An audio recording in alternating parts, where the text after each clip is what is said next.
Hoarfrost!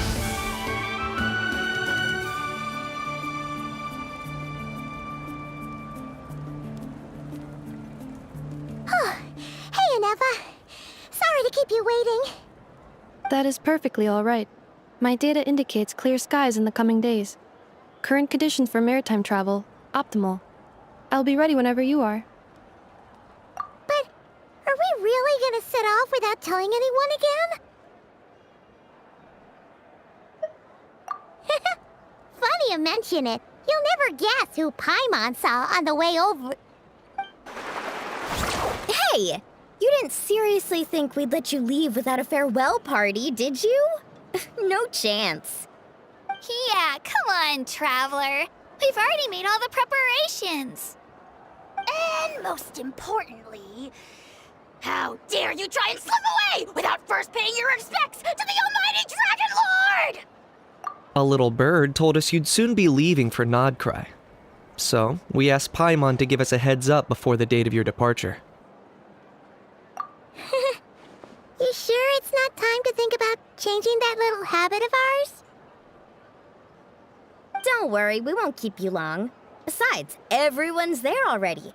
Chaska, Ian-san, Auroron, even the Pyro Archon herself. You're invited too, Anefa. Shilonen has a special gift for you. Accompaniment request accepted. Shilonen demonstrates excellent massage technique. My impression of her is exceedingly positive. Wait, so robots like massages too? Or is it just that Shilonen really knows how you're wired? Alright, enough with the chit-chat. Let's head to the venue. Woohoo! Party time!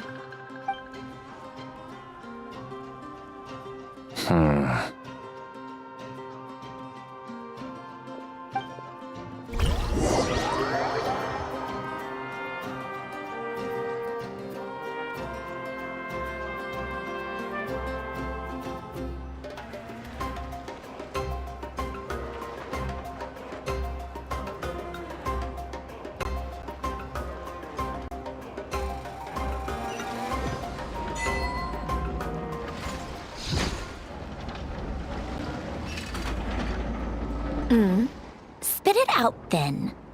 They've set off. Just as my calculations projected. About time I met this variable in person.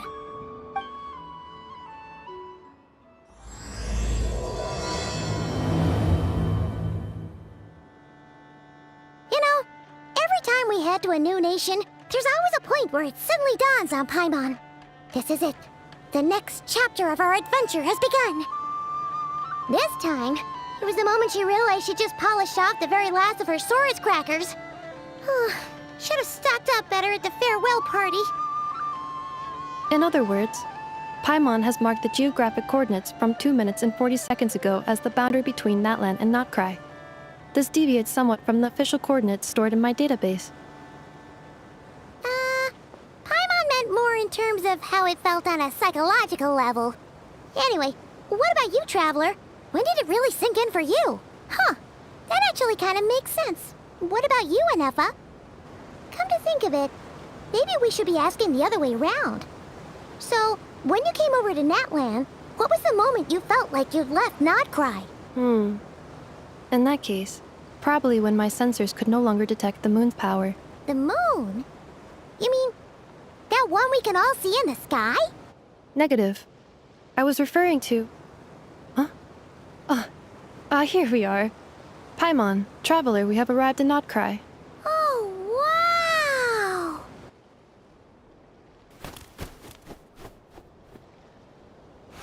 Paimon, Traveler, welcome to Notcry.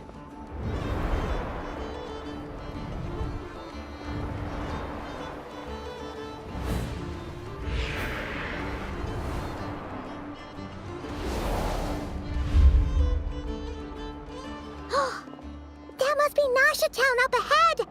That's the place you were telling us about on the way over, right?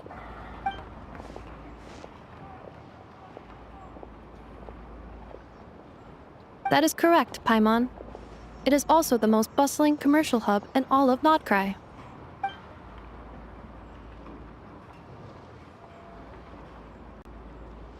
Oh, sounds like the perfect place to start trying out all the local specialties. Huh? Is something up, traveler? Paimon, this is where our spaceship landed when Lumine and I first arrived in Teyvat. Huh? Are you sure? But how come you've never mentioned that before? Seems pretty important to Paimon. Oh, well, because those memories are really hazy. All I remember is Lumine waking me up and us leaving the ship. But just now, setting foot on this land, I felt something. The kind of power I sensed in those moments. Are you referring to Kuvaki? Kuva, what now? The locals refer to it as Kuvaki. It is a unique elemental force found only in Notcry, or rather, a pure, primordial form of elemental energy. That is correct. Another similar concept I have found in my database is the primordial sea. Legend has it that long, long ago, the moon that shines in the sky above us once rose from the land of Notcry. Modern geological surveys and meteorite studies conducted in the region have since supported this claim. So, when you mentioned being able to detect the moon's power earlier, you were referring to Kuvaki?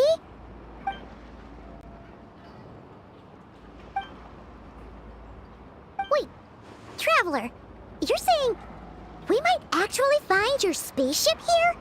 Do you still remember where it landed? Notcry is surrounded by the ocean. In other words, it could have been anywhere along its coastline. Negative. Description still lacks sufficient detail to pinpoint target location. Hey, it's okay if you can't remember everything right away. After all, it's been a really long time. Let's just do what we've always done and keep searching as we explore. Besides, what have you got to fear with your sidekick Paimon still here? I'd be more than happy to help you out as well. Our pleasure. Anyway, just knowing that your spaceship's here in Notcry surely counts as a big step forward, huh? Like we've crossed another boundary? Paimon couldn't have put it better herself. You sure are a quick learner, Inefa.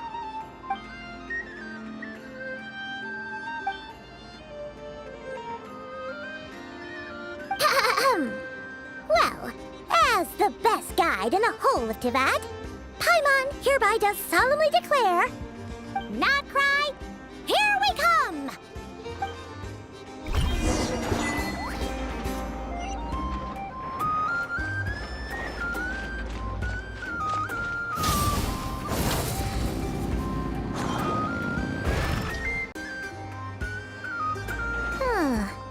It just occurred to Paimon, if we were looking to put out a missing spaceship commission, or to learn more about Notcry, wouldn't it make sense to drop by the Adventurers Guild?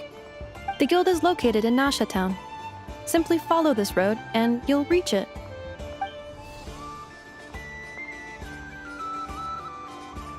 Huh? What in Teyvat is that? Looks kinda like a sealy, floating around in the air like that. That is a kuhenki, a species unique to the land of Notcry. A kuhenki? Does she have something to do with the moon, too? Indeed it does. According to the Frost Moon Scions, the indigenous inhabitants of this land, the kuhenki, are said to be familiars of the moon goddess, leading those who walk in the moonlight's glow to things of great importance. The moon goddess? Don't all people here worship the Tsaritsa? Although Notcry lies on Snezhnaya's border regions, the people here have held their own unique beliefs since time immemorial. As I mentioned, everything in this land shares a deep connection with the moon and the sky above. The beliefs of the Frostmoon Scions seem to date back to the civilization of the angels. According to the documents in my database, even the 7 Archons did not exist at that time. Wow! So the origin of their beliefs goes back even further than the Archon War? Correct. At some point, you may come across some statues of their goddess. The Frost Moon Scions carved these as well. Hey! Looks like she's floating away! I suggest you follow her. The probability of an ordinary person encountering a Kuhenki lies in the single digits. Many here consider them heralds of good fortune.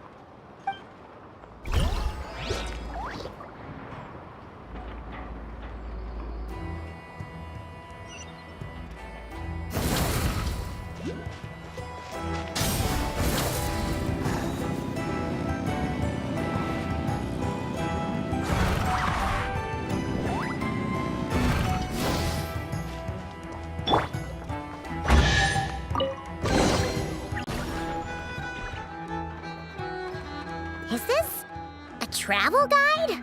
Huh. It actually led us to something useful. Are there any particular points of interest?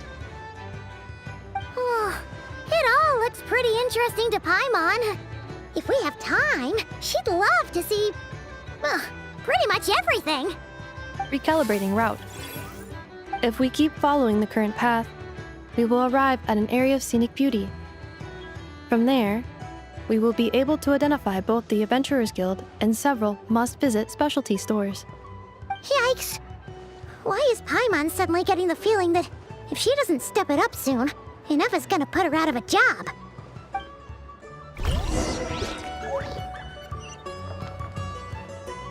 Bring it!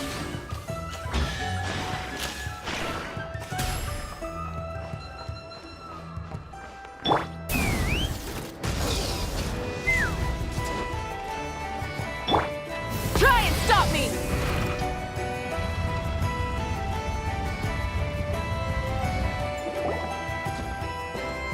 Wow! Nasha Town actually looks pretty big from here. Feels a bit different than Paimon imagined, though.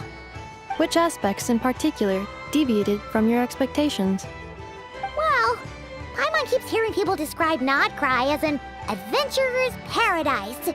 So she kind of thought it'd be a bit more picture perfect somehow. According to legend, there was indeed an era of peace in Notcry's past, the age of the Fae. Tales of those ancient heroes are still told today. One of the most well-known is that of the Lantern Fae. This individual performed many good deeds for Nodcry. The present-day Lightkeeper's nightly lantern patrols are, in part, a tribute to their memory. But then, one day, What happened? there came a devastating abyssal calamity that swept across Nodcry, and for a time it was left desolate.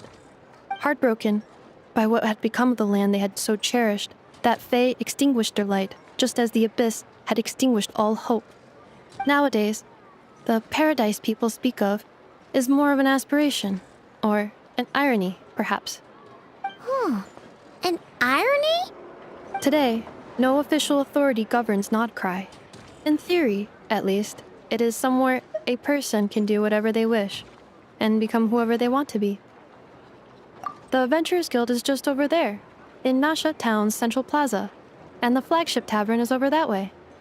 Hey, what's that building over there? You know, the biggest, tallest one. That is Aino's Boom and Blast Kuvaki energy cannon.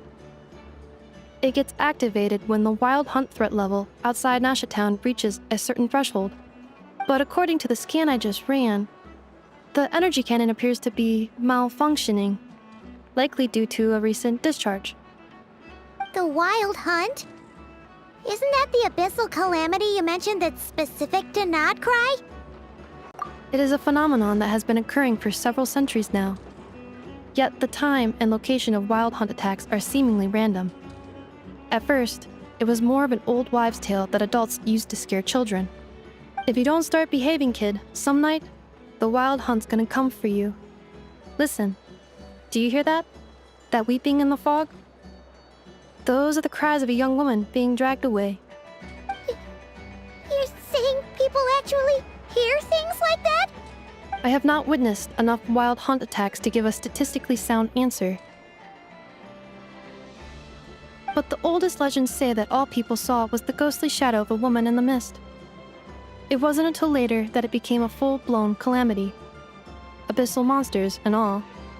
Oh, when you put it like that, Paimon's really gotta hand it to Aino.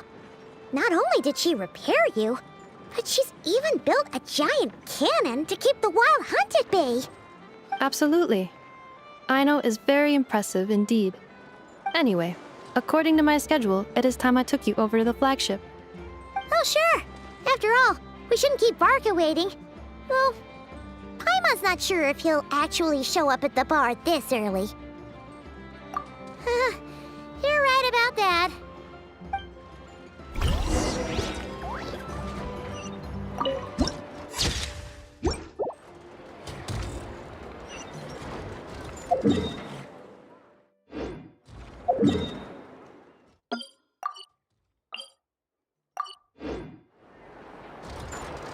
Full throttle! Huh. Isn't this the Adventurers Guild? Why isn't anyone here? Does that mean that Catherine and Nodcry actually gets to clock out?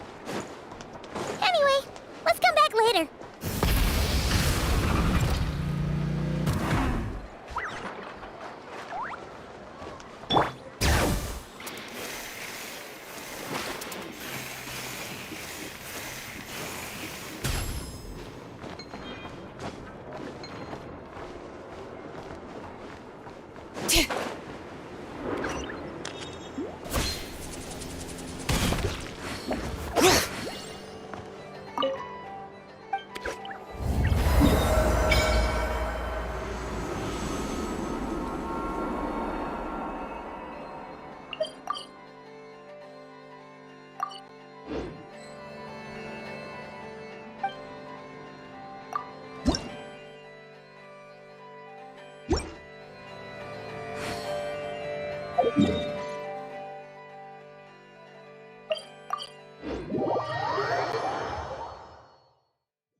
Here we are, the flagship. Varka told us to meet him here in his letter, right? Let's see. Varka? Varka!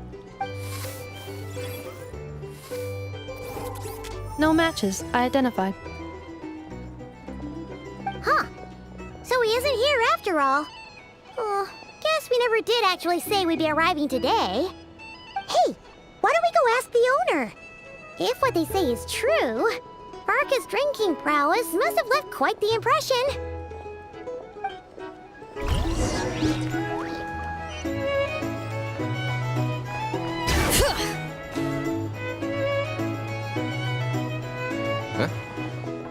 Well, well. If it isn't the ineffable Ineffa. Hello there, Demyon. You know each other? Of course! Ineffa's a regular here at the flagship. So, robots are into booze too? Not at all. The energy conversion efficiency of alcoholic drinks is very low, and most of them are full of impurities. Still, I can affirm that your berries and fried meat deserve a solid 9.12 out of 10. It has Aino's approval too. Funny that you should mention that. While you were away in Natlan, Varka would come in here every day to pick up a serving of berries and fried meat for Aino. Aww. He must have been worried sick that she wasn't eating properly on account of being so hung up about Ineffa being gone. Actually it's 'cause Varka found out that Aino went wild after Ineffa left, gorging herself on snacks she normally couldn't get her hands on. So it was more worry that she wasn't getting a balanced diet. I think I might have just put my foot in it. Anyway, since you're back from Natlan, these two must be the ones Varka mentioned. The Traveler and Paimon, yes? Yep, that's us. So, from the sounds of it, you must be a close friend of Varka's too. Varka? Goes without saying. After all, he's the only one around here who's ever managed to stay standing after 10 rounds of the roulette special. Paimon can't believe he's made such a name for himself. Though, guess it's hardly surprising how. Right now? Must be somewhere near Anvantinjarvi. That's quite far from here. Huh? Where's that? It's a lake in the northern part of Nodcry. Word reached him of trouble brewing around those parts, so he took his knights to check it out. Oh. So, we missed him? Varka knew you'd say that. So he specifically told me to make sure you stayed here and enjoyed yourselves. He sends his assurances that everything's under control. Well, if he's that confident, guess our only option is to accept. Anyway, it's not like there's any special cause for concern. He is the Grand Master, after all. Exactly. Plus, not only has he booked you into our finest room, he's paid for it in advance, too. Whoa! That's so generous of him! We might not have met yet, but Paimon's got a feeling that we'll get along with Varka like a house on fire. Oh, and by the way, he also asked me to serve up a portion of berries and fried meat for Anefa. That was prepaid as well. Thank you. No, thank you. I'm the one who should be grateful for your business. Traveler, Paimon, why don't you go ahead and drop off your luggage? I can use this time to go pick up some components that Aino asked me to bring back. Sure thing. Besides, now that we've got ourselves a map, once we're done unpacking, we might as well go for a stroll ourselves. Why don't we meet up again later? Oh. So you no longer require navigational assistance? No worries, we should be fine. We've got a rough idea of our way around town, so Paimon's reasonably confident we shouldn't get too lost. Thank you. This translates into an approximate time saving of 30%, meaning I will be able to see Aino about 45 minutes earlier than previously projected. Oh, right. You must miss her a lot, too. In that case, we better get a move on.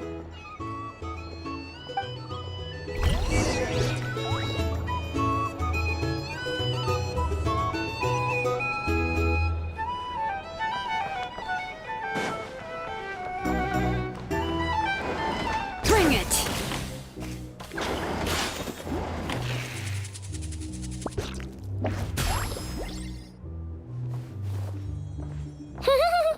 Feels pretty nice having someone sort out our food and lodging for us, huh?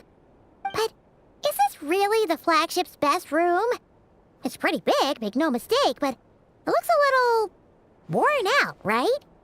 Though, to be perfectly honest, that feels right at home with everything else we've seen of Nasha Town. You mean it's got something to do with Nodcry's history? Oh, that makes sense. But what exactly was this calamity?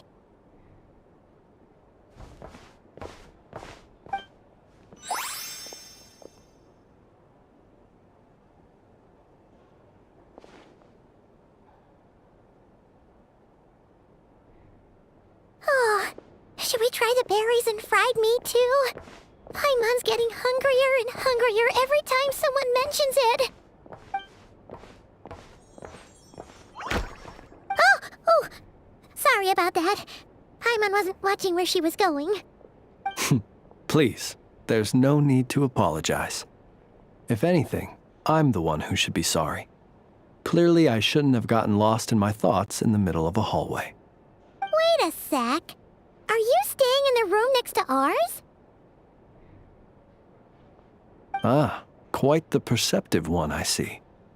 First things first, allow me to introduce myself. My name is Kirill Chudamirovich Flintz, but please, just call me Flintz. Whoa, that's an impressively long name for sure. Ah, is that so? Names like mine ought to have been fairly common in Snezhnaya, at least in the past. Would I be correct then to assume that the two of you are travelers in this land? Yep, you sure would be. Paimon is Paimon, and this is the Traveler. We've been to a bunch of nations already, but we only just arrived in Nodcry today. What a rare honor it is to meet such worldly travelers. Are you here for travel too? If only I had the time to spare. No, I'm just staying the night. Oh, so you're here for business? That's certainly one way to put it. I'm a Ratnik of Nodcry, normally stationed near the burial grounds to the north. My sole cause for being here today was to repair this lantern of mine.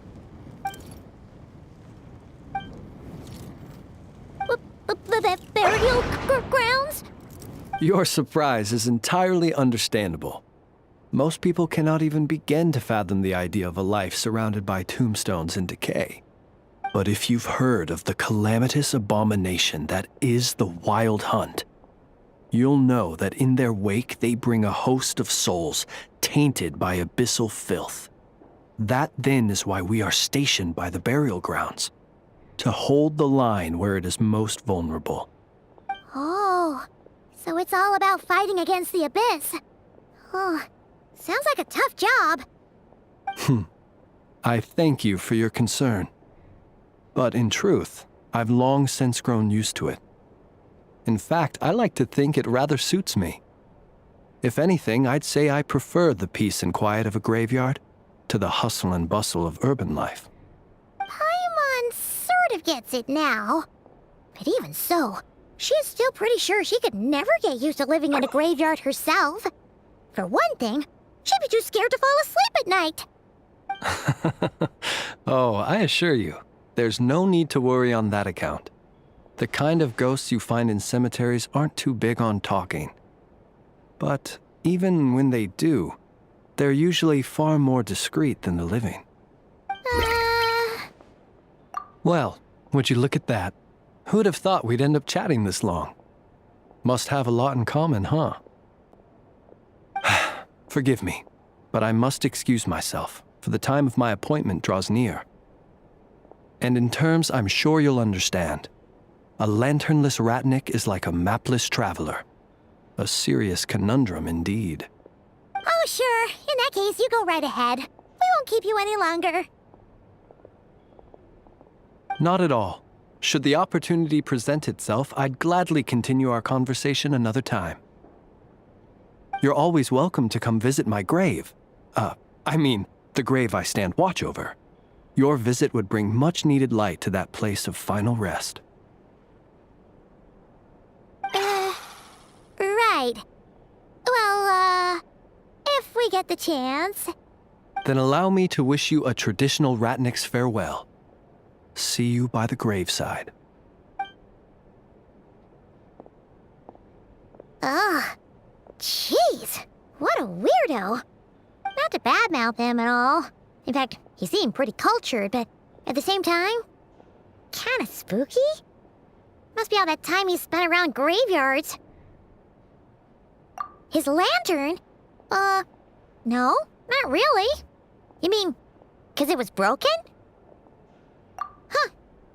Guess you've always had a nose for stuff like this. If you're worried, you can always ask him the next time we cross paths. Hey, don't you start spouting all that weird stuff too. It's so noisy here. Back in my day, we'd...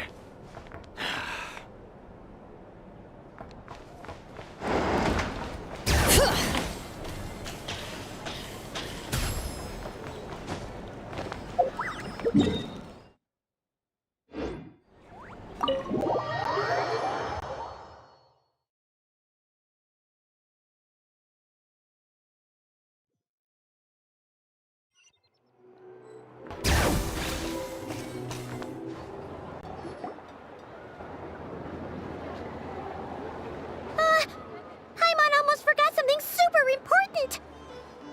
Were we gonna go try out the berries and fried meat? But now, heading all the way back to the flagship feels like such a waste. Please, accept today's boon. Come night or day, may the blessings of the moon goddess shine down upon you. Huh? What's going on over there? Wait, free food? Wow, the people here are so nice! Quick, let's grab some too. Paimon's super curious what their food tastes like. Moonlight illuminates the path before you, travelers from afar. Huh? How'd you know we were travelers? Just now were a song the birds in the sky, singing of your wanderings. You are no ordinary guests, it seems. The birds and the... what now? Forgive me. I should not have laid the words of others out as a welcome mat for our very first meeting. You, too, must be wondering who I am. I am Lauma, moon chanter of the Frost Moon Scions. Please, as do our followers and other passers-by, accept today's boon. Happy to oblige. Paimon's name is Paimon, and this here is the Traveler. Thanks so much for sharing your yummy food with us. We'll take one each. Think nothing of it. These fruits were the finest we found, delicacies gathered in the wake of the morning dew. It is my hope that partaking of them may lift your spirits to heights anew. The finest you found? Wow!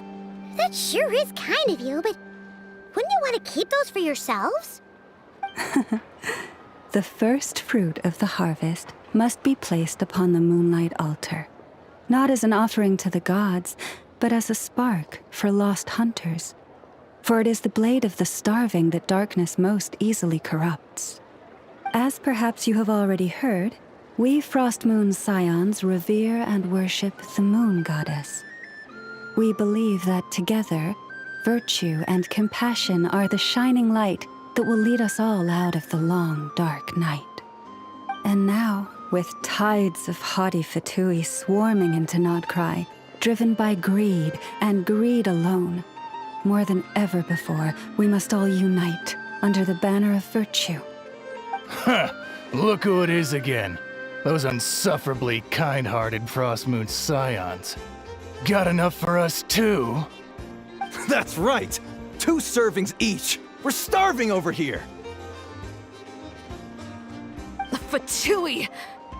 After what you've been doing to our sacred statues, how dare you even show your faces? Wilhelmina, bestow today's boon upon our guests. You hear that? No slacking now. We'll have the very best you got. But, my lady, they... Please, you two, accept this meal. But remember this.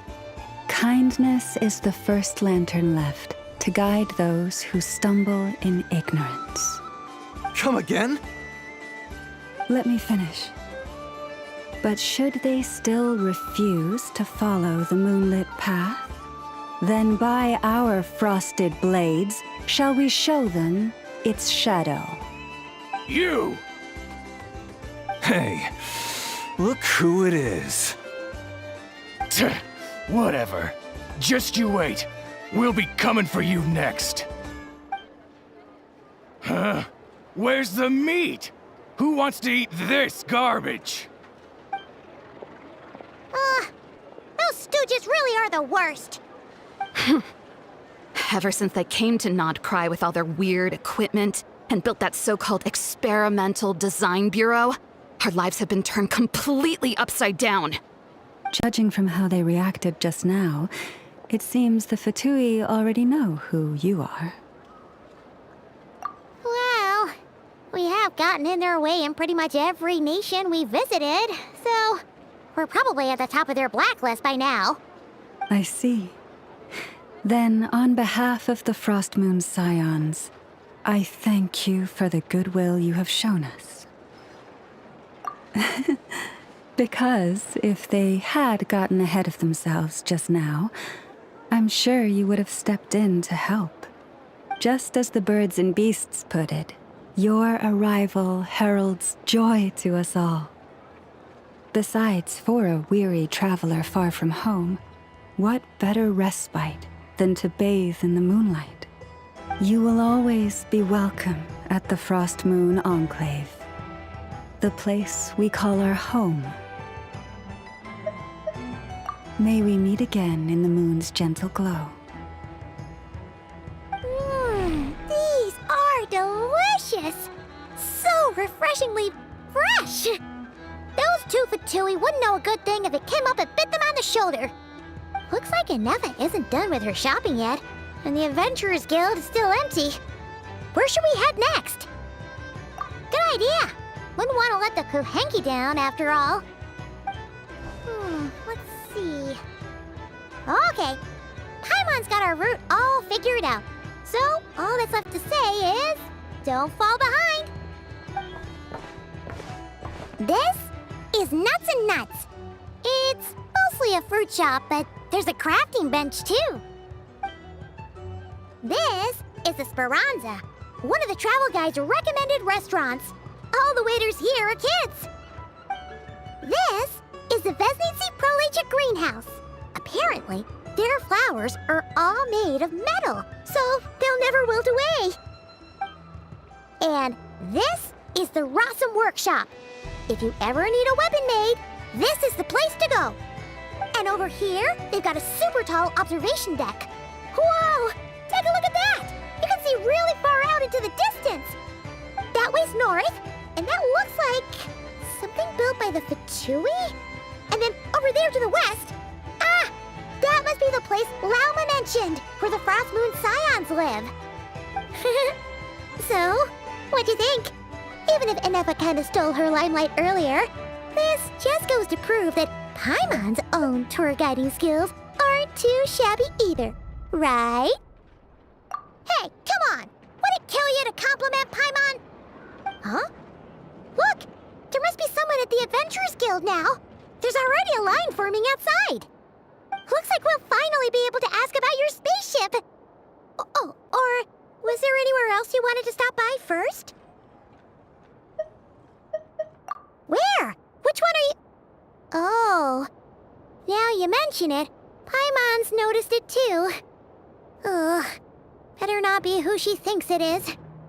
Anyway, where we go first is completely up to you. Either the Adventurers Guild, or that suspicious-looking shop. A word of warning, though. If we step into that shop, be sure to keep a very close eye on your Mora.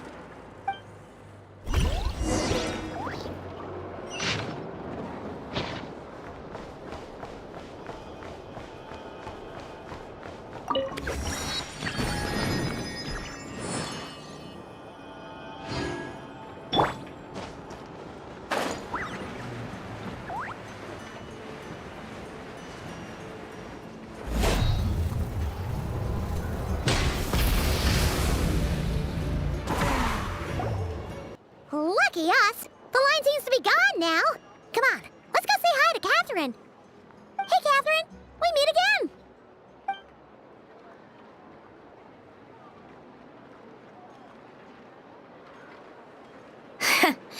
How ridiculous. Huh? They often say that mortals, shackled by their own flesh and blood, may fail to perceive the truth of this world, even when it is right beneath their very noses. Yet I had not expected to have the pleasure to witness such heights of absurdity firsthand. But Paimon must have gotten the wrong person? At second glance, you do seem a bit younger than Catherine, and you certainly sound a lot less friendly. A creator might forgive ignorance, but being mistaken for one of my own creations is beyond all pardon. Look very closely, for standing before you is none other than Marionette, 7th of the Fatui Harbingers. A Harbinger? I told you already, I'm not Catherine. Just how obsessed are you with my machines?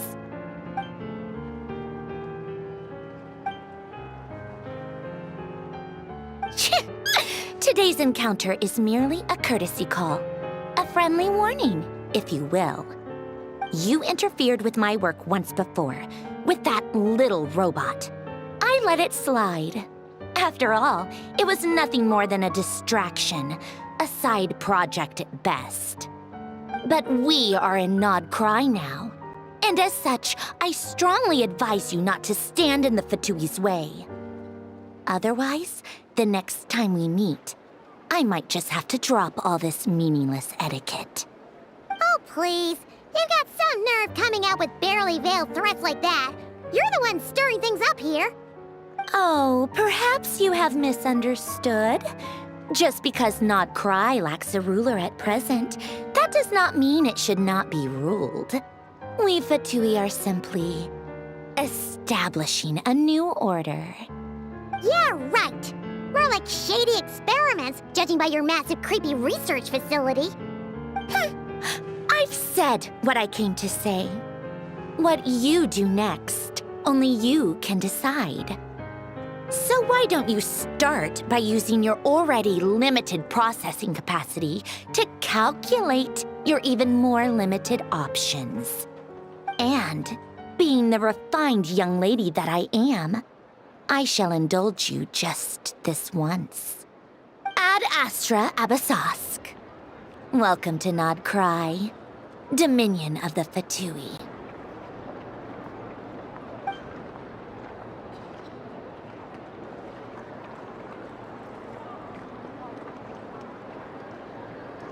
Ugh! Paimon's so mad right now! How can anyone so obviously evil be so annoyingly self-righteous? But if a Fatui Harbinger is here to greet us in person, that can only mean one thing. We'll have to be extra careful from here on out. Paimon hates feeling like she's being watched. Hey! The real Catherine's back! Ad Astra Abyssosque. Welcome to the Adventurers Guild. How may I help? I will do everything I can to assist you. You're so much nicer to talk to, Catherine. Please don't leave us again, okay?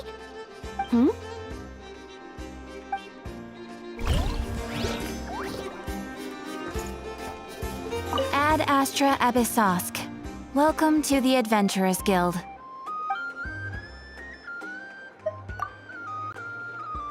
Ah, Traveler. You have come at just the right time. I have something for you. You're certainly very familiar with the kind of work we do. But I'm afraid this has nothing to do with any of the above commissions. Please take this brand new Adventurers Guild notebook. The Adventurer Handbook is for recording details of your completed commissions and intel on all sorts of monsters. Whereas this notebook is for recording the marvelous people and wonderful events you encounter on your travels. I hope it will be of help to you. Anyway, that's all for now. My commission is complete. Safe travels, traveler. Ad Astra Abyssosque.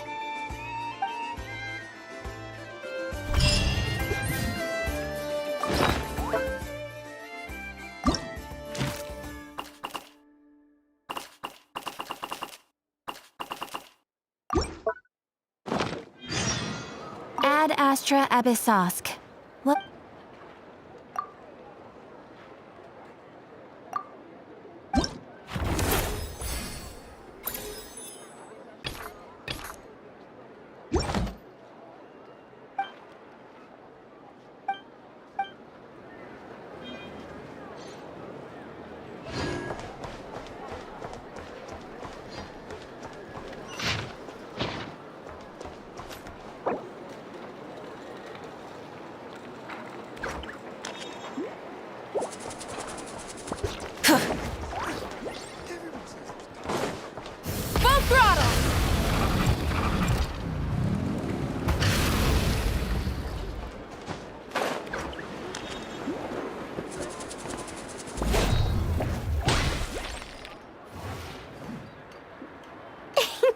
Please, here you go.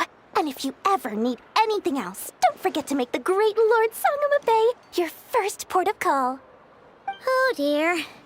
So it is the real deal. Of course it's the real deal. Everything you'll find here is 110% real, meaning every one of my deals is as real as a deal can... Wait a minute. Well, if it isn't my two most valued clients. And with no small thanks to your munificent patronage. Come, how could you just sneak into Not Cry like this without telling your dear Lord Sangama Bay? If I'd known earlier, I would have made an absolute I mean, pulled out all the stops to ensure that your boat ride over was as comfortable as humanly possible. Thank the Archons we didn't tell you. Oh, come now! You know as well as anyone how impeccably and conscientiously above board I am when it comes to doing business. Well, regardless of whether that's true or not, the main issue here is that we had no idea you had a branch in Notcry. A clever merchant always has a backup plan, or two, or three up their sleeves. As the saying goes, a rabbit with many burrows fears not the hunter's arrows. A merchant with stores galore hears no debtors at the door. Since you're both here in Nodcry, would you care for some of my finest local souvenirs? Whatever you're looking for, I have it. Or if it's Sumeru you're missing, I've got that covered too. We literally just arrived. Do we look like we're on the hunt for tourist trinkets to take back for our friends? My, your high-minded tastes never cease to impress. In that case, I know just the thing. You must be on the hunt for something like this? What's that? Your hat? Information, of course. Information about Nodcry, locked securely in the otherwise impenetrable vaults of the Lord Sangama Bay's brilliant mind. I knew it! I just knew you'd appreciate the value of my wares. On the back of all our pleasant dealings in the past, I'll even take a hit by throwing in some insider info for free. Wow.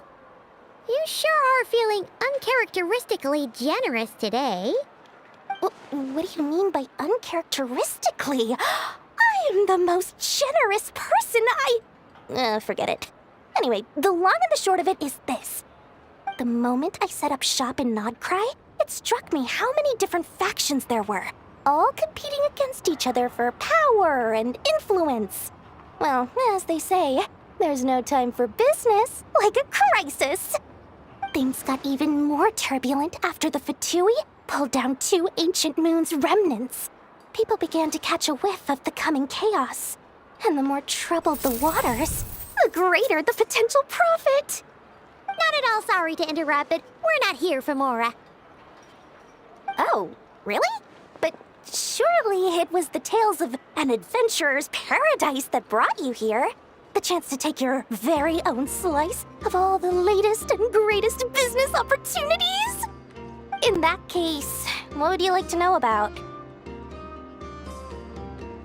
The Frost Moon Scions? You mean the people who believe in the moon goddess? They're not a bad bunch. It's just, well, they have such simple tastes. No luxuries, no indulgences, no nothing. Trying to earn a little more from that lot is like trying to squeeze blood from a stone. Still, things between them and the Fatui have gotten pretty tense. It's only a matter of time before the powder keg goes boom. And when that happens, that's when business will start to boom too. Everyone knows they're here for the Ancient Moon's remnants, but no one's sure why they pulled them down in Nodcry of all places. Anyway, they've been acting mysterious enough, but if you ask me, that Kuvaki Experimental Design Bureau of theirs up north hides secrets wilder still. That bunch of booze-loving monstatters? Ugh, don't even get me started.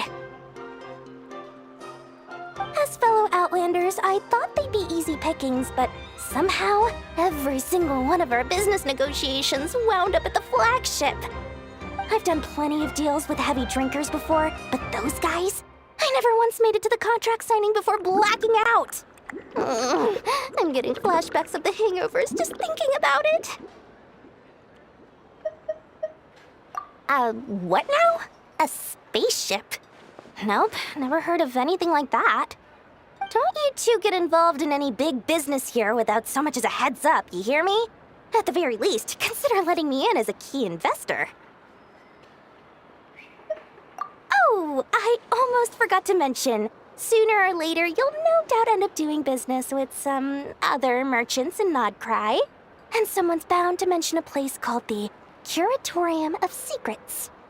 Listen to my advice. Do not, under any circumstances, go there, no matter how much trouble you're in. The Curatorium of Secrets?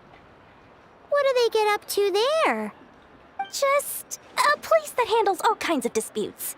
But the owner will charge you an absolute fortune, and she has a temper to match. Nothing like your friendly neighborhood, Lord Sangama Bay. You're not just saying that to stop your competition from undercutting you, right? When did that little pipsqueak get so sharp? And after I gave them all that info for free just to win them over. What do you mean? Of course not. I'm only thinking about your wallets. I mean, on behalf of your wallets. You're really not convincing anyone, you know. All right. Business is a cutthroat business. I won't argue with that.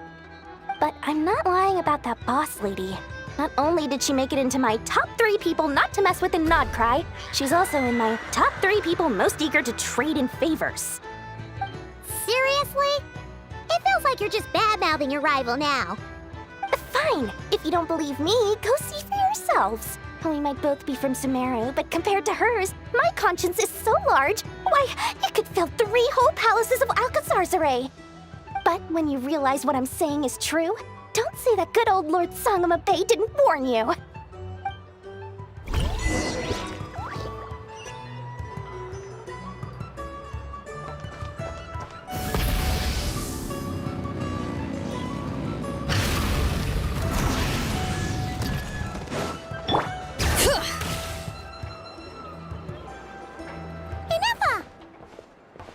Hello.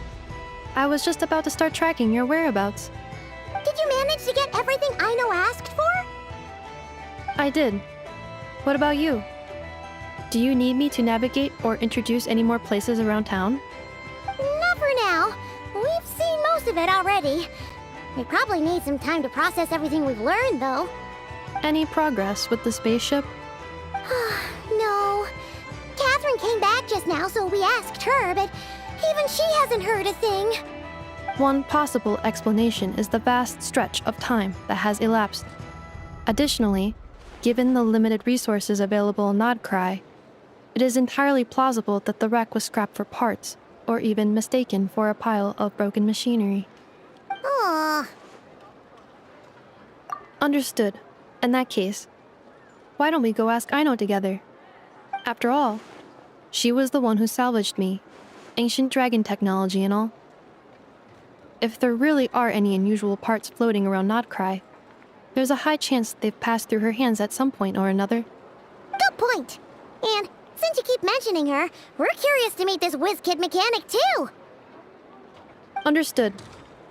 Then I'll handle navigation as before.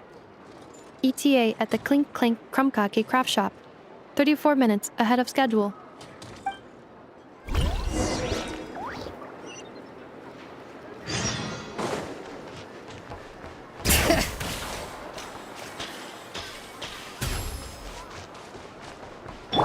Try and stop me!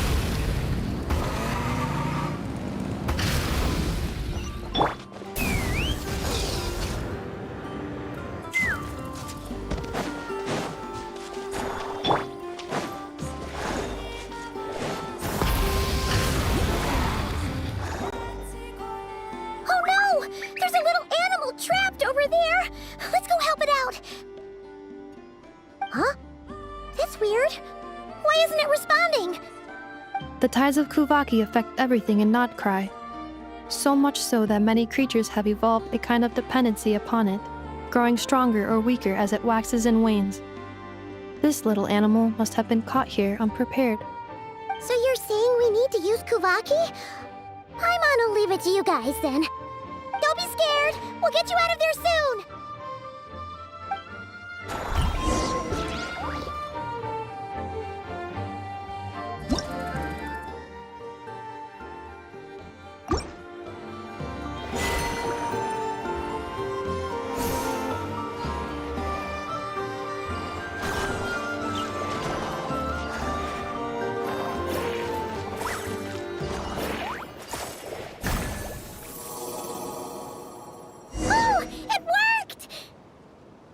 Off you go now, little one. Don't go getting yourself caught again.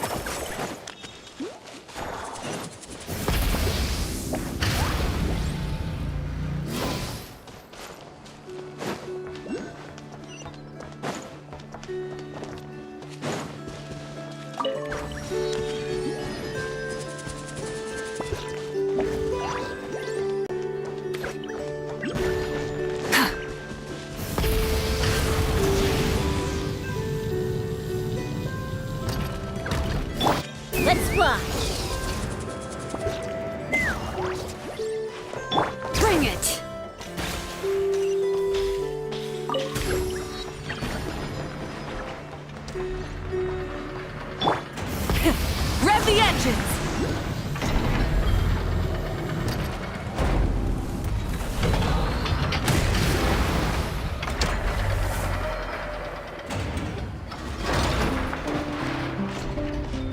Here we are. The place Aino and I call home. Whoa! So many machines that Paimon's never even seen before. And then there's all these little robots. Did Aino build them all? That is correct. It looks like Aino has created 3 more little bots since I've been gone. Aw. Well, you were gone for quite a bit. She must have missed you. I missed her too. I want her to see what I've become. Let's not keep her waiting any longer then. Come on!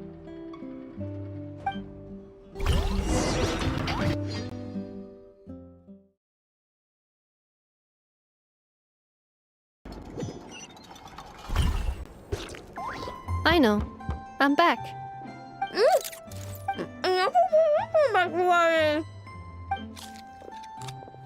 Hmm? Ineffa?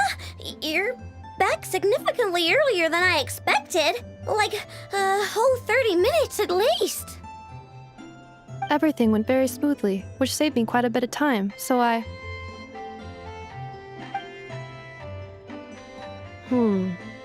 I know. Could you turn around for a moment? I know. I've been on my best behavior the whole time you've been gone. She's got chocolate all over her mouth. I know. While I was away, did you strictly abide by my tailor-made snack intake schedule? Oh, of course I did. 1 whole cake, 1 crumb cake, and 1 pack of chocolates a day, right? It was either a cake or a crumb cake or a pack of chocolates per day. Oh, shoot. When did you finish the snack stash I left for you? Literally just earlier today. Let me just go run a scan on that. I meant today, a week ago. And then you restocked an entire week's worth on your own initiative? 2 weeks worth.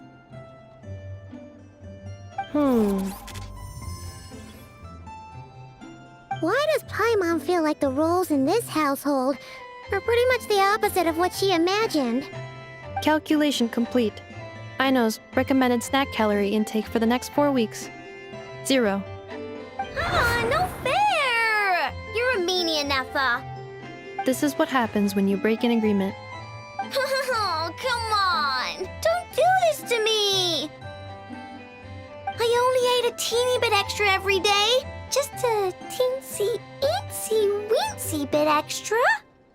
That is objectively not a teensy bit extra. Seriously? If you'd only arrived half an hour later, I would have had everything cleaned up and you wouldn't have noticed a thing. But now that I think about it, you even said you'd come back a bit earlier than you did, so I wouldn't have to worry. But then, you were away so long, and I was so worried about you. And that's the only reason I even... Oh. I know. I am very sorry to have kept you waiting. I'm back now. Welcome home. Oh. So, will I be able to keep eating snacks as usual now? Negative. Aw. Okay. Well, given that I am later than I initially projected, I'll let it slide. But just this once. Thanks, Ineffa! You're the best! I know. Allow me to introduce. It's the honorary knight and Paimon! I know. Uncle Varka talks about you guys all the time. Nice to meet you, Aino. Ineffa's told us all about you, too. Huh? Really? She actually said that about me? Well, she's not wrong. Oh yeah, so, you're here to see Uncle Varka, right? A couple of days ago, he suddenly said he had to head out on business, and that he might not be back for a while. He asked me to let you know if I saw you. Yeah, we heard about that at the flagship. Did he say what he was doing? Nope. Just told me to take good care of you guys and make sure you feel right at home. Oh, shoot. Please, take a seat.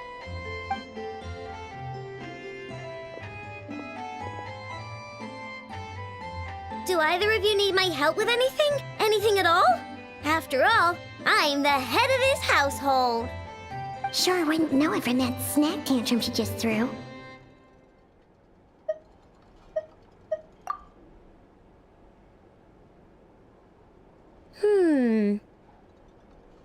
A spaceship, huh? From outside to that? Exactly. So, ring any bells? No. Oh, you sure? Nope means nope. Never seen the slightest trace of it. More specifically, by nope, I mean, I've never seen a single piece of tech in all of Notcry that might have come from out of this world. Not in any new machines or in any old ones either. What Aino means is that your spaceship almost certainly has not been disassembled nor repurposed as parts for other machines. Oh, so that's what she was getting at. Yep. I've taken apart pretty much all the fun stuff in this city at one point or another, but I don't recall ever seeing any components that were anywhere near that special. So, either your spaceship crashed somewhere it's never been found, or someone did find it and then hid it really, really well. But who would even do something like that? Beats me. Maybe someone who thought they could stash it away for a rainy day. Just like how I sometimes hide snacks in the...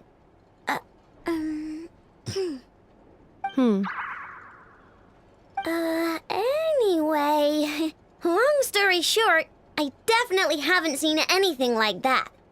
Besides, sounds like it would practically be ancient history by now. If anyone still has any leads on what really happened, it'd be the Frost Moon Scions. The Frost Moon Scions? Huh? Haven't heard of them yet? Didn't Inefa tell you about their rituals? There wasn't enough time to delve deeper into their history and traditions. What kind of rituals are we talking about? I've never actually seen them myself, just heard bits and pieces here and there. They say that each of their moon chanters has had access to an ancient relic that lets them see the true past. Not sure exactly how it's meant to work. I can't get my head around anything that can't be explained by either machines or science. And to tell you the truth, I don't like it much either.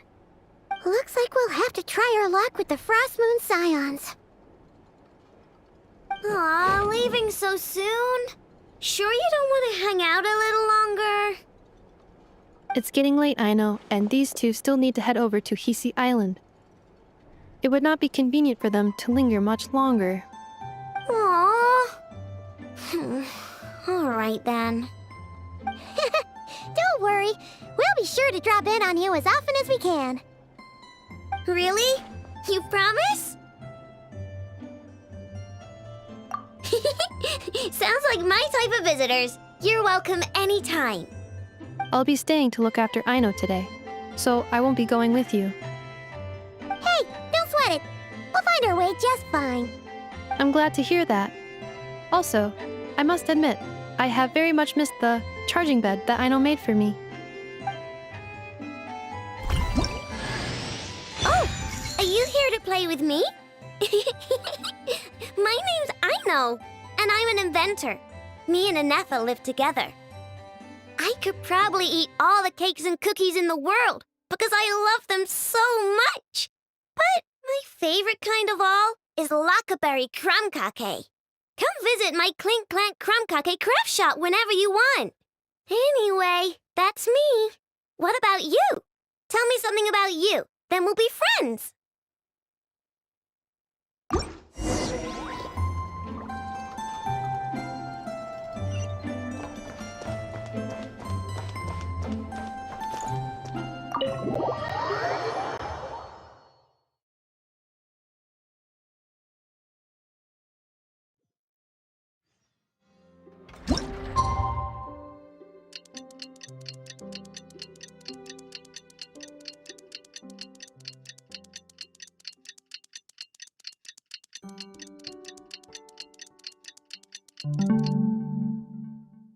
Many insects have a compulsion to follow the light, and humans are the same. Except we call that light hope.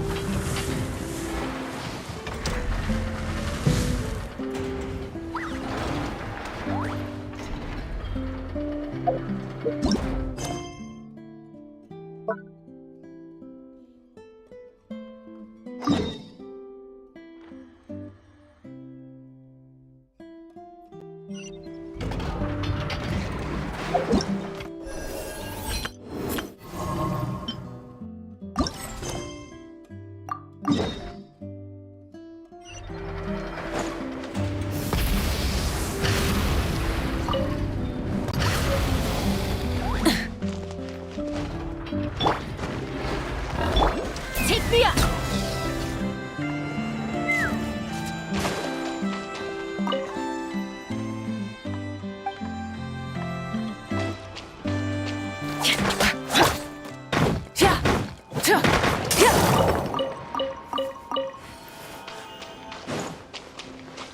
Full throttle!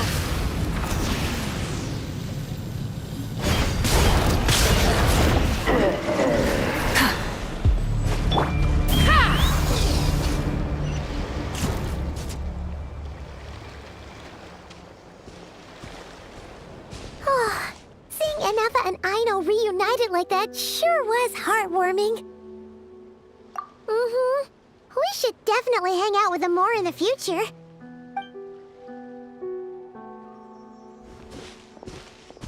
Speaking of homes, we must already be close to where the Frost Moon Scions live. The vibe here feels different, just like the scenery.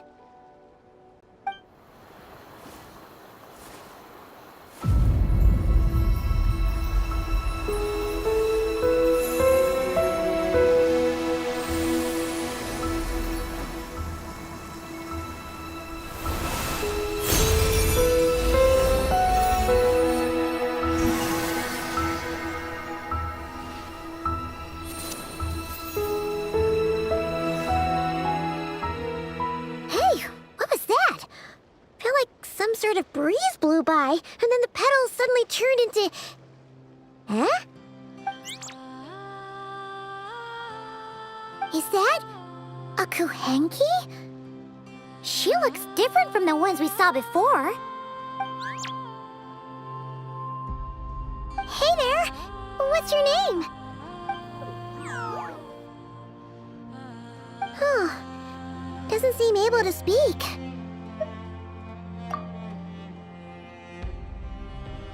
No idea what she wants. Unless you want to stop, maybe we should just keep moving?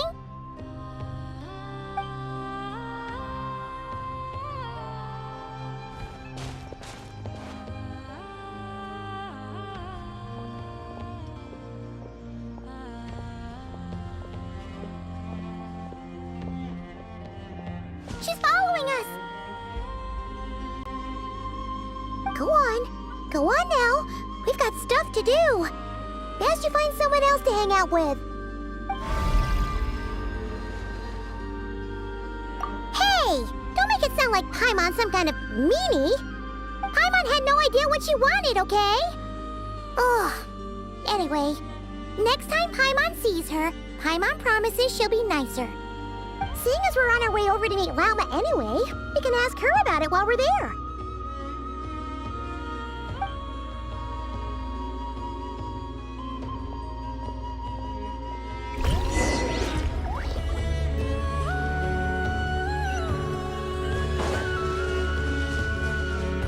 Take me up!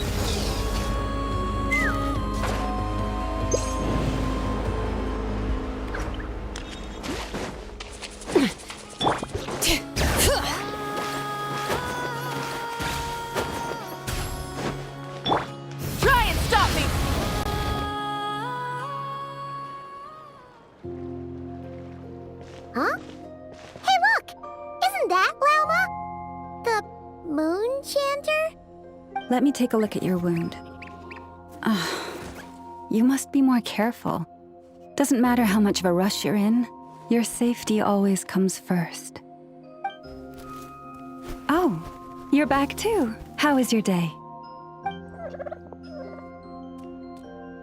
You what? Those two Fatui? The ones who were causing trouble in Nasha Town?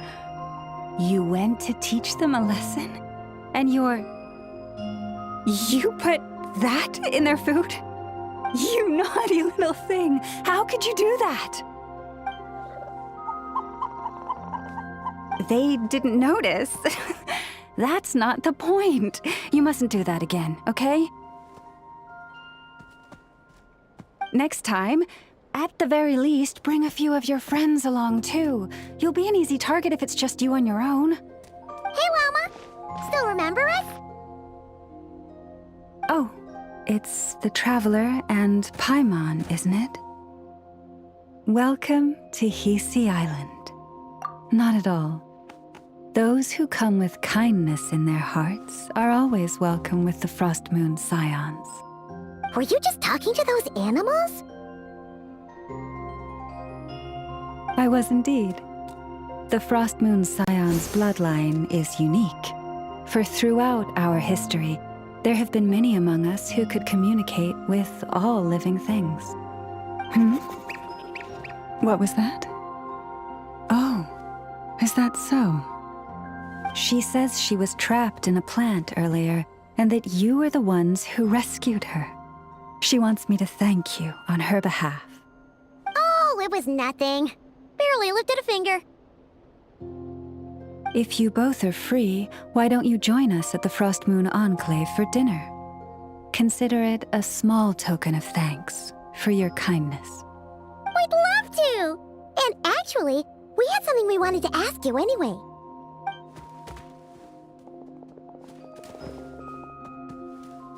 Oh, you're interested in the story of Kutar? Kutar? Yes. Kutar is our moon goddess, the moon maiden who guides us. But up close, this one somehow seems a bit different from the one in Nasha Town. It's like it's more... natural? Or like... more harmonized in its design. That is because ever since the Fatui arrived in Nodcry, they have been modifying and defacing our statues as they please.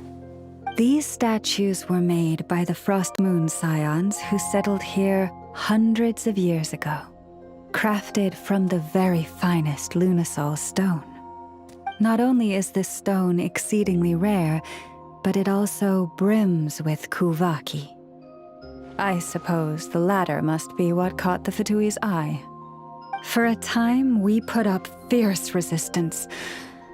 But now, this is the only one left that still retains her original form. We heard they even pulled some ancient moon's remnants down from the sky. That's right. The two largest remnants landed in Nodcry. One here on Hisi Island, and the other on Paha Isle. The Fatui built their research facility on top of the remnant over on Paha Isle, but they've had their sights set on the one here, too. Oh! Oh! It's that little Kuhenki again! Surely that can't be. Hey! We've been wondering what was up with it, too. It just appeared out of some petals and hasn't stopped following us since.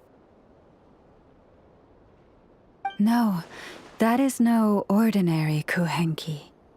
These we name Luonnotar, beings born from the moon goddess's blessing. Can you understand what it's saying? We honestly haven't got the slightest idea why it's been following us. I'm afraid not. I cannot fathom its thinking any better than you can. Sometimes a long time must elapse before the moon goddess's blessings turn into Luonnotar. Perhaps you two were simply there to witness that transformation. Oh, maybe. Legend has it that the Luonotar bring good fortune. Given that it seems to have taken a liking to you both, why don't you let it come along with you? Really? Then you can start by helping us find some more treasure chests along the way. Capiche?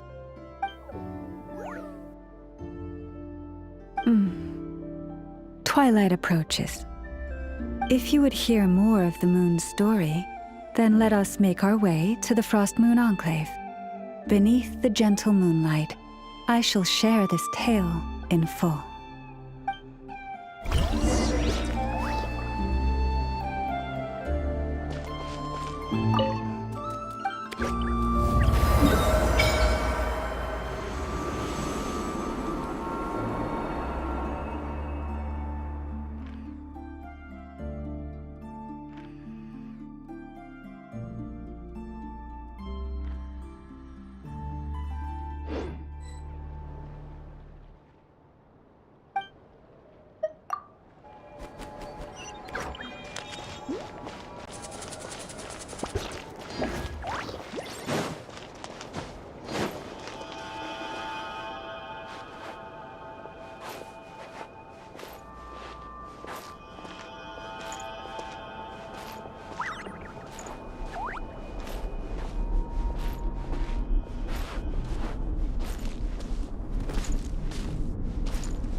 Oh, Lady Lauma, you're back.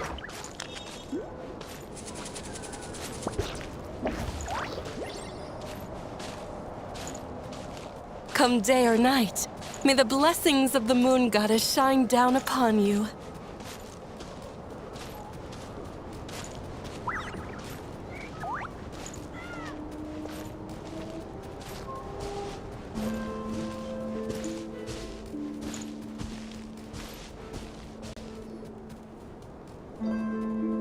Lauma, you have returned. Wilhelmina, this is the Traveler and Paimon. Kindly arrange for 2 additional dinner settings for our honored guests. Of course, my lady. Wow! Everyone along the way here pretty much saluted you. Are you, like, super important around here? I am but a moon chanter, one entrusted to convey the moon goddess's will. Nothing more. She's just being modest. The Moon Chanter holds the highest rank among us Frost Moon Scions. Lauma is our leader. Wilhelmina? I know. I'll send word to the kitchen. 2 meals coming up. Whoa! Paimon had no idea you were such a big shot. It is merely that the unique traits of our bloodline have manifested themselves especially strongly in my person. That is no accomplishment of my own. Please, follow me this way.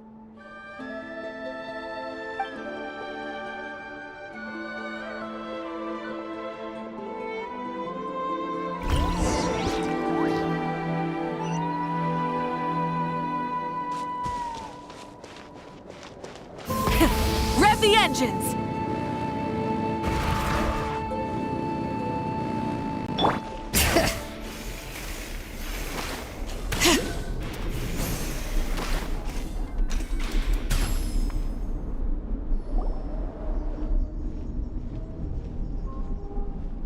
Even to this day, I am still trying to piece together the many fragments of our past.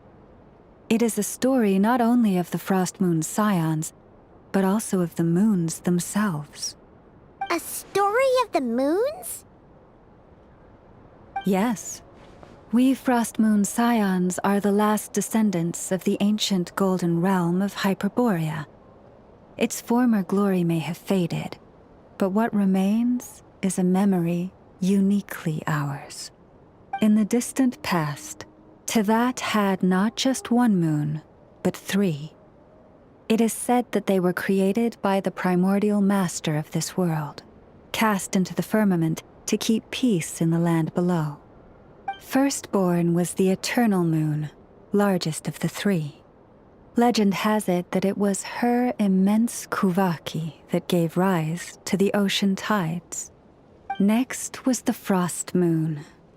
Smaller than her big sister, yet brightest in radiance.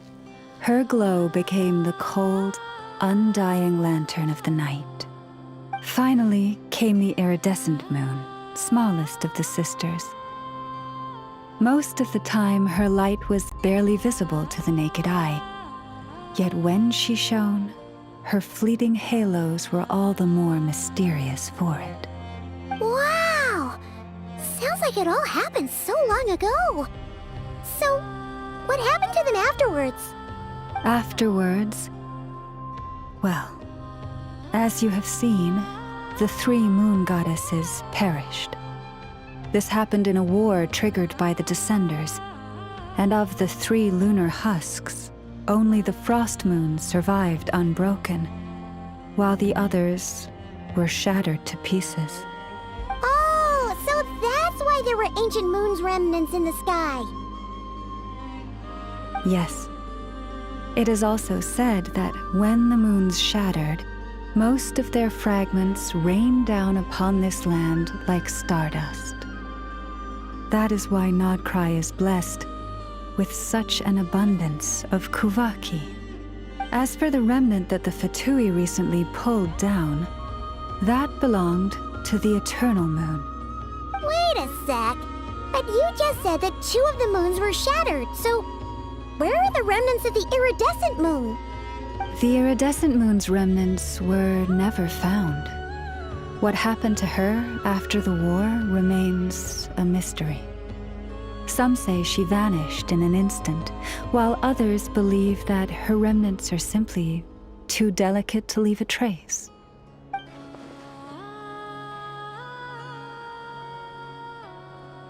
Yet, though the era of the three moons has long since faded into legend, successive generations of Frost Moon scions have always passed down a prophecy that one day the moon goddess would return. And in the end, that prophecy did indeed come to pass, though not quite. Lady Lauma! Lady Lauma, are you there? Cappy, what is the matter? Lady Lauma, it's my daughter, Karina. Her illness. Take me to her, right away.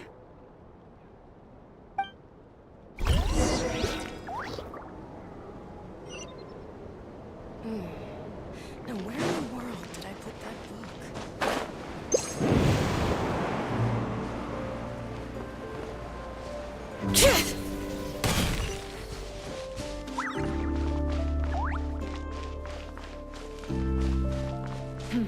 This is more than a fair price. Prices like these are just outrageous.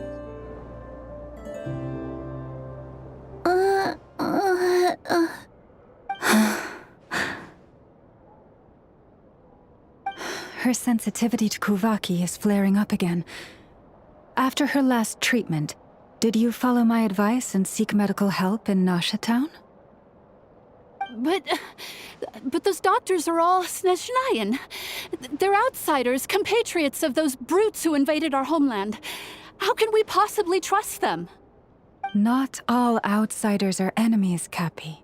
They've been treating this condition for generations. They have the experience we lack. But we're Frost Moon scions. Should we not remember what the outsiders did to our moons? Surely the Lady Kutar will reward our devotion. But Cappy, Kutar is long... This isn't the time for a debate. O lost child, snow-swept and buffeted by the howling winds of the frigid night, let not the silver flame within you fade. By the frost moon's grace, I shall warm you, curled up as a fledgling in frozen soil. Praise be to the moon goddess, my Karina.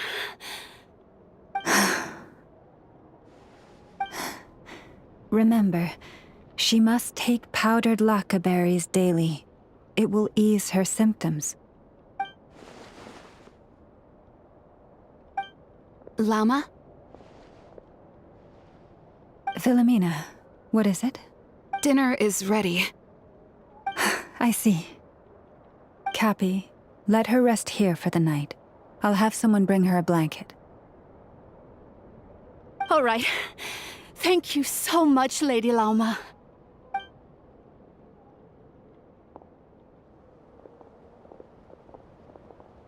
Will she be all right? Yeah. If there's anything at all we can do, please don't hesitate to ask. Thank you for your kindness. For now, though, Karina should be fine. She'll be feeling a lot better tomorrow. Please do not be worried. Come, let us head to dinner. I believe you still have some questions for me.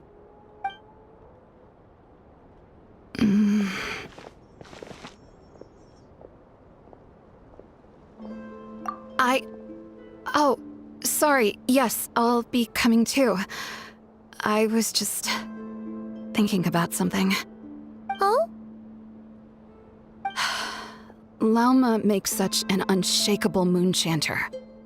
Calm, capable, someone we can count on. Deep down, though, I know she's been quietly carrying the burden for the rest of us. Traveler, Paimon, believe me when I say that as a fellow Frostmoon Scion, I do worry about Lauma. It's just that sometimes it's hard to say it to her face. Could I ask you to look out for her? I can tell she really trusts you. I fear that would stress her out even more. Sometimes I really admire her strength, but at the same time, I can't help feeling powerless myself.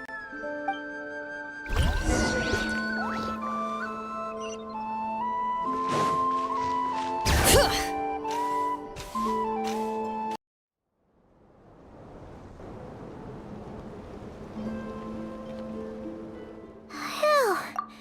Paimon's so full. That was even better than the stuff you gave us before. I'm glad to hear it. Thank you for accepting such simple hospitality. Hey, we should be the ones thanking you. Seriously, that was seriously scrumptious. How did you even manage to finish it? This slop's barely edible. Then again, I guess that's what you'd expect from savages. It's you! Those rude old Fatui we just met back in Nasha Town. My sincerest apologies. If you found the food we gave you earlier difficult to swallow, may I suggest taking a deep breath and joining us? These delicacies might change your mind.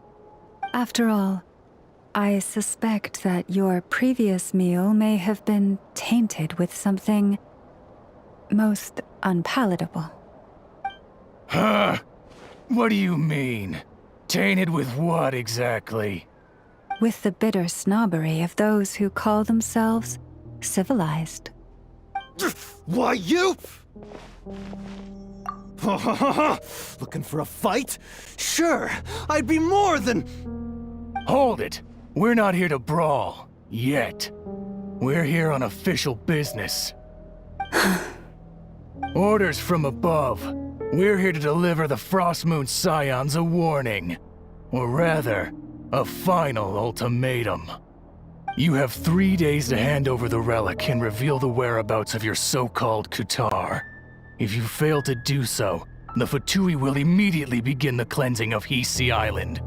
Which, by the way, is the sovereign territory of the Tsaritsa of Snezhnaya. What insolence! Your demands are outrageous!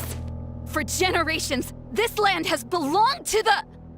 Dear guests, allow me to save you both time and trouble with a speedy reply. The Frostmoon Scions will never hand over anything to the Fatui. And to those who set foot on our land with ill intent, I say this. With your blood, we shall draw an inviolable line in the snow. That applies to you, too. Stubborn savages, the lot of you!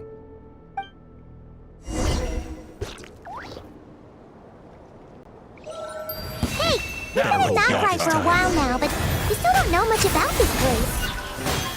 Now we've got some free time. Why don't we go explore Noctri Town for a bit?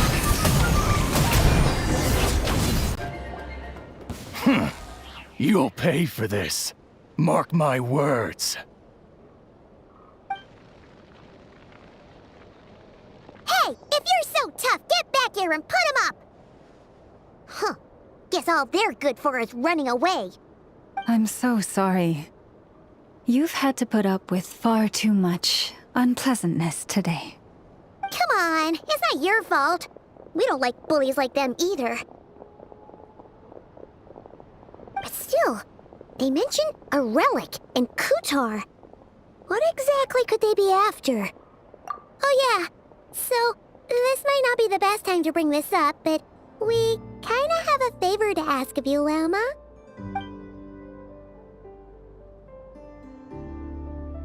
I see. So your questions concern the sacred relic too. Please, do not hesitate to speak your mind. Unlike those insolent intruders, you walk in the moonlight with open hearts. You stood by us when we needed your help, so it's only right that I return the favor.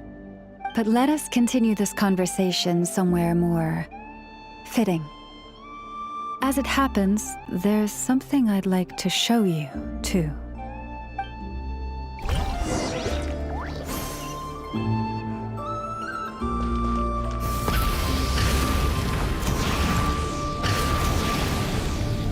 Whoa!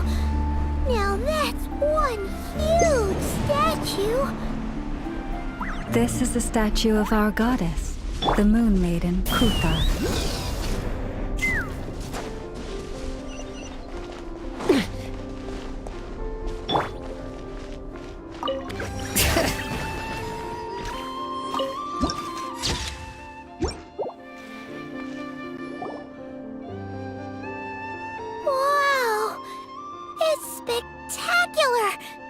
Kutar was born here on Hisi Island around 500 years ago. As it just so happened, a priestess of the Frost Moon Scions witnessed the moment of her birth. Instantly realizing that this was the prophesied rebirth, she quietly recorded the event and carved this statue to honor that miracle. According to legend, Kutar's birth was accompanied by the sudden appearance of many Kuhenki, who wove the moonlight that bathed her into silken vestments fit for a goddess. Hey! It's like it knows we're talking about it. From that day forth, the Kuhenki have been regarded as Kutar's familiars. Some believe that their habit of guiding travelers to hidden treasure stems from an instinct. The same one that not only drives them to protect the moon goddess, but also to make her smile. After all, according to the records, Kutar always looked lonely as she gazed up at the distant moon. Kutar left Hisi Island before I was even born. According to the previous moon chanter, the goddess was angered by our people's greed, and that is why she left us. Where did she go? No one knows what happened after she left. But just a few months ago, after those two ancient moon's remnants fell from the sky, she was spotted on Hisi Island once more.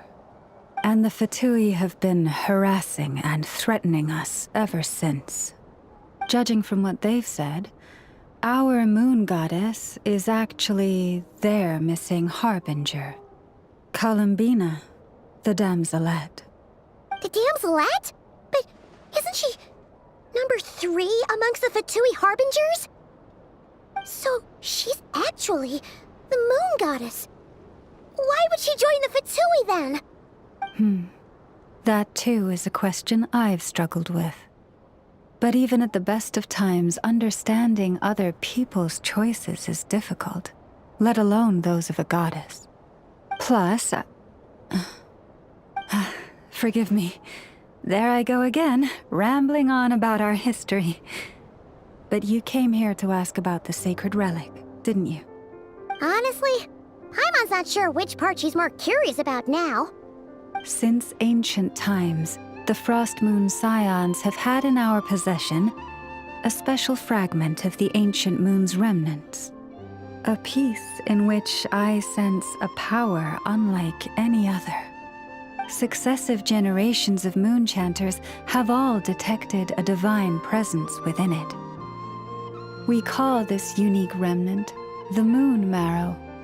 We heard you can use it to see what happened in the past. What is it in particular that you seek from the past? Well, basically, to cut a long story short, the traveler here is actually from outside of Tibet. Oh.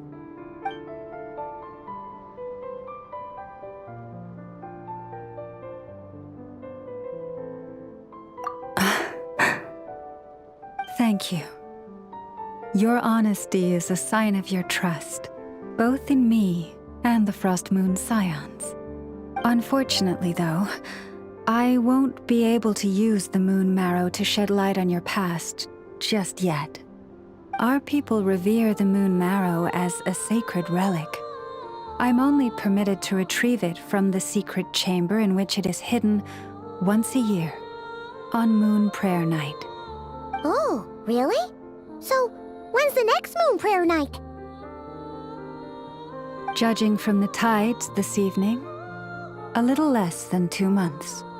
Huh? Does that mean the date changes every year? The ceremony is held on the night when the moon is closest to Tevat. This is also when Nodkrai's Kuvaki reaches its peak. Only then can the seal on the secret chamber be lifted. Oh, guess we've got no choice but to wait. I am truly sorry that I cannot help you sooner. But, as the Moon Chanter, I swear that I will do everything I can to help you find the answers you seek.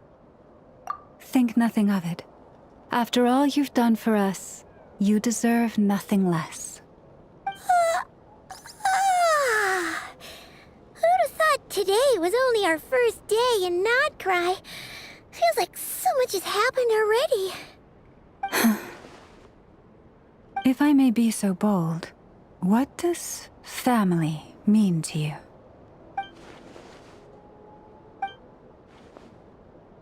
If you are aware of something, a secret that could hurt your family, would you be honest with them, or try to hide it?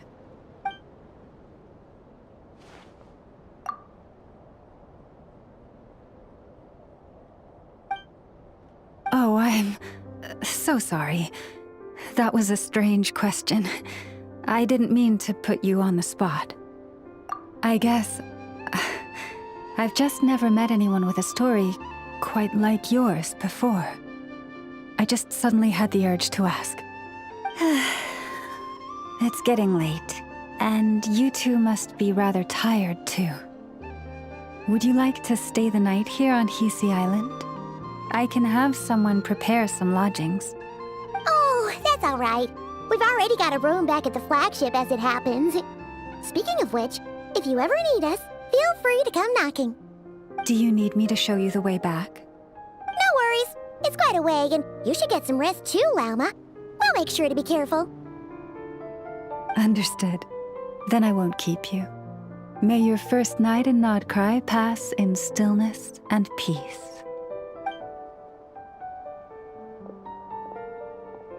So, what you thinking? Sure was an eventful day, huh? The good news is, we're not at a dead end in the search for your spaceship yet. We can always learn more about this place while we wait. The usual drill, huh? Paimon's really getting sleepy now. If she gets too tired to fly back, you carry her, okay?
Bring it!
Hey, what are you doing here?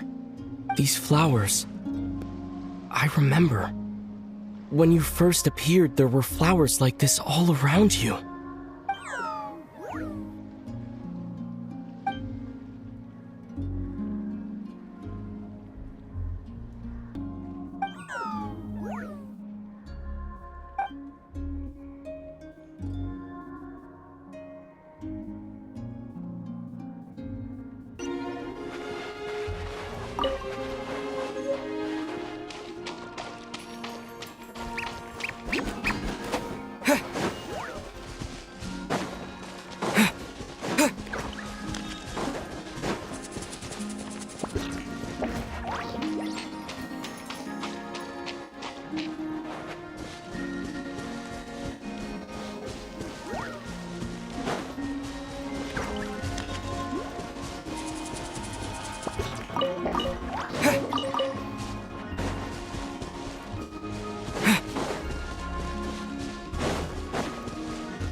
Who goes there?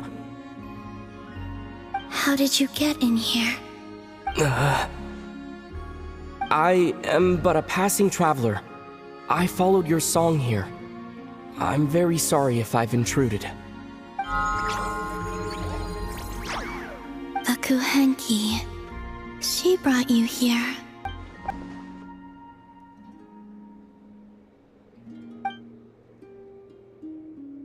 May I ask, are you the one they call Kutar? And the harbinger that the Fatui refer to as the Damselette? The Fatui? Are you here at their behest?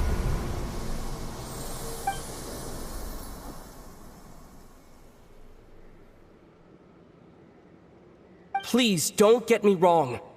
I have no intention of doing anything for the Fatui. I just wanted to ask you about Nodcry and the moons. The moons? Do not believe in what you can see. What truly matters is what you cannot. What do you mean?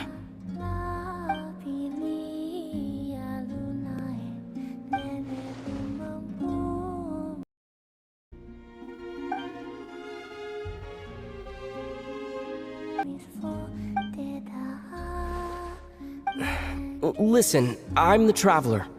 I'm on a journey through the nations of Teyvat. Hello.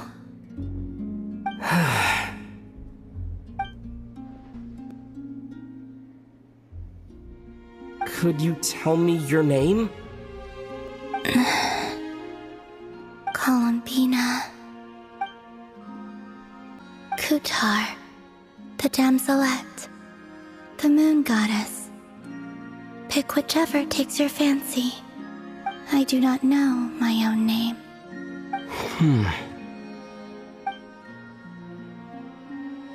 Then, Columbina.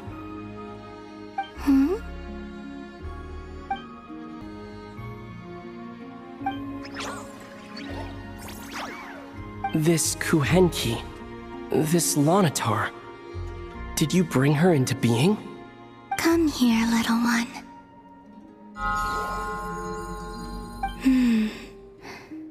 The trace of a blessing, but not one of mine. People always assume I can do many things. Assume I have done many things. But I haven't. All I ever wanted was to.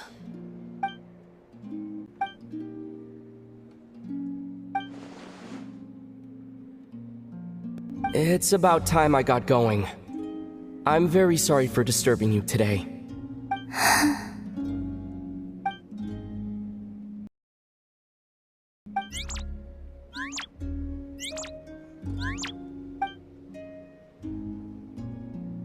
Columbina, that Kuhenki.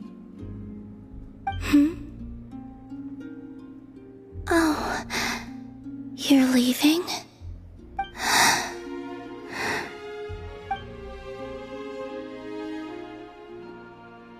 Go then.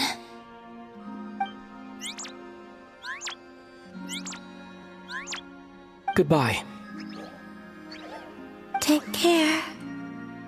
The moon can be treacherous.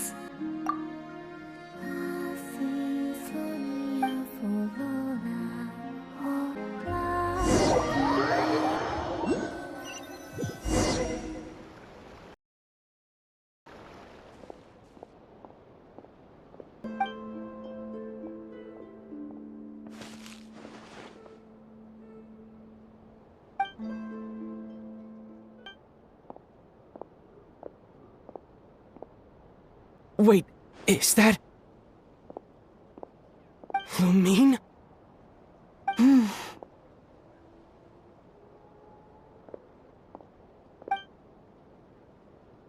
Lumine!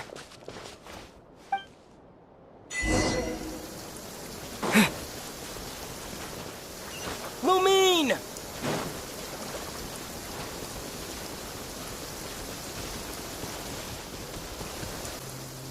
Lumine! Ether, it's you. Why are you here on Hisi Island? If I told you I was here in search of the Frost Moon Scion's sacred relic, what would you think?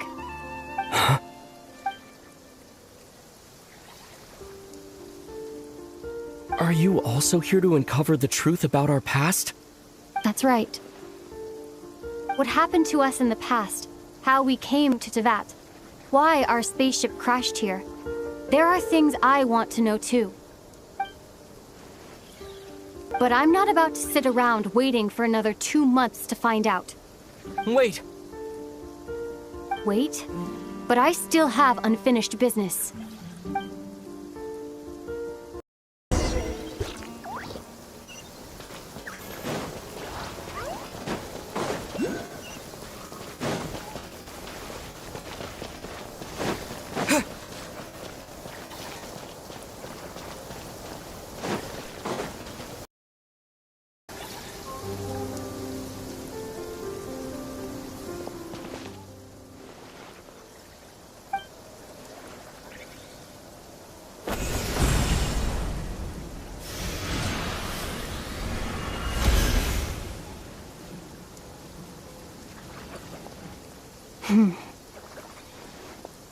Hold on a second.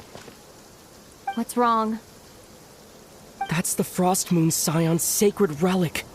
We can't just... Use it to get to the bottom of all this? We should at least get their permission. You barely even know her, yet already you hold that moon chanter in such high trust? What do you mean? She told you that the seal can only be broken on Moon Prayer Night, when the flow of Kubaki is at its peak, yes? You heard all that? Watch this. Huh? But... Get it now? She's been stalling for time. As long as the statue's base is imbued with sufficient power, the secret chamber can be opened at any time.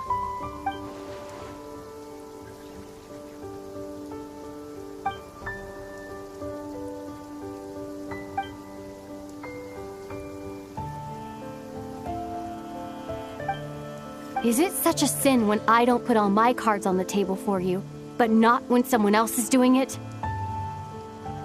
It's not like that. Is it? Lumine, you've got it all wrong. This whole time, I've wanted to ask you, what happened to make you like this? I admit, I've been having trouble accepting it. But after all this time apart, I've finally come to terms with who you are. Willful side and all. I trust you. I still do. Through all the worlds we've traveled, you've always been there by my side. If there are things you can't explain yet, I can wait while the journey goes on. I'll wait as long as it takes. Until the day you're ready to talk. Ether.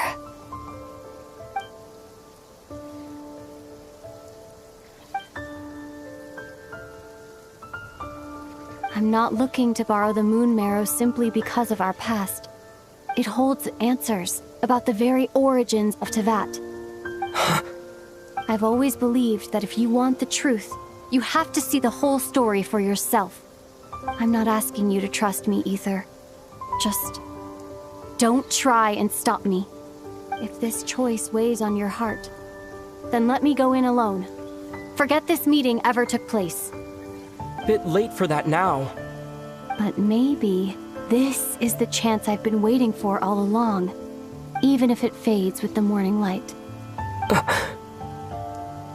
I want to go with you. You sure? Yeah. Then let's go. Lumine. It's been ages since we went on an adventure together. I can't wait. Really? You think I'd lie to my big bro?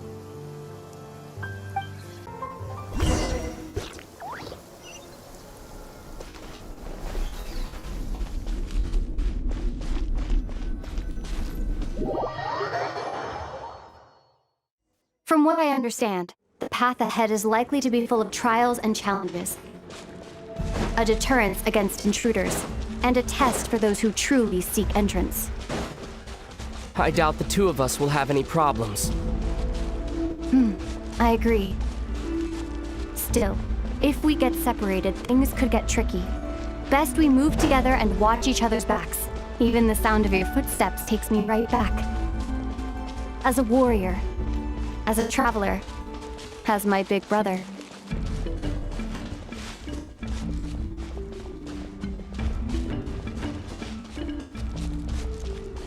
Looks like this is the first trial.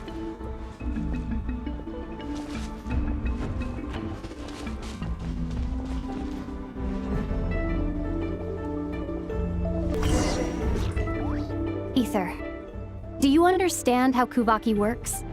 How it exacts force through push and pull? Let's see. How about this? I'll temporarily neutralize the Kuvaki on the cliff face and move the platform into the center. Once it's in place, you'll need to utilize the repelling force of Kuvaki to reach the other side. Okay, I'll leave it to you then.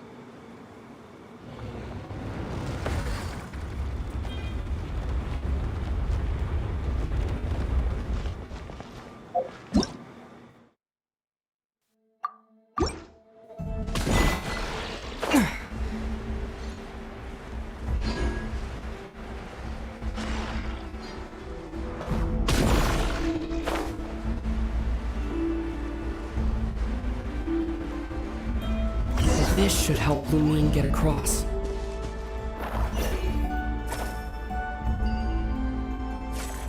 Lumine!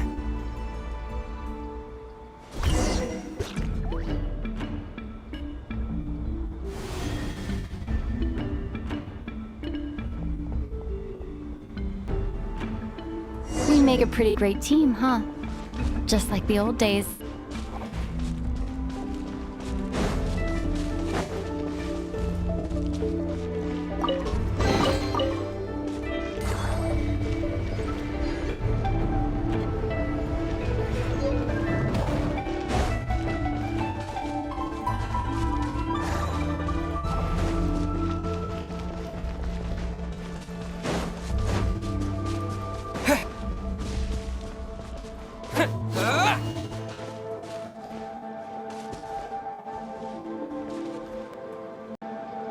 A wide open space.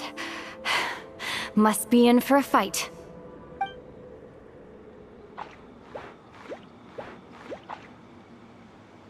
Was that it? What a letdown.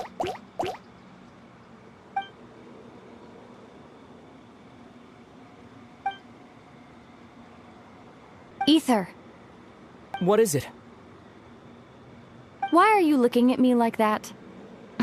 Those enemies were weak, were they not? Maybe it's because the trial's only just begun. Actually, I've got an idea. Why don't we have ourselves a little friendly competition? Let's see if your journey has made you rusty. You're on.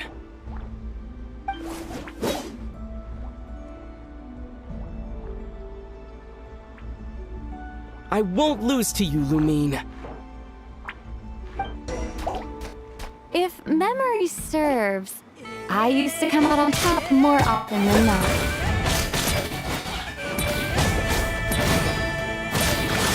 You sure you're all right? Seems your memory's slipping, Lumine. Save it. We'll know who's stronger soon enough. Let's see what you've got.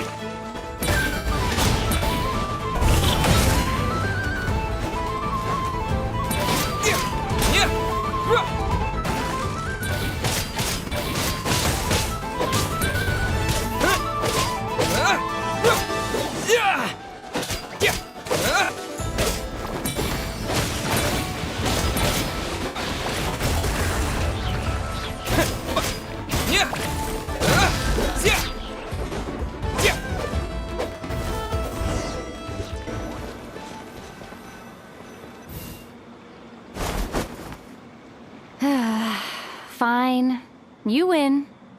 Didn't feel like you really wanted it anyway. Going all out in a place like this sounds like overkill to me.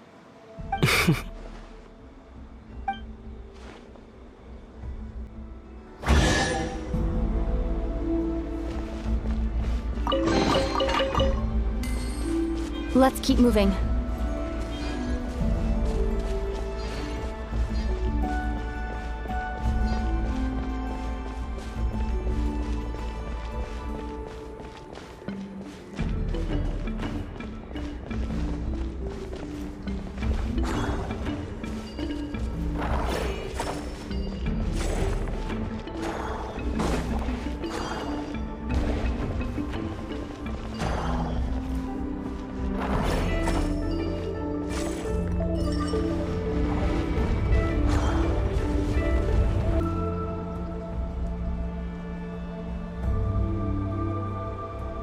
What is this place? No sign of any monsters. Feels like a ritual site.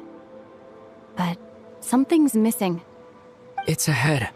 Inside that thing that looks like a mirror. I can feel it. But maybe it's sealed within. Can you open it using Kuvaki? Apparently not. Do you think it might have something to do with the Frost Moon Scion's bloodline? Lumine? If this is about strength of blood, what could possibly stop us? Let me give it a try. Why don't you check around for other clues? Sure.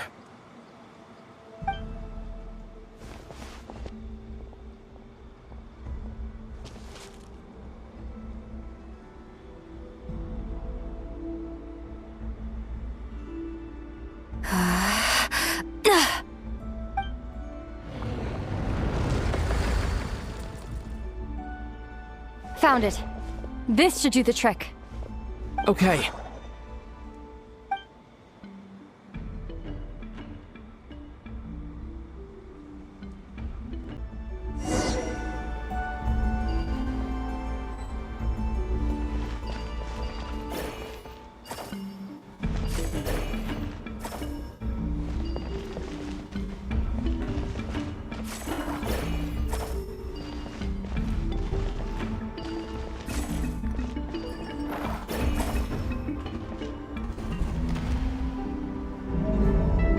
Yep, that got a reaction. That's one down.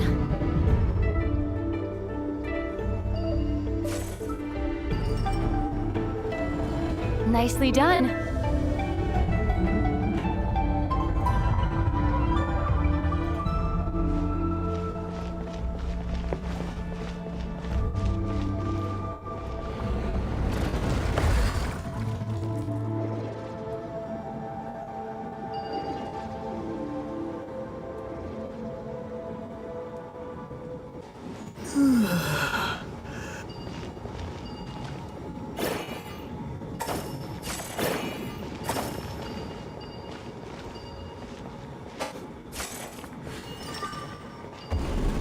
You've got this. One more to go. Good work, Ether.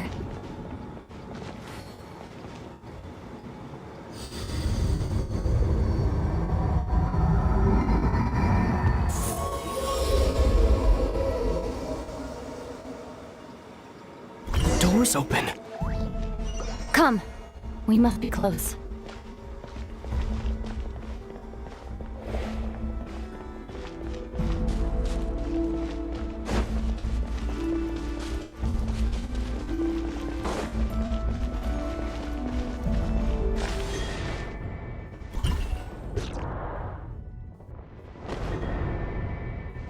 Stay on your toes now. Have you considered that I might be the more experienced between us? Is that so?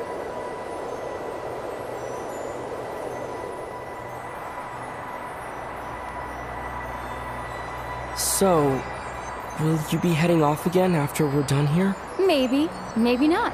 Another cryptic response. Don't worry about things that haven't happened yet.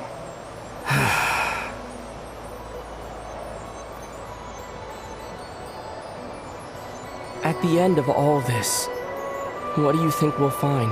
Whatever it is, we can handle it. What about the end of our journey? That's not something we need to worry about right now.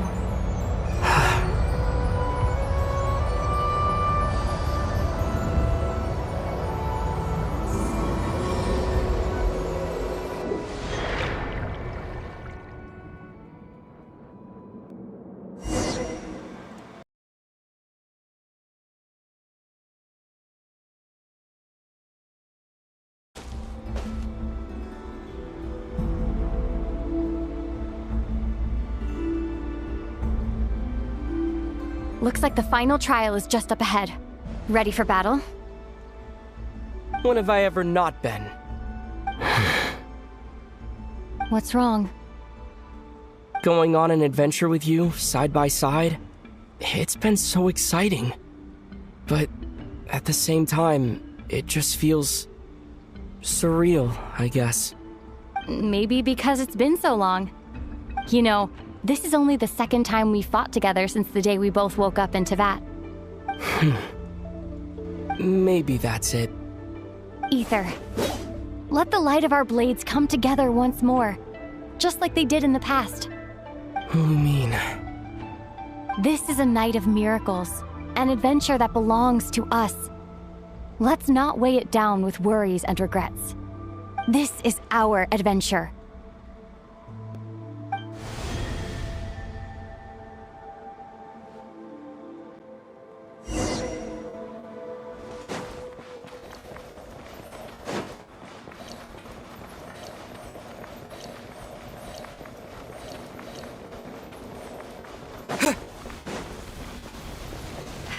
Here goes nothing. Prepare for battle. Stay focused! Dodge its attacks!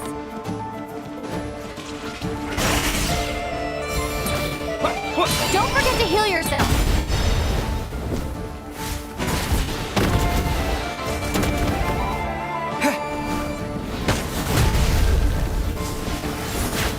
This is bad!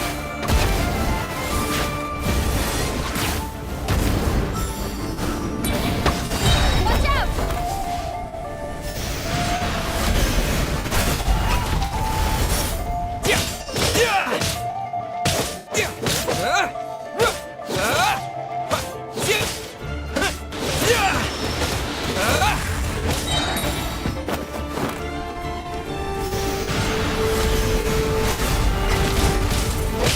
Time for the finishing blow!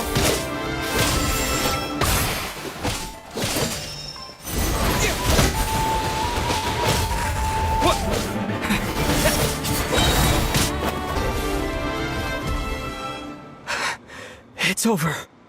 Nicely done. Flawless execution. Couldn't have pulled it off without your backup. Not too shabby at all. As for what you were saying, yes, I should have come to see you earlier. Or at the very least, Spent more time with me going on adventures like this. something like that.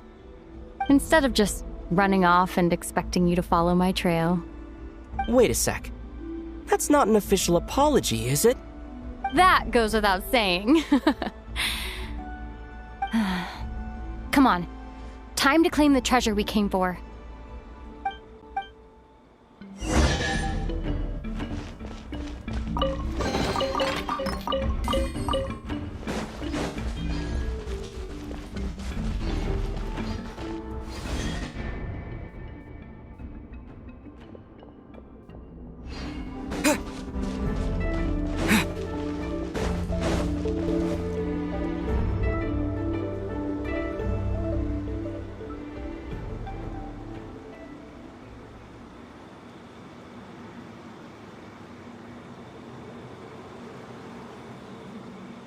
So this is the Moon Marrow.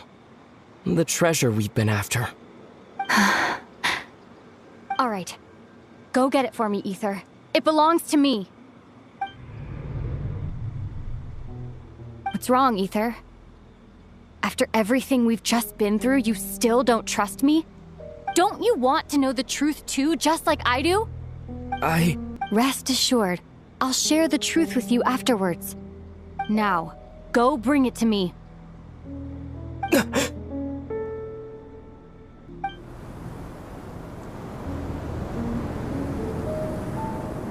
What's going on?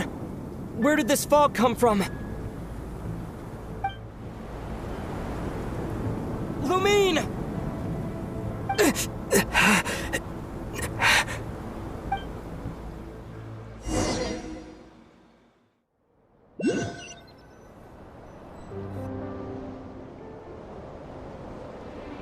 Lumine!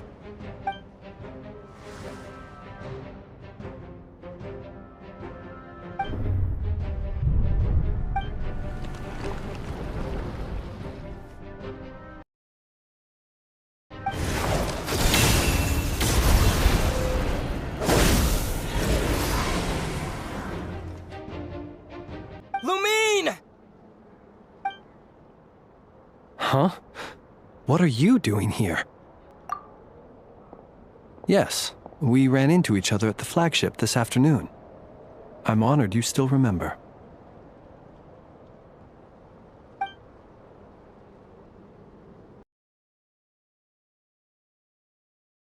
Are you looking for something here?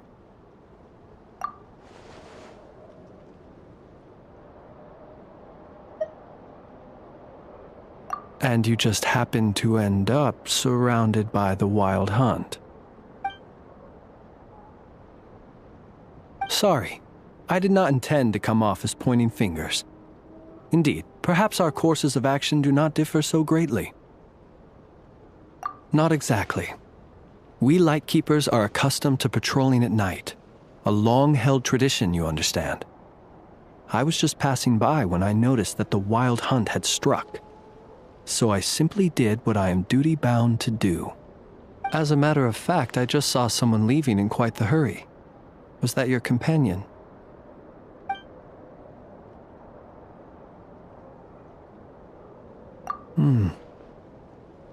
Perhaps I should take my leave now. After all, my patrol isn't over yet. Nodcry is a dangerous place to be at night. I'd advise that you head back soon as well.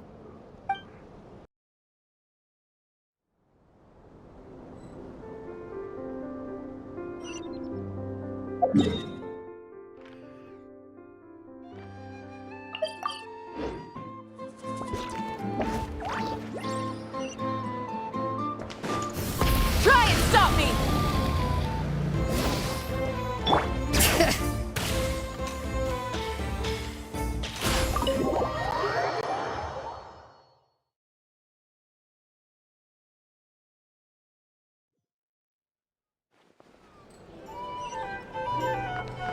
Bring it!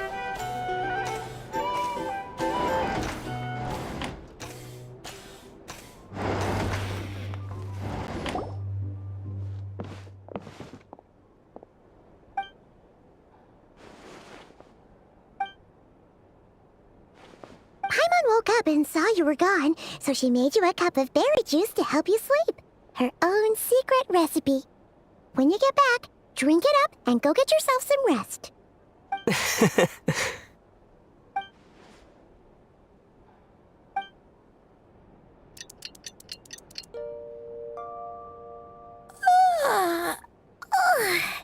Good morning? If now still counts as morning. When did you get back last night? Did you sleep well? Good to hear. So, where'd you wander off to on your midnight stroll? Anything interesting to see in Nodcry at night? Oh, really? Come on, don't leave Paimon hanging. All right. Guess we'll have to feed your stomach before we feed Paimon's curiosity. Let's go grab something to eat while we talk.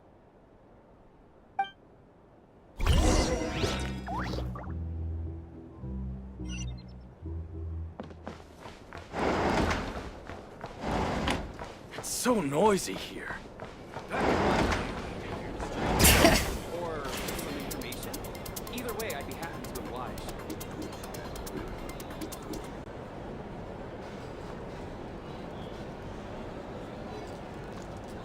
Phew!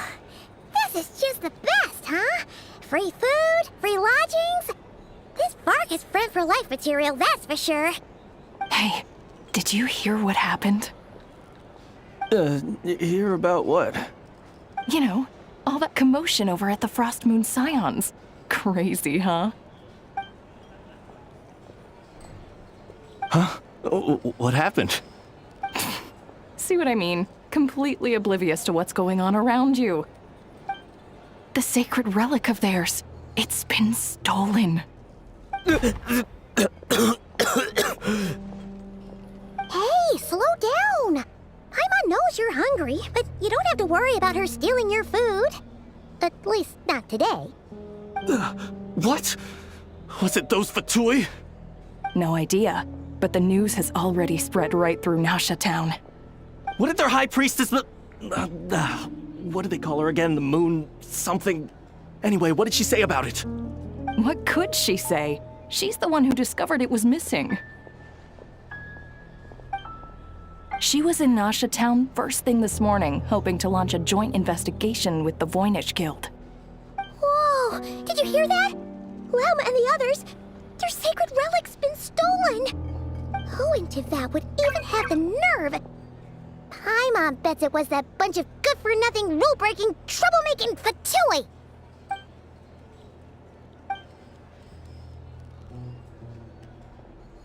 Huh? What's wrong? You feeling okay? A joint investigation? Good luck getting any takers. Unless there's some reward or business opportunity to sweeten the deal. Same thoughts here. So just a few minutes back, she switched gears and headed over to the one place that might actually be able to solve this. The Curatorium of Secrets. You scared, Paimon! What is it? Huh? Okay, just... Hey! Paimon's not a baby, you know! Quit pulling her arm! If you want to negotiate prices, go find a flea market.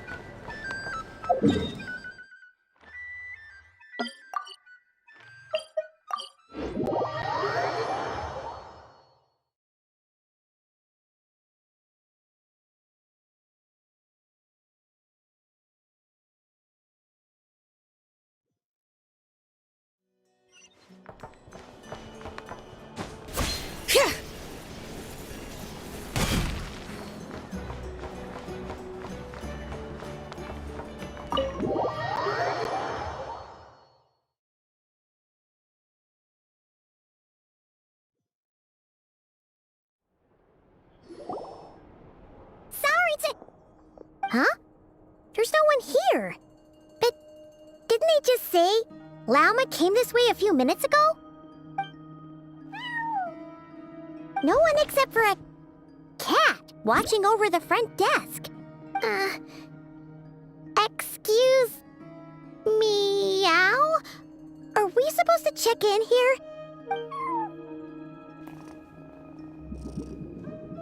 No idea what that means.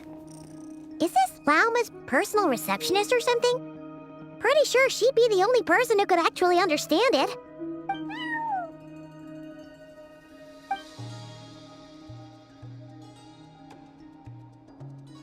Huh? It's heading into that room! But why not? Like I told you already, that's just... Another client.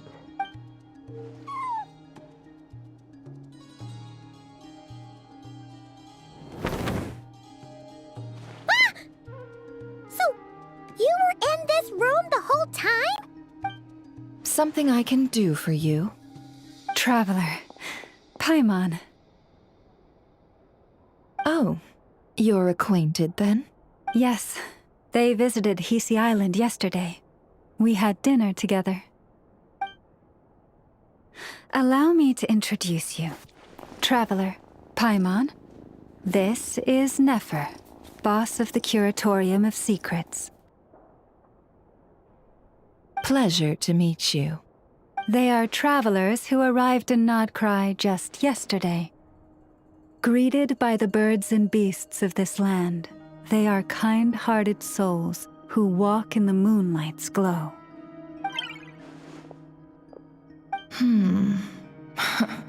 Interesting. Thank you, Lauma, but you need not have introduced them. They are great heroes, renowned throughout the nations beyond our borders. Oh, really? Do not forget, I deal in information. Just because most people in Nodcry pay scant attention to foreign affairs, that does not mean the same goes for the Curatorium of Secrets. They're the heroes everyone was talking about before. The ones who saved Natlan during the Abyss crisis.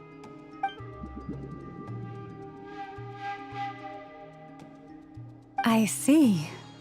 We Frostmoon Scions seldom leave our domain, so I had not heard of your heroic deeds. Please, forgive my ignorance. It's no big deal. We were hoping to keep a low profile anyway. If we had to list all of our titles and good deeds, we'd be talking till sundown, and then some. Huh? What's wrong? Still not feeling great? So, what brings you both to the Curatorium today? Oh, so basically, we were just eating when we overheard people talking about how the Frostmoon Scion's relic had been stolen, and then he dragged Paimon over here. I see. Ah, I see. So you came over here because you were worried about Lauma. A combination truly befitting of great heroes. Strong at arms and pure of heart. In that case, Lauma, I've got a suggestion. Why not ask these battle-hardened heroes to take the commission for you? Honestly, it's a little beyond the means of such a modest establishment as ours. Your modest establishment? Unable to handle a commission? You just don't want to take it, do you? You're right. I do not. What kind of commission is this? Surely it's not to recover your stolen relic? Yes, that is it. Recovering the relic is both my duty as a moon chanter and a step toward fulfilling the promise I made the Traveler, to help uncover the truth of the past. But Nefer has already declined our commission multiple times, and yet, just as it always has, the moon will continue to illuminate the sky above the Curatorium. Come night or day, may the moon goddess keep you. Enough of that.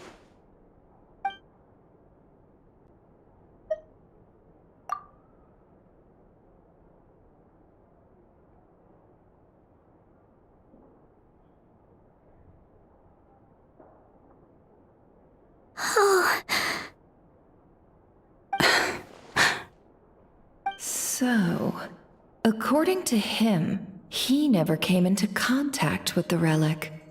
So he suspects his sister may have taken it. I understand. The Frostmoon Scion's secret chamber has remained hidden from the world for generations. But the reason outsiders are forbidden entry is not only to prevent theft. Within the chamber lie ancient trials, challenges designed to test the worthiness of those who enter. To intrude without rightful cause is a most perilous act indeed. So please, don't be too hard on yourself. The fact that you made it through those trials proves your right to stand before the relic. To put it simply, the Moon Marrow itself has deemed you worthy. No. Your honesty tells me everything. You never sought to take the Moon Marrow for yourself. As for what happened at the end, I suspect the chamber's protection mechanism may have been activated. Among those who entered the final chamber, there was either someone with impure intent, or else an abyssal presence. The Abyss? Perhaps that's why, then. Either way, the Moon Marrow was taken. And I believe you. So the problem remains the same. I need to recover our relic. See? Didn't I tell you it would all work out in the end? But before everyone starts celebrating, forgive me for asking just one more thing. Are you absolutely sure your sister took the relic? What do you mean? Weren't they the only ones inside at the time? Who knows? Think about it. After your sister broke the seal with abyssal power, what was to stop someone else from following you in there? In theory, nothing. And as it just so happens, I received a tip-off from one of my sources earlier this morning. Word is, today of all days, the Fatui suddenly called off their search for the relic. What? Huh? Why?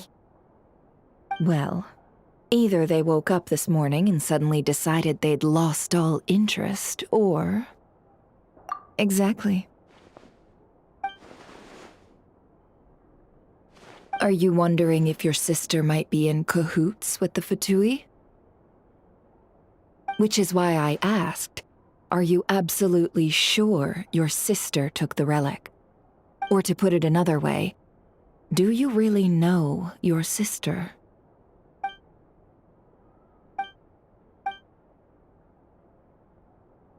In other words, it's highly likely that the Fatui already have the moon marrow. So, basically, all we need to do is find our way into that Fatui research facility, and we should be able to get to the bottom of this, right?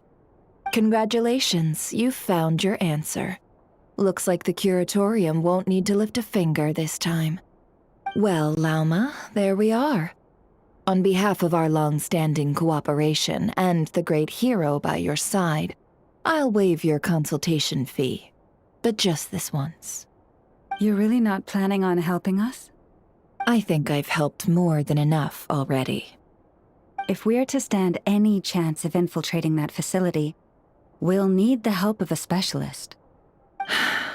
Just so you don't get the wrong idea, let me make myself crystal clear. The Curatorium of Secrets has always striven to abide by a policy of strict neutrality. We do not take sides with any faction in Nodcry. I cannot help the leader of the Frostmoon Scions sneak into a Fatui facility. That would make me their enemy. When one of their harbingers asked me to help them infiltrate your territory, I gave them the same answer. No. All right.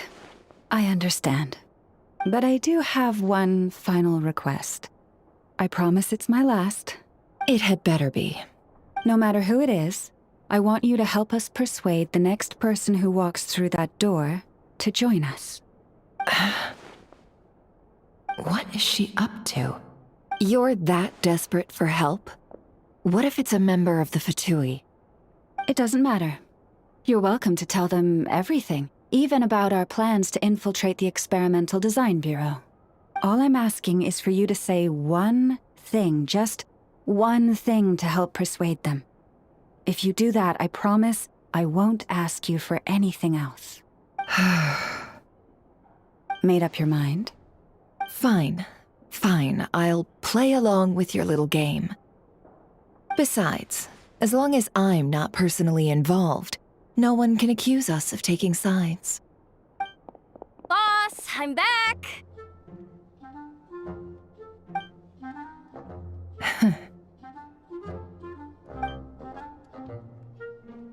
You won't believe the luck I've been having today. Remember you sent me to find that runaway cat, yeah? And you said I'd only be back after dark? Well, guess what? Right after I left the house, this big ibis flew over and the missing cat was right in its claws. And once it got close, it loosened its grip and... Boss, you're meeting clients. I'm so sorry. I'll get out of your way.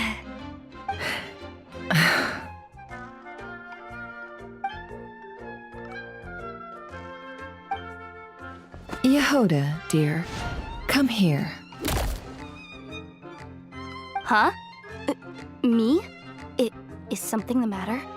Oh, hi there. My dear Yehoda, I have a request. Yikes! Why sounds so scary. Did I do something wrong? Would you be so kind as to accompany these 3 delightful clients of ours and help them infiltrate the Fatui's Kuvaki Experimental Design Bureau? What is going on here? Boss usually just says things like, hey, go do this, or you, go take care of that. Why is she being so scarily polite? And wait a sec, the Fatui's research facility? That's basically a death sentence. Made your mind up yet, my dear?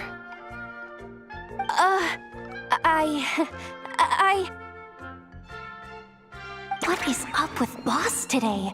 Am I supposed to say yes to this? Or maybe it's because the mission's too risky, so she's actually looking out for me? Why is everyone looking at me like that? Is this some kind of test? I can't let the boss down. Can I? Have you made up your mind?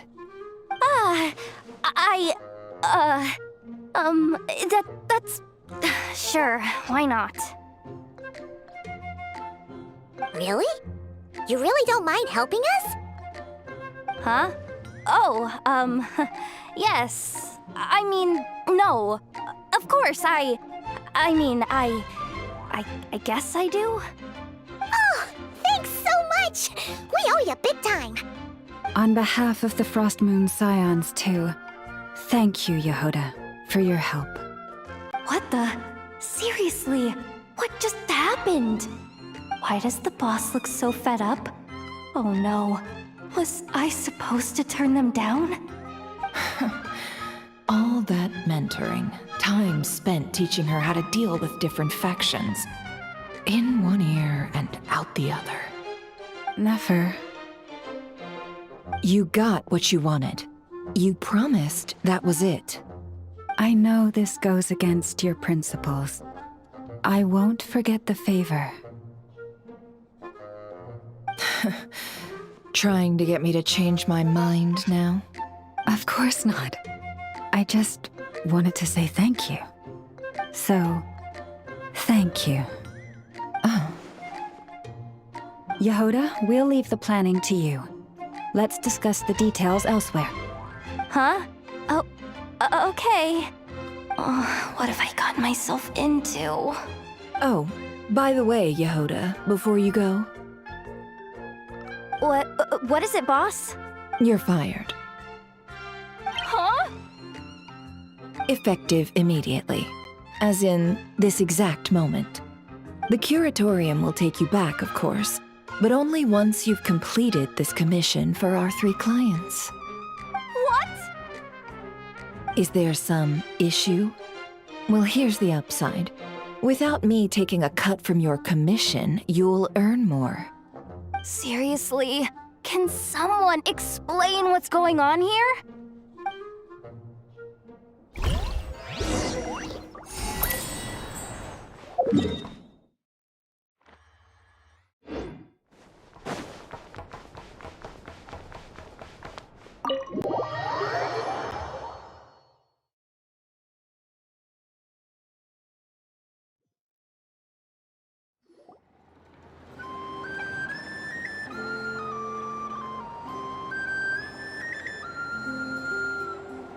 Are we sure Yehoda's alright? She looked totally crushed just now. She'll be fine. She's just in shock. But one thing's for sure. The curatorium's professional standards are beyond question. The fact that she only requested 1 day to prepare says it all. As an apology, I'll ask my animal friends to help her out more often in the future. Also, thank you for being honest with me. It means a lot. Was it really, though? As far as I see it, trusting your family is never wrong. In this case, let's call it a misjudgment. But the truth is, we all make mistakes every now and then. What matters is how we deal with the consequences. So, in return for your sincerity, there's something I'd like to share with the two of you as well. Oh? What is it? Perhaps it is something best said under the moon's gentle light. Would the two of you meet me on Hisi Island tonight? Oh, it does sound important. You're right, there's too many people here. Somewhere quieter makes a lot more sense. Thank you both for understanding. Then let us meet beneath the moonlight.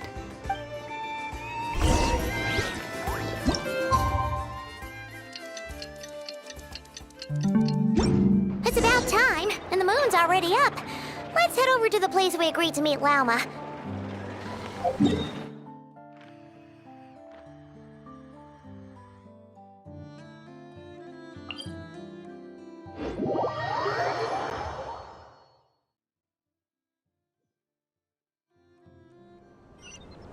Bring it!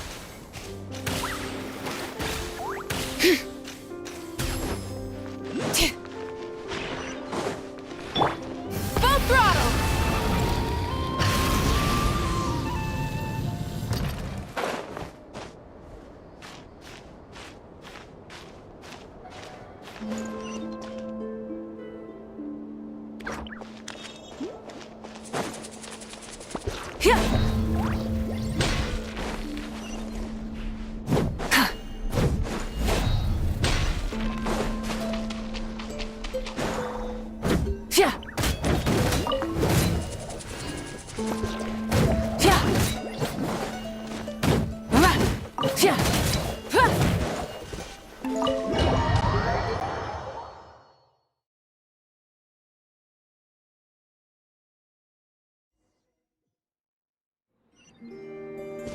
Try and stop me!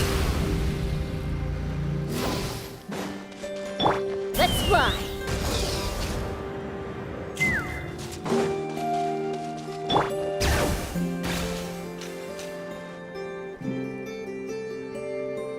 Lauma, we're here! Huh? Lauma, are you praying? I am indeed. For the moment I was born, my people exclaimed, "Behold, eyes like the moonlit tide, antlers like the crescent moon, and blood that glimmers silver as the moon's reflection." From as far back as I can remember, I was revered as the Frost Moon's emissary and the Moontide Maiden. The first words I ever learned were prayers to the Frost Moon. The first gestures, those of our sacred rites. Wow, that must have been tough. Back then, I didn't know any better. It all just seemed so natural. The Frost Moon Scion's bloodline has long since begun to run thin. Nowadays, even those of us with antlers are few and far between, let alone those attuned to the power of Kuvaki. But I...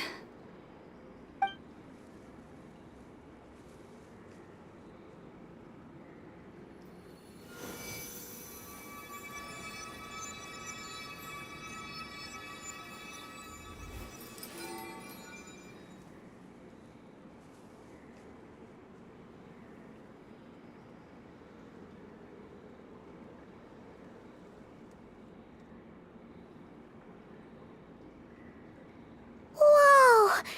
Your antlers are so pretty. They say it's an extraordinarily rare condition. Once in a century, if that. I am unusually sensitive to the moonlight, as well as to the Kuvaki's ebb and flow. As a child, I could barely sleep because of it. Oh no! It was that serious? To others, fluctuations in Kuvaki are something you easily get used to, like a gentle tide lapping away at the shore. But to me, that same tide is a towering tsunami, a surging swell crashing against me. Of course, as the years went by, I learned how to suppress my senses and my power, enough to keep it all from overwhelming me. But because of that, I also had to walk the path of concealment. Concealment? From the moment I was first taught to pray, my kin would point up to the night sky telling me, that Lauma is the frost moon, the last of the moons, the sole surviving truth. But I would ask them in response, why? Why can't I feel anything from it at all?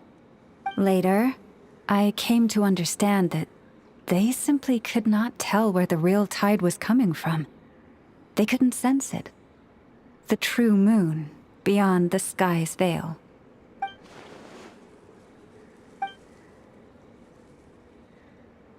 The moon is false. I reached that conclusion long ago. But there was no one I could tell. Not a single soul. At least, not until now. Am I the one who's wrong? Is it the moon that is false, or my own senses? I asked myself such questions time and time again.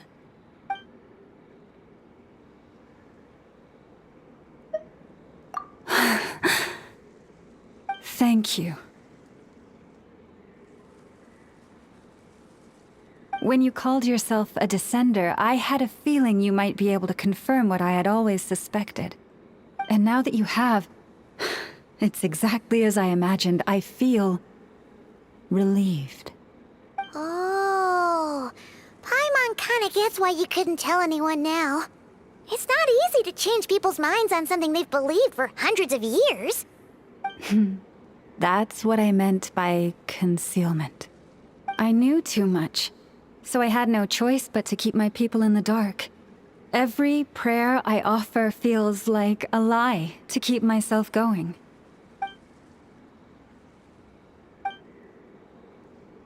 You've already met our Kutar, haven't you? Huh? When was that? And, more importantly, when were you planning on telling Paimon? Ah, no wonder. What did you think of her?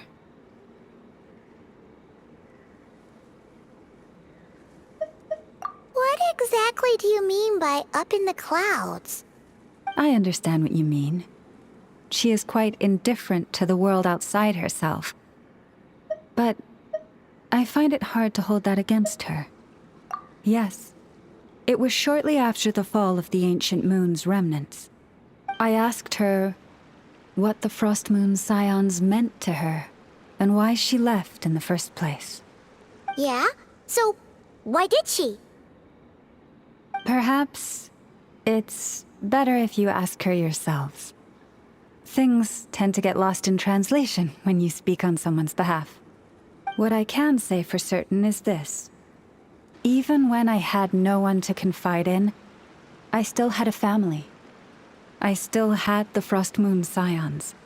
But that girl, born beneath the moonlight, perhaps she's never felt she had either. The truth is, though, she might have had it all. If only the Frost Moon Scions hadn't let her down. The Frost Moon Scions now walk a path of error. They offer their prayers to a false moon, and to a goddess who can no longer answer them. I want to change all that. But with the Fatui closing in on us day by day, the Frost Moon Scions must stand united, now more than ever. I just need to wait for the right moment. Lady Lauma! Lady Lauma! Cappy? Has Kadena's condition deteriorated again? Traveler, Paimon, we'll have to continue this conversation later. We'll come too!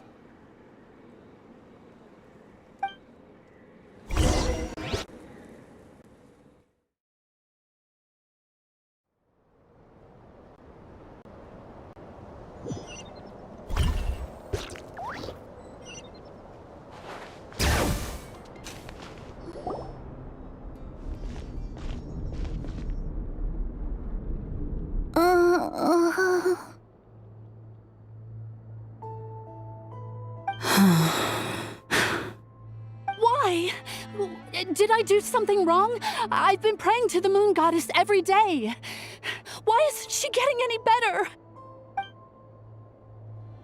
Cappy, I need you to wait outside. I'm about to start her treatment.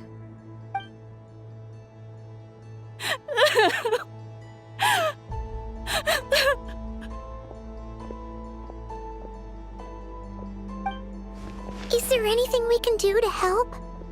Just don't be alarmed by what you're about to see. And please, don't let her mother see it.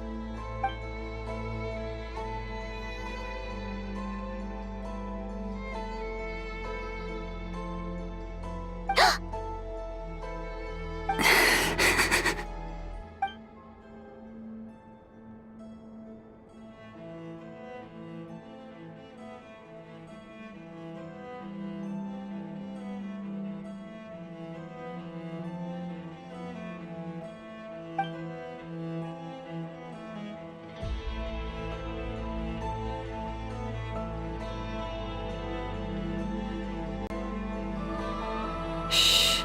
Please. Help me keep this a secret. She looks much better now.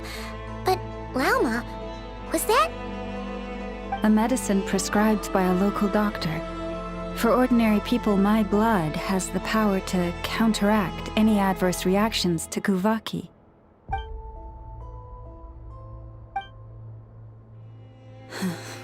So, now you know another of my little secrets. I had hoped to guide the Scions out of error before Karina's illness reached this stage, but clearly, I was too late.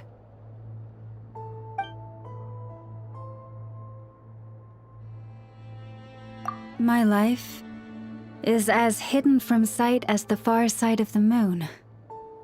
Yet people only look to the bright side for guidance. If the day ever came when the two sides were reversed, could they truly accept it?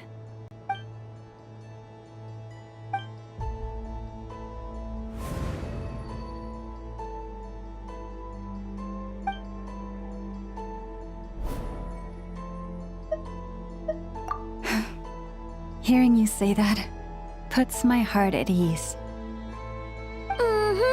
And if there's anything we can do to help the Frost Moon Scions, just let us know. Our priority, right now, is reclaiming our relic from the Fatui. But I now understand that the day I will tell everyone the truth is no longer far off.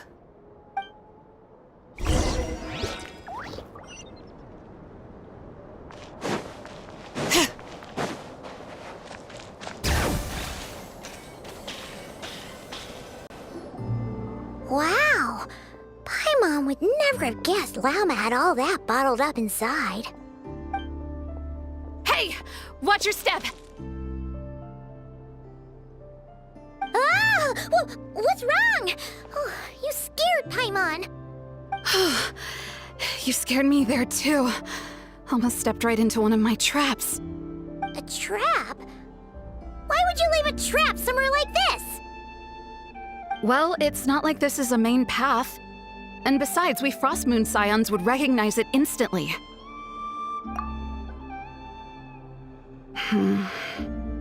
Alright.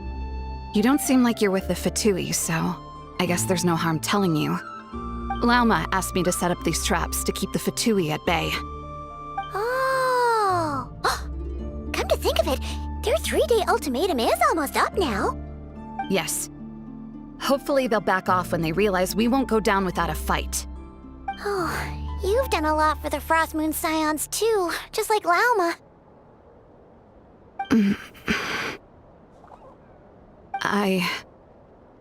Philomena?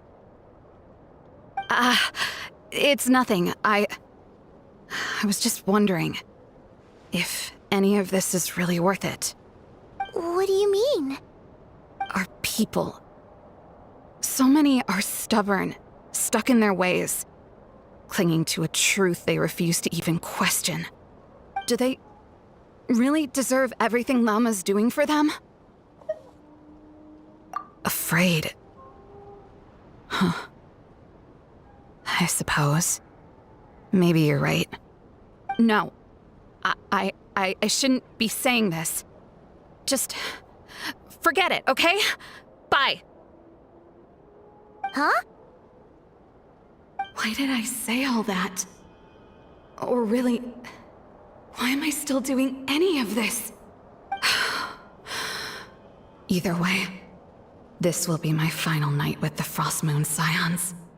Wow, she sure took off fast.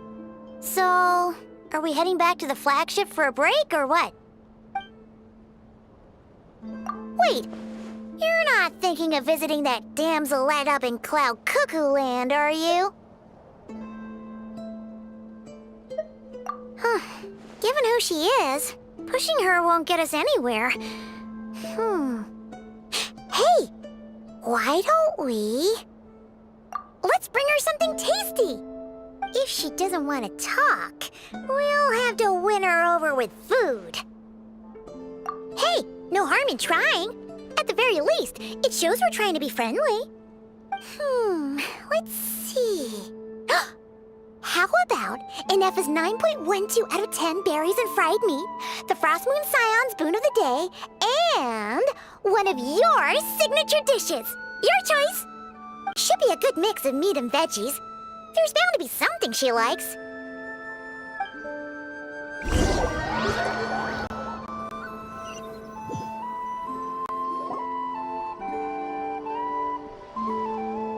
All right, food's packed and ready. This is the place, right? Why does it feel like we're going to visit a patient? Oh, no. Take this seriously, Paimon.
Remind me, who are you again?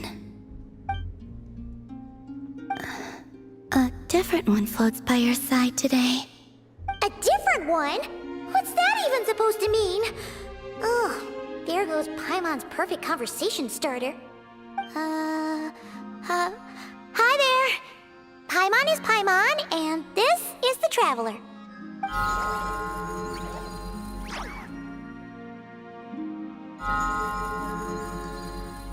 Oh, there you are. Between the two, I suppose you're cuter. Wait, what do you mean Paimon's less cute than that floaty thing? Columbina. What is it? What's your favorite kind of food? Is this a treat? Or an offering? Let's go with treat. Anyway, this is all the Traveler's cooking, so please, help yourself.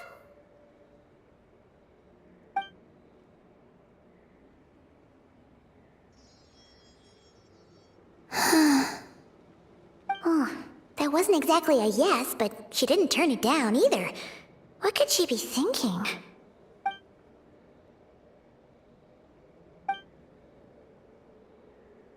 So, do you want to ask? Hey, she's actually playing along! Quick, now's our shot! You know the moon in the sky isn't real, don't you? I know there is only one moon in the sky. It is simply that some can see it, and some cannot. What does it mean to you?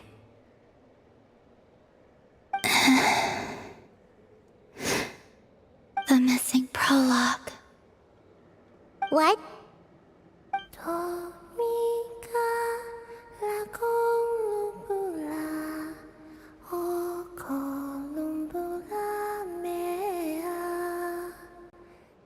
Huh?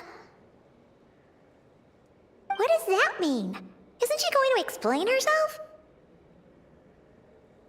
Can you tell me more about that melody? You were humming it last time, too. It must be important to you.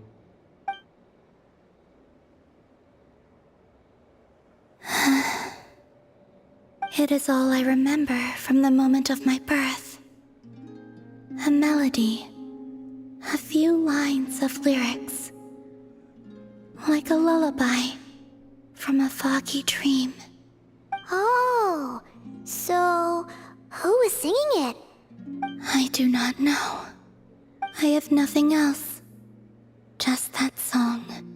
Huh? And the Frost Moon Scions who found me. They had nothing either, but hope. Before I even knew what was happening, they were already calling me their goddess. And I had no reason to decline. Like two lost infants unknowingly exchanged, I adopted their faith. And in return, they adopted me. But my adoption drops you into the story halfway through. What came before was scribbled onto the wrong pages, never even bound into the book. That sense of something missing only served to nurture their greed and doubt. And thus, I came to realize that this place was never truly my home. Greed and doubt? O Moon Goddess, forge weapons for us, drive out our enemies, and expand our lands. O Moon Goddess, heal our wounds, ease our suffering, grant us strength. They asked for everything, and I obliged. Until the day came when no answer could be given. If mortals can turn to the gods when they are powerless, then who do the gods turn to when they have nothing left to give? You've got Paimon there. In those days, the Frost Moon Scions cared more for faith than for truth. Reality rewrote the sky in words I could not understand. I did not want to read a tampered version, so I simply stopped looking. The real beginning of my story lies up there, on the moon, forever beyond my reach. Like a message carved for blind hands, sealed away where no fingers can find it. Huh. So that's how it is.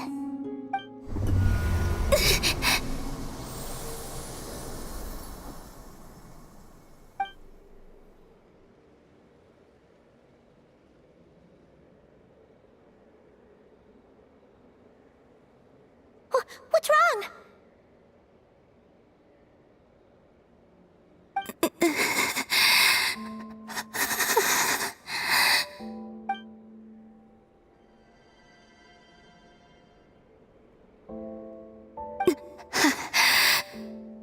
You should go. What, now? But you really don't look well. Did something just happen? Is there anything we can do to help? No.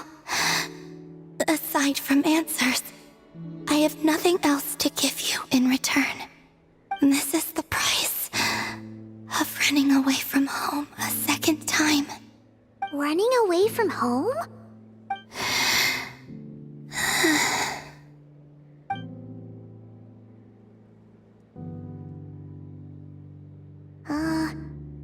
Is she heading towards the food?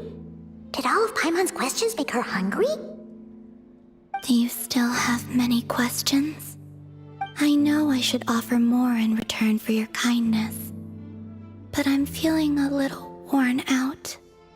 Oh, we're so sorry about that. The Tsaritsa was right. Freedom always comes with a price.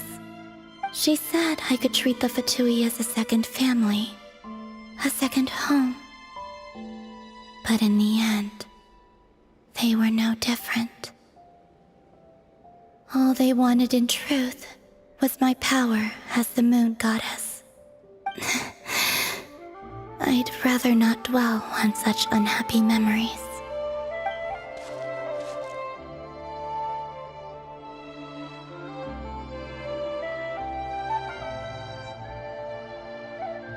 I have fulfilled my promise to the Tsaritsa, though it has used up much of my power. So you see, this has nothing to do with betrayal. So, you're just staying here for now, resting and recovering your strength? Yes. What about these flowers? They have grown in Nodcry for many generations. They're highly sensitive to the ebb and flow of Kuvaki.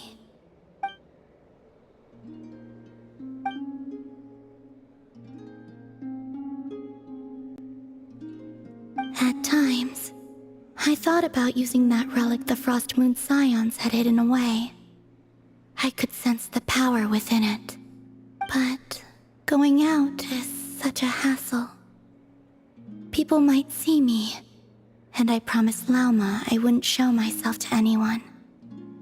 Besides, I know it's gone now anyway. Really? Lauma asked you to stay in hiding? Uh-oh, she's looking back at the food again. But Paimon's still got some little crumb cookies here. You could have these for dessert if you wanted. Lauma said she wishes to change the Frost Moon Scions, which is why she asked me to stay out of sight.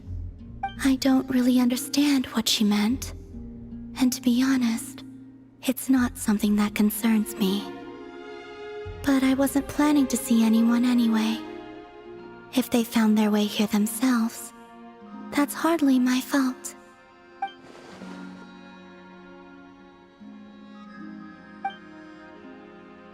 Lauma, the Maiden of the Grove. She is quite unlike any Frost Moon Scion I have ever met before. After hearing my story, she actually apologized for how the Frost Moon Scions treated me back then. She told us she feels like she's been living on the far side of the moon. Is that so? I actually got the opposite impression. She's been keeping her true power hidden away, afraid that people might be dazzled by its brilliance, and that they'd no longer be willing to look her way.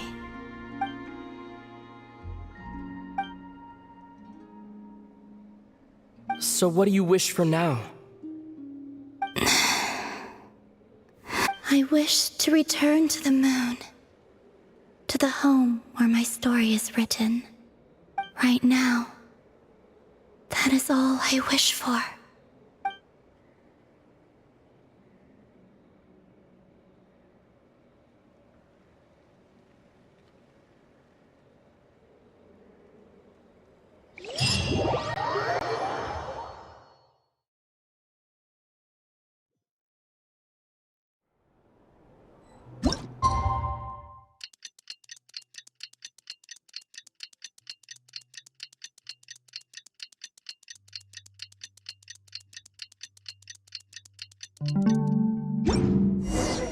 Tonight's the night we infiltrate the Fatui's Experimental Design Bureau. Come on, we better go meet up with the others.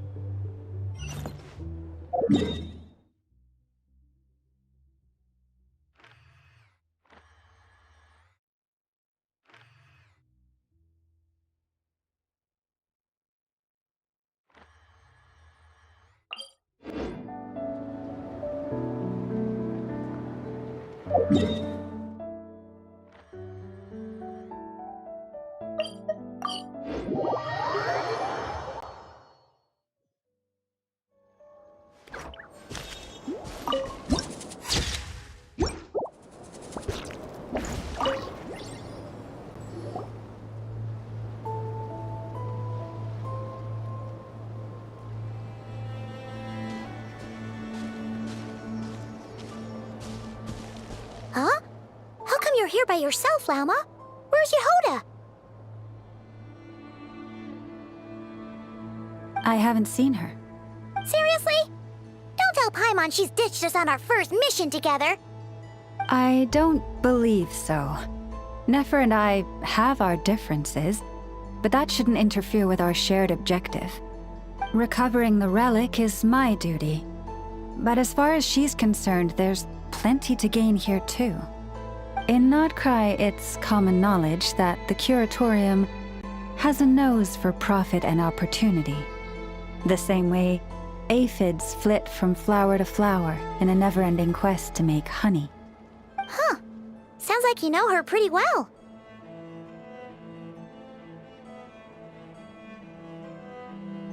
Still, Yehoda sure is taking her sweet time.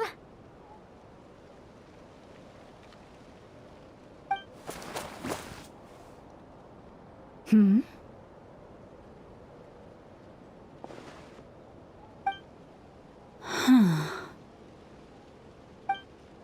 I believe we may have misjudged and underestimated Miss Yehoda.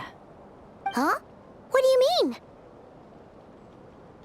As a former employee of the Curatorium, I'm confident that she possesses both professionalism and integrity in ample measure.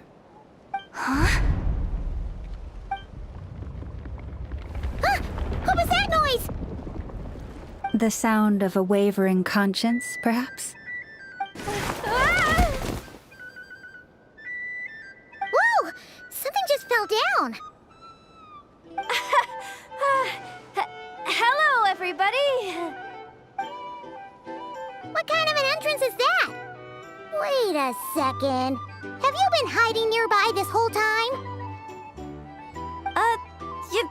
Yeah. I was just, scouting things out from up high. Darn it.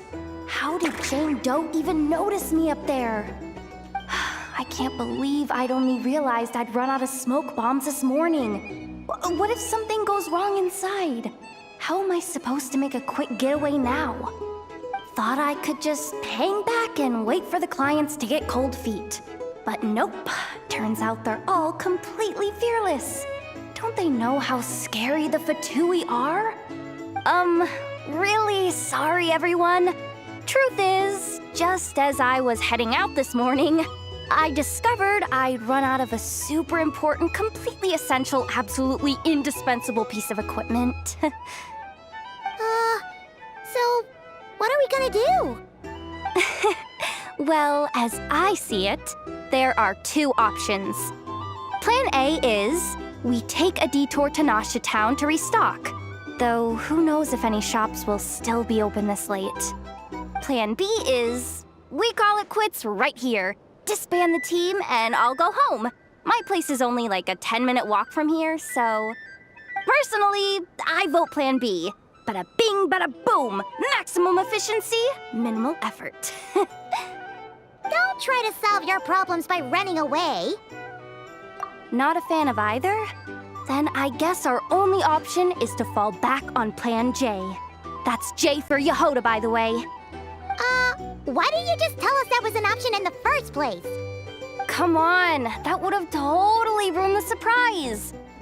Boss pulls this trick all the time, and it's always the clueless ones who end up praising her to the skies. Feels like you just threw shade at a whole lot of people. I have faith in your professionalism, Yehoda. You don't need those flashy tricks. Your abilities alone are more than enough to earn our respect. Huh. This Jane Doe sure has an eye for talent. Speaking of which, maybe it's time I started calling her something nicer? You really mean that, Jane? Laumado? I do. I'll tell you what, it's not every day you get to work alongside such considerate clients. I have a feeling we're gonna make a great team. Plan J is this. We find our way in through the freight access on the facility's east side. It's tucked away from view, and security's lighter at night. I've prepared some special gadgets too, so we should be ready for anything. If we want this to go without a hitch, we'll need to work together every step of the way. So everyone, stick close behind me. Now that finally sounds like a real pro talking. Hey, you saying I didn't before?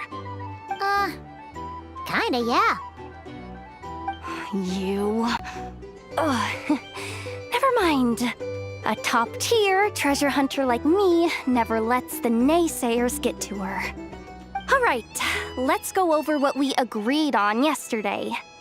The goal of infiltrating the Kuvaki Experimental Design Bureau is to locate and, if possible, recover the relic that the Fatui stole.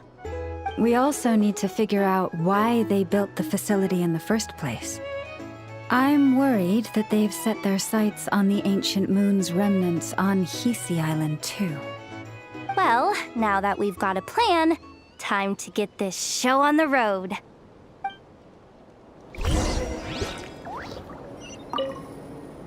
Everyone ready? Yeah? Then, let's move. All right then, let's get this job done.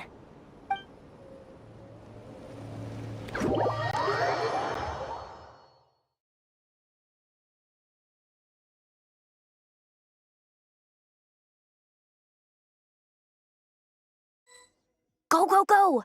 But make sure you stick to the side.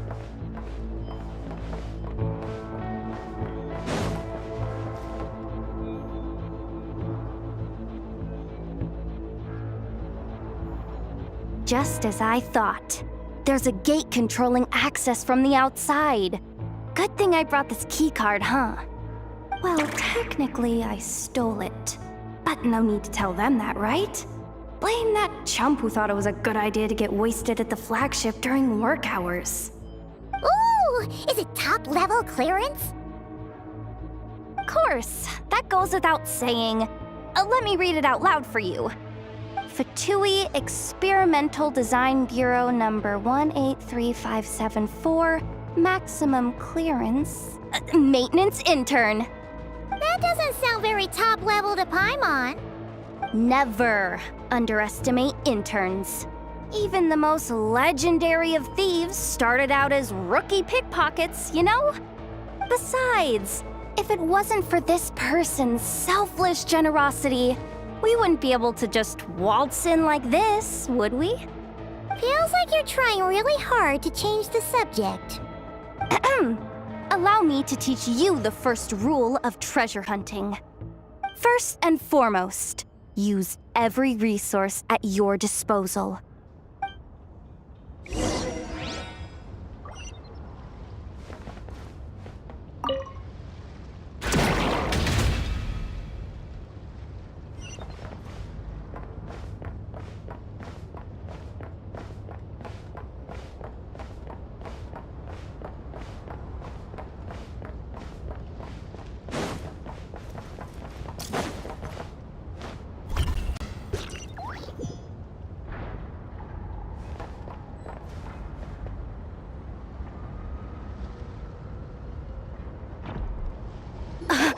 I get it now.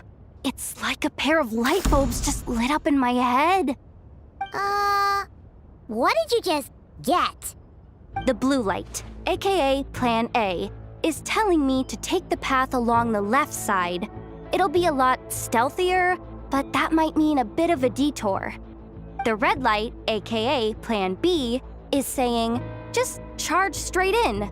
But that'll mean dealing with, like, a dozen sentry bots already powering up. Although, I might be able to switch them to training mode. Their attacks will be weaker, but we'll still be in for a fight. Can't you just put them in sleep mode? Hey, I told you, I'm just a maintenance intern. Give the new recruit some time and space to blossom, will ya? We're still pretty close to the entrance. Surely they'll call the whole thing off once they see what these bots can do. Anyway, I say we go with Plan B. Either way, I won't be doing any of the fighting, so the shorter route sounds good to me. If we can avoid fighting at this stage, we should. Plan J is to call it a night so we can all make it back to bed before sunrise. After all, the deeper we go, the more dangerous this is gonna get. So we might as well give up while we still can. Okay, here are the bosses. Just don't forget, whatever you do, don't let those recon bots spot you.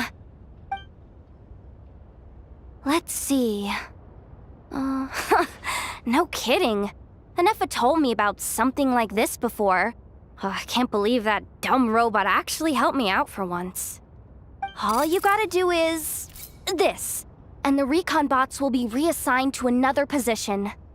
That way, when it's time to move forward, the path will be clear. Which reminds me, it's about time I taught you the third rule of treasure hunting. Go with the flow. What about the second one? You skipped that one. Huh? Did I? Oh geez, must have gotten them muddled again. I mean, the second rule is exactly the same as the first. Guess that's what you meant by going with the flow, huh?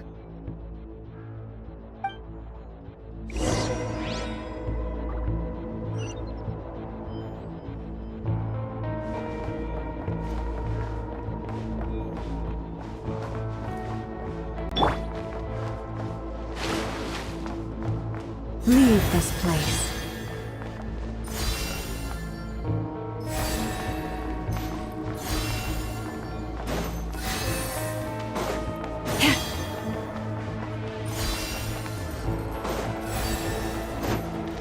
Forest, protect us.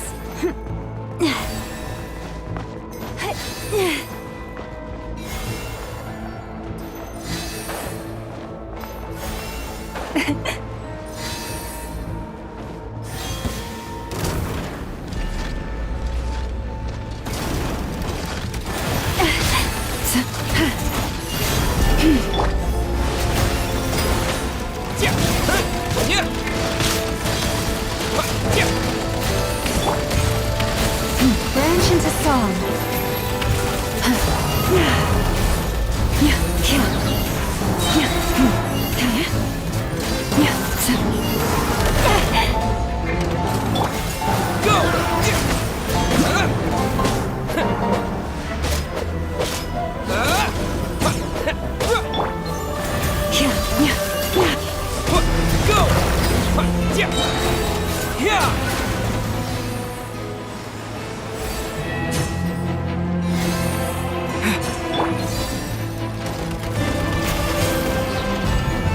By the frost moon of old.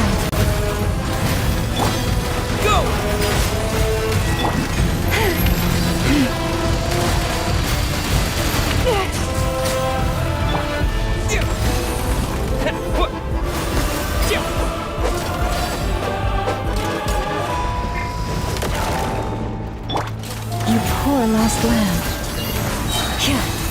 With one heart, we pray. Go! Wipe out! Forest, protect us.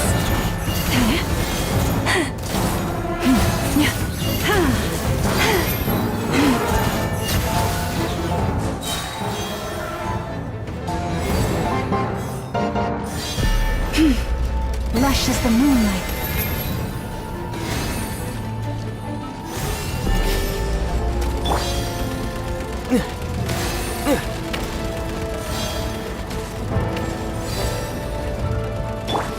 You poor lost lamb.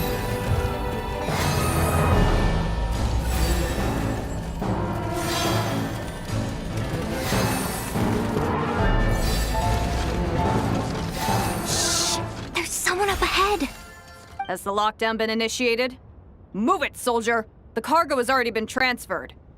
The lockdown procedure is complete, Commander. That sector is now fully sealed. The night shift. Just our luck. Don't they usually handle deliveries during the daytime? There's not supposed to be anyone here. We've come this far already, and they're really trying their best. If I suggest backing out again, it's not gonna look good. Come on, brain. Think!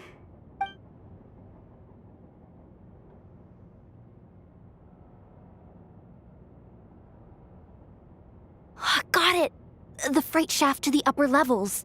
We might have a shot there. Let me see. Huh? The recon bot in the middle's not responding? A double lock failsafe? We've been outfoxed! Stay calm. Stay calm. One step at a time. Let's just find a way across first.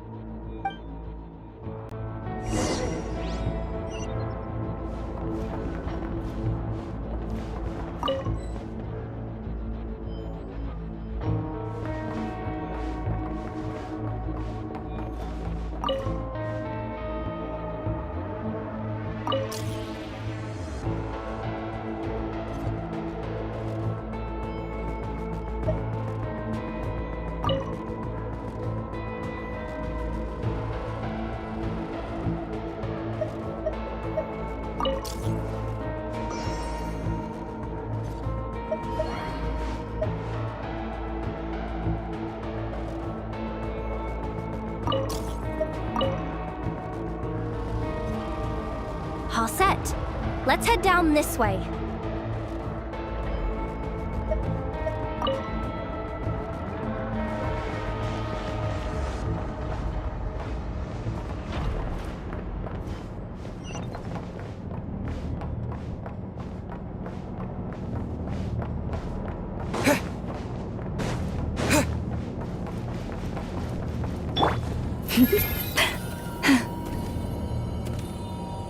Hey! Another control terminal!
Leave this place.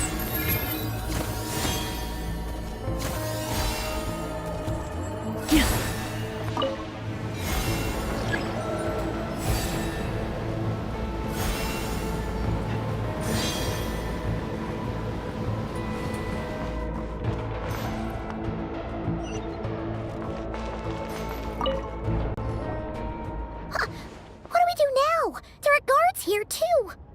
Don't worry. Bots are way easier to deal with than people.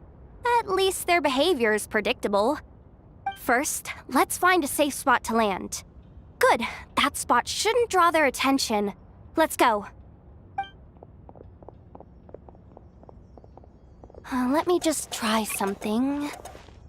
Maybe I can use the terminal to command them to move out of our way. Security verification? With 10 questions? Are you kidding me? You really trust me that much? Fine. I'll do my best. But just to be clear, if I can't answer a question, I'm backing straight out of the terminal. No way I'm risking triggering any sort of alarm. Come on, Yehoda. You can't give up now. Question 1. What is our motto? Oh, I know this one.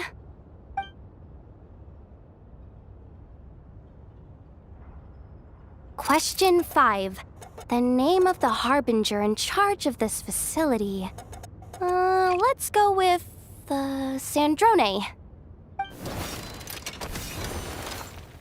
This one should be the Pale Star Edict. I've heard one of Boss's informants mention that before. Final question. Enter employee ID. And it's timed? Okay.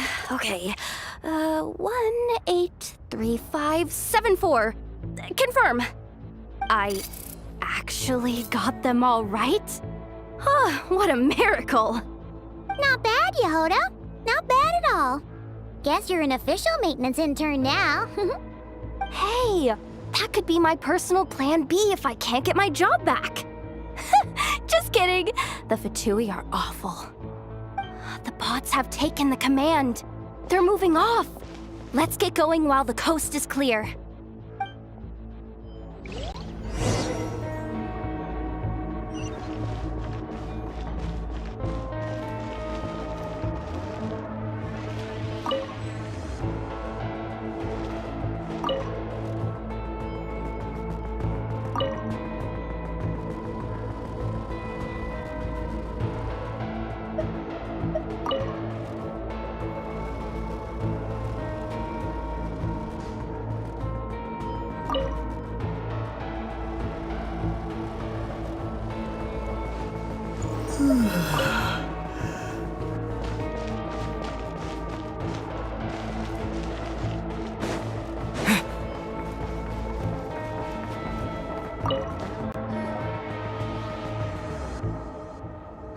Didn't think they'd even cut off the supply of Kuvaki. They're being really cautious. If we can somehow divert some emergency power into the system, we might be able to force boot this thing. What do you mean by force boot? How do I explain this? It's like dumping a whole bucket of water into an empty pool, so that the little ducky gets to swim around again. You should probably just ask Aino instead. So, we just need to find that bucket of water, right? Paimon thought your explanation was great. Kinda adorable. In a childish sort of way. Hey, you could have just skipped that last part. Here, bucket, bucket, bucket. Where are you hiding? Judging from the concentration of Kuvaki, over there. Wow, you can sense that, Laumado? That's incredible.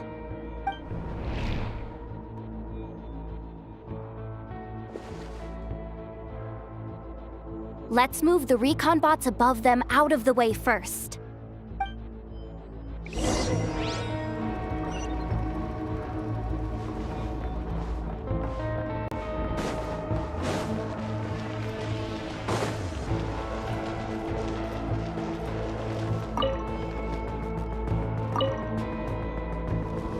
All right, that should keep the alarm from going off.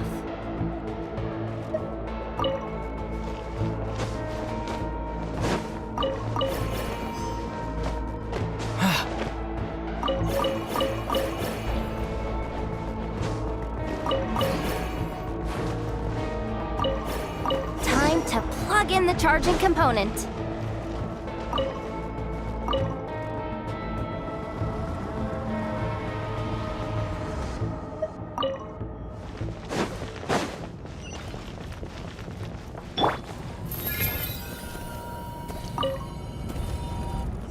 Running at last.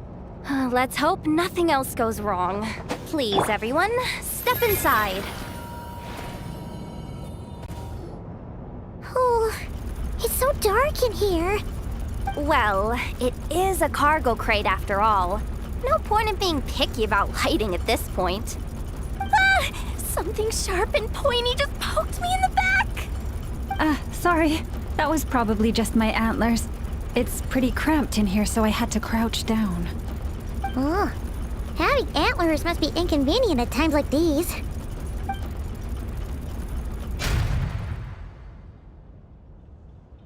Ah! What's going on? Don't tell me something's gone wrong already. Looks like there was only enough juice in the emergency power supply to lift us this far up. Ugh. Awkward. Am I gonna get docked for this? Based on the boss's policy of docking pay for every screw-up, No, wait a sec. I've already been fired. Doesn't look like it's moving again anytime soon. I think we can get through if we follow the ventilation duct along the outer wall. The entrance has gotta be somewhere. Don't worry, this was totally part of the plan.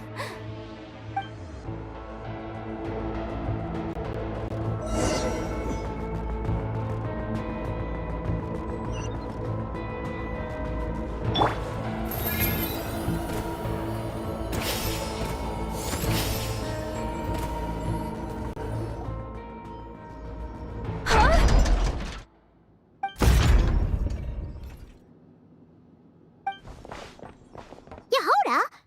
How'd you end up outside? Looks like she slipped out at the very last second, just before the gate shut. Impressive reflexes, I must say. Though I'd expect nothing less from a former employee of the Curatorium. I'm so sorry. That was pure survival instinct. I didn't mean to ditch you. Anyway, you guys just stay where you are. I'll figure something out.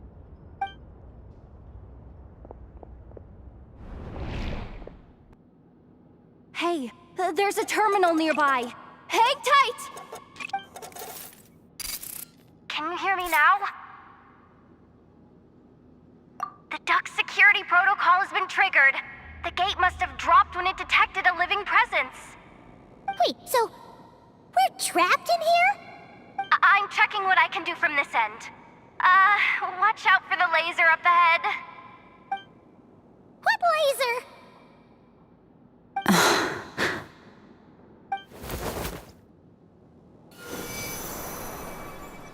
Oh, we see it now. Good thing we didn't move. Got it. I think I understand the situation. Hang in there. Just one moment. This is killing me, but I think I've got it. I can try adjusting the direction of the Kuvaki flow inside the duct. If I've got this right, you might just be able to dodge the lasers by utilizing the Kuvaki's pull in reverse. Oh, Paimon thinks she gets what you mean. But I can't see where you are from here, so I'll need your constant input. Just tell me what to do. I'll follow your lead.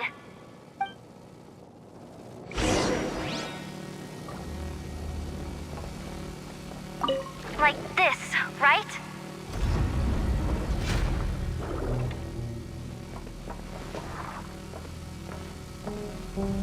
So, wanna grab dinner after our shift?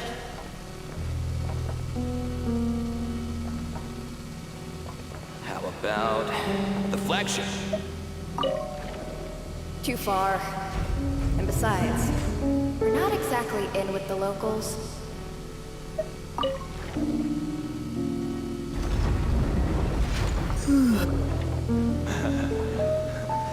Then how about the staff cafeteria?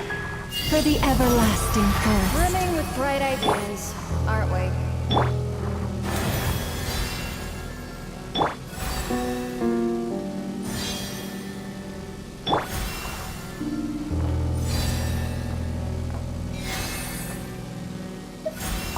Like this, right?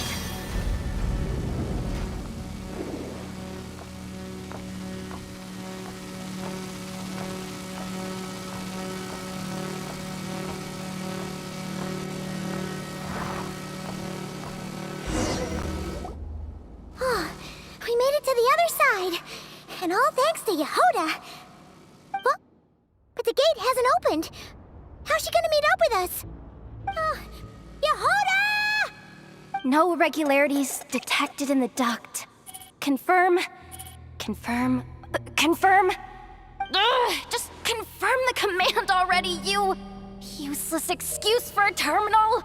You piece of robo-junk, you mindless pile of scrap! What the? Insufficient clearance?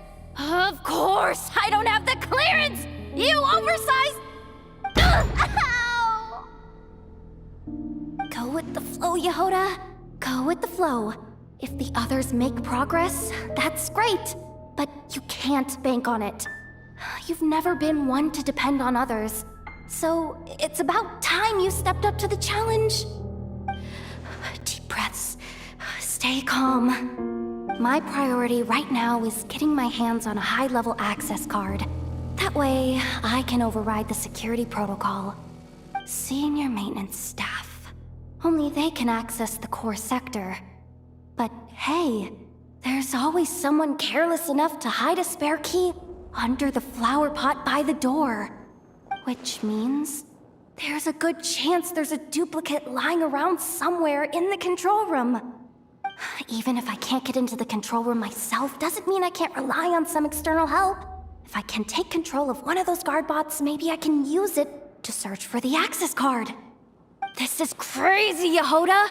You're all alone. You've got nothing. And yet, you're charging ahead like fear's a foreign concept. Maybe that's exactly why. 'Cause I've got nothing left to lose! Confirm! Am I a genius? Whoa, this feed's super clear. This is gonna be a piece of cake. Wait a second. This thing's not a guard bot. It's a janitor bot.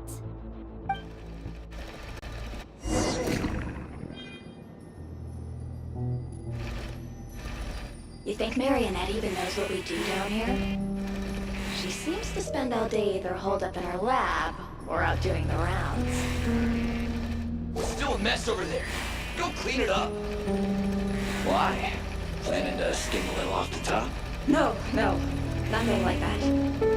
Just wondering if anyone would actually notice if we didn't show up from time to time.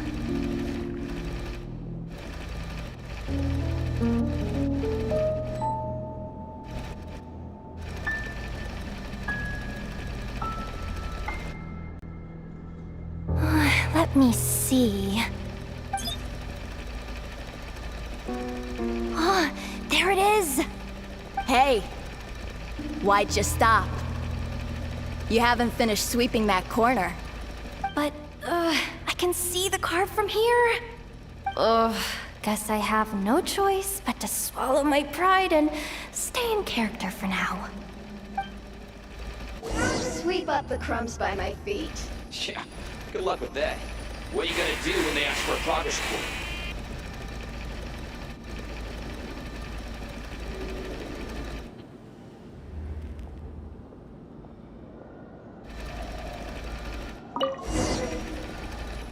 Sucks though. Finally sent somewhere warmer than Snezhnaya. Yet we barely get to see the outside world. Gotten rid of the dust behind the door yet?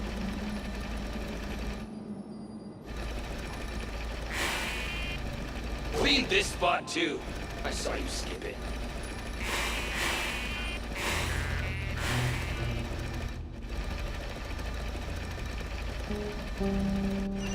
Come on. Where's that bot passage when you need it? There! The terminal's just ahead. But will Yehoda be okay? Paimon? She said she'd use every resource at her disposal, so let's have some faith in her abilities.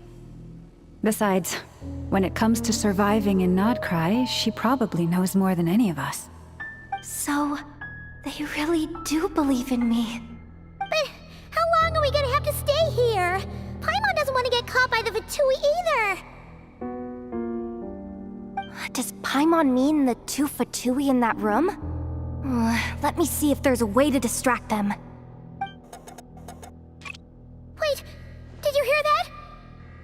Huh? The alarm? What's going on? Let's go check it out. This looks like somewhere important, but there's nothing here. Hey guys! It's me! Yehuda, are you okay? I'm fine. I managed to swipe a high-level access card and triggered an alarm to draw the guards off. But we don't have much time.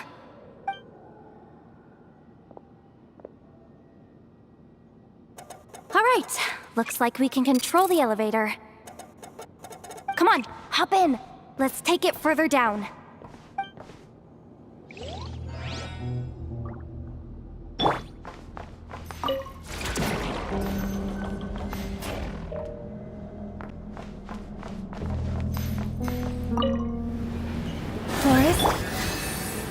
What?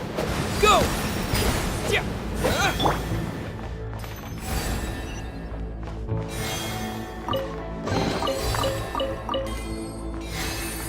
We should be able to use the terminal to move the drawbridge.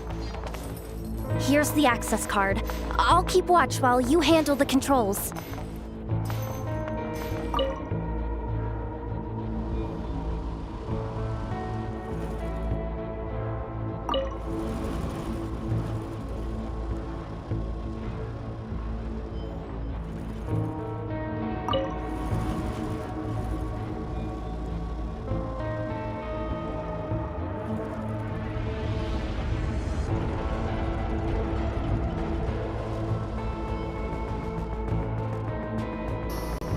All done. Let's keep moving.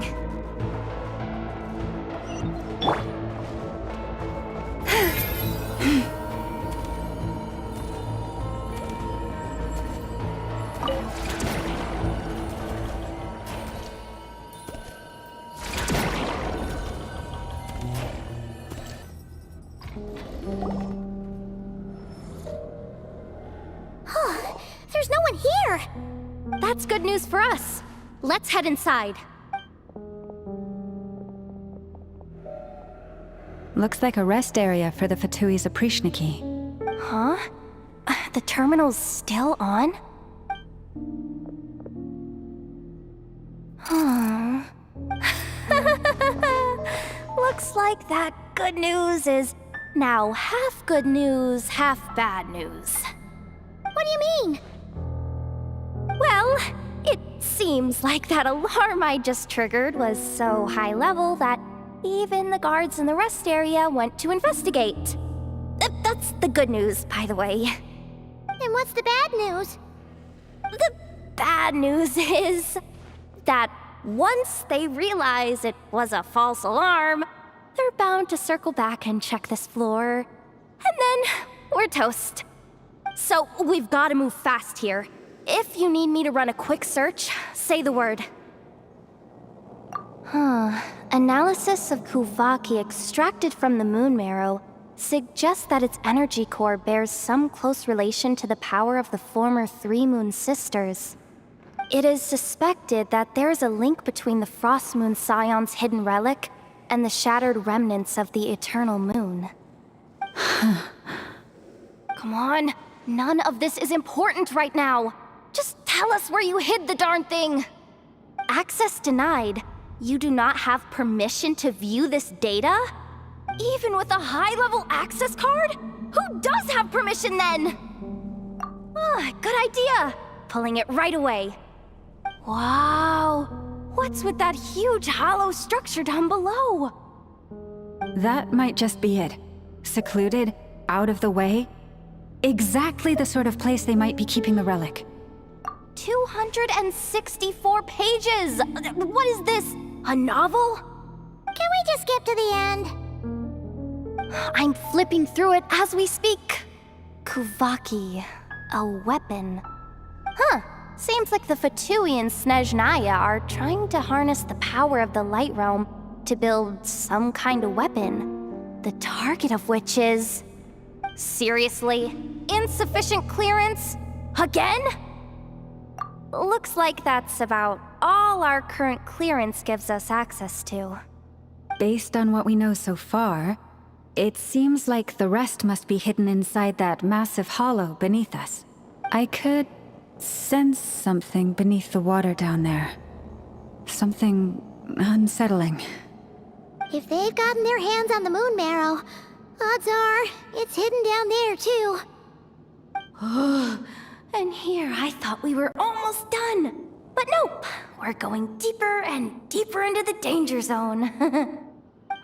Chin up, Yehoda.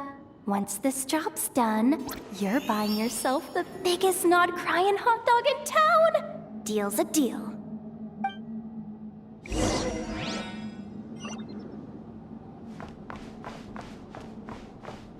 You poor lost lamb.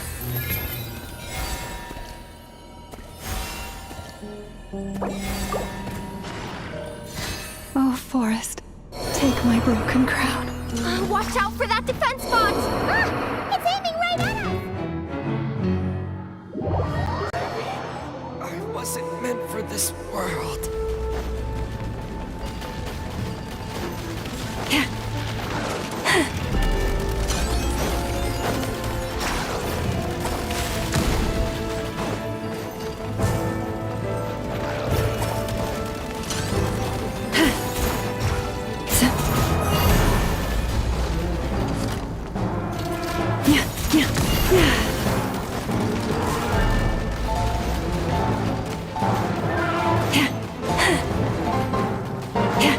Leave this place.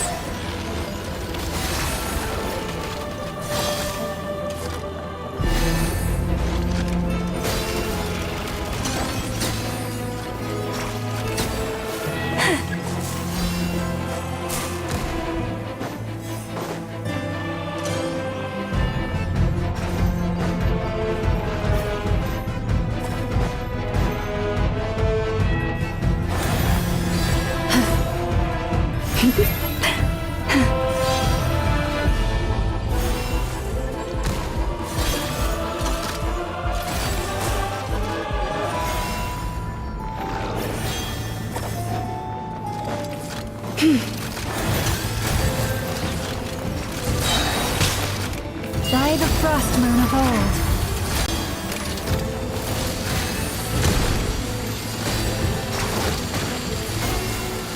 Forest, protect us.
Forest, protect us.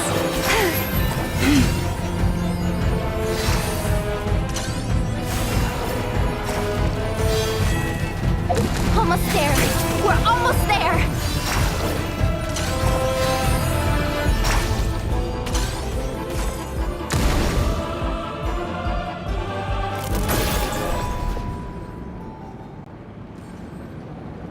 It's finally down. Quick, let's hurry down to the lower level before we're spotted.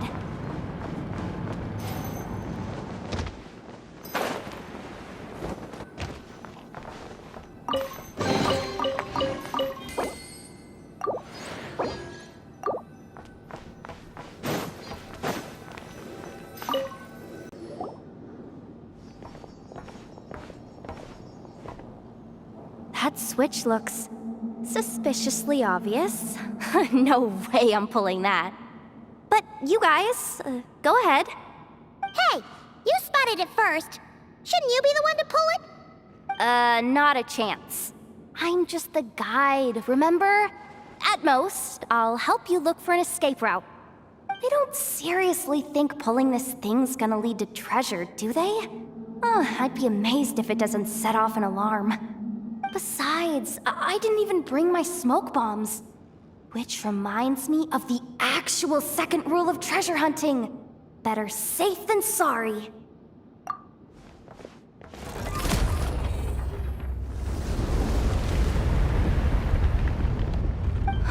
The ground, it's shaking.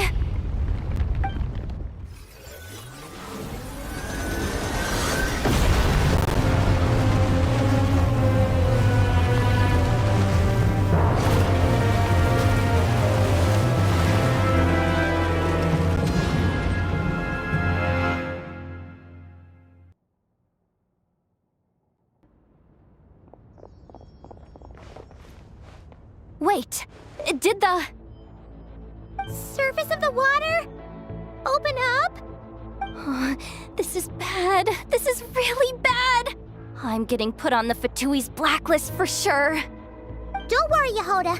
You've helped us so much. If they try anything, we'll protect you. Aww. Come on, I was just kidding. I'm tough, okay? Just haven't had the chance to show off my fighting skills yet. Me, afraid of the Fatui? Ugh, not a chance. I suspect the relic is hidden down below. Yehoda, your commission ends here. I am truly grateful for everything you've done for us. You don't need to put yourself in any further danger. I'm coming with you. This has nothing to do with the commission or the danger or whatever. This has already gotten way out of hand, so I'm coming too. End of story. Ah, she's blushing. Hey! Zip it! Why'd you keep staring?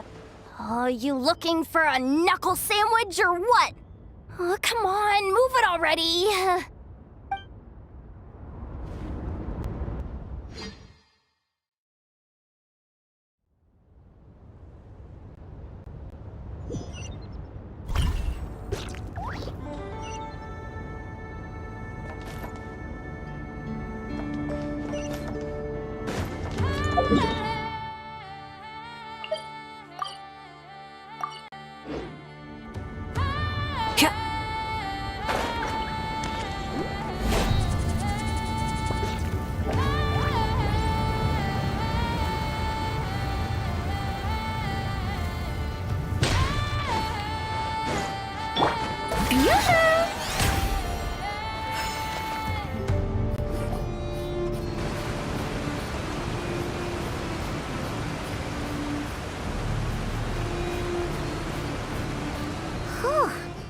It's really deep down here. What is this place? We're standing on another fragment of the ancient moon's remnants. So this was the source of the Kuvaki I sensed earlier. Wait, what? So the Fatui had it hidden underwater this whole time? This gigantic thing? Yehoda, you've been kind of quiet since we got down here. What? Me? Have I? It's nothing. Really. We're doomed. How are we even supposed to get back up from here? Oh, my grappling hook's not nearly long enough. And if someone spots us here after all that commotion, we'll be sitting ducks!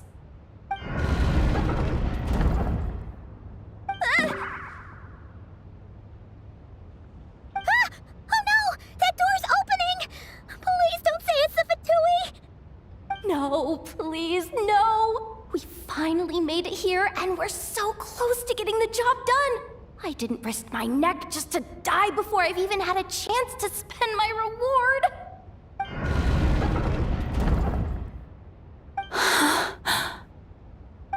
What happened? Why did the underwater barrier open? How could this be? Huh? Lauma? And... you guys... Wilhelmina? What's going on here? Looks like... there's no point trying to hide it anymore. What are you talking about? I thought you might come, but I didn't expect to see you here so soon. Forget it. The Moon Marrow isn't here. You... joined the Fatui? Yes. When? The day I could no longer bear to live a lie. At first, the Fatui wouldn't accept me. But then, one of their harbingers noticed me and said she'd give me a chance.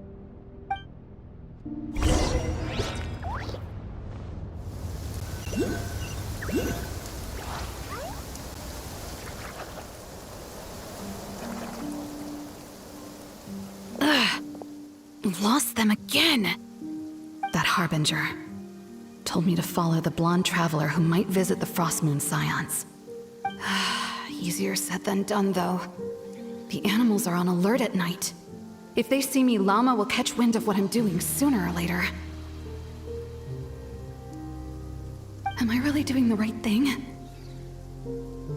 No. It's too late to turn back now. The empty prayers, the stubborn displays of faith like Cappy's today. This isn't the life I want. Huh? Is that?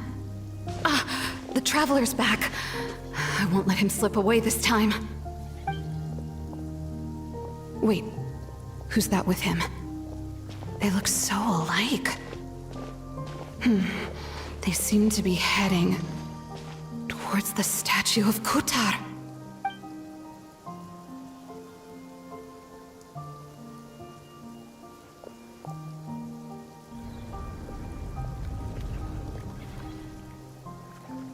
They've opened the secret chamber? But wasn't it meant to be sealed? Wait a second. The Moon Marrow! Surely they're not after the Moon Marrow. I'd better go report this straight to... Hold on. If they do actually make it to the final room, then maybe I'll be able to get my hands on the relic. The one thing the Fatui have been after this whole time. If someone's going to take it, it might as well be me. This could be my ticket to joining them.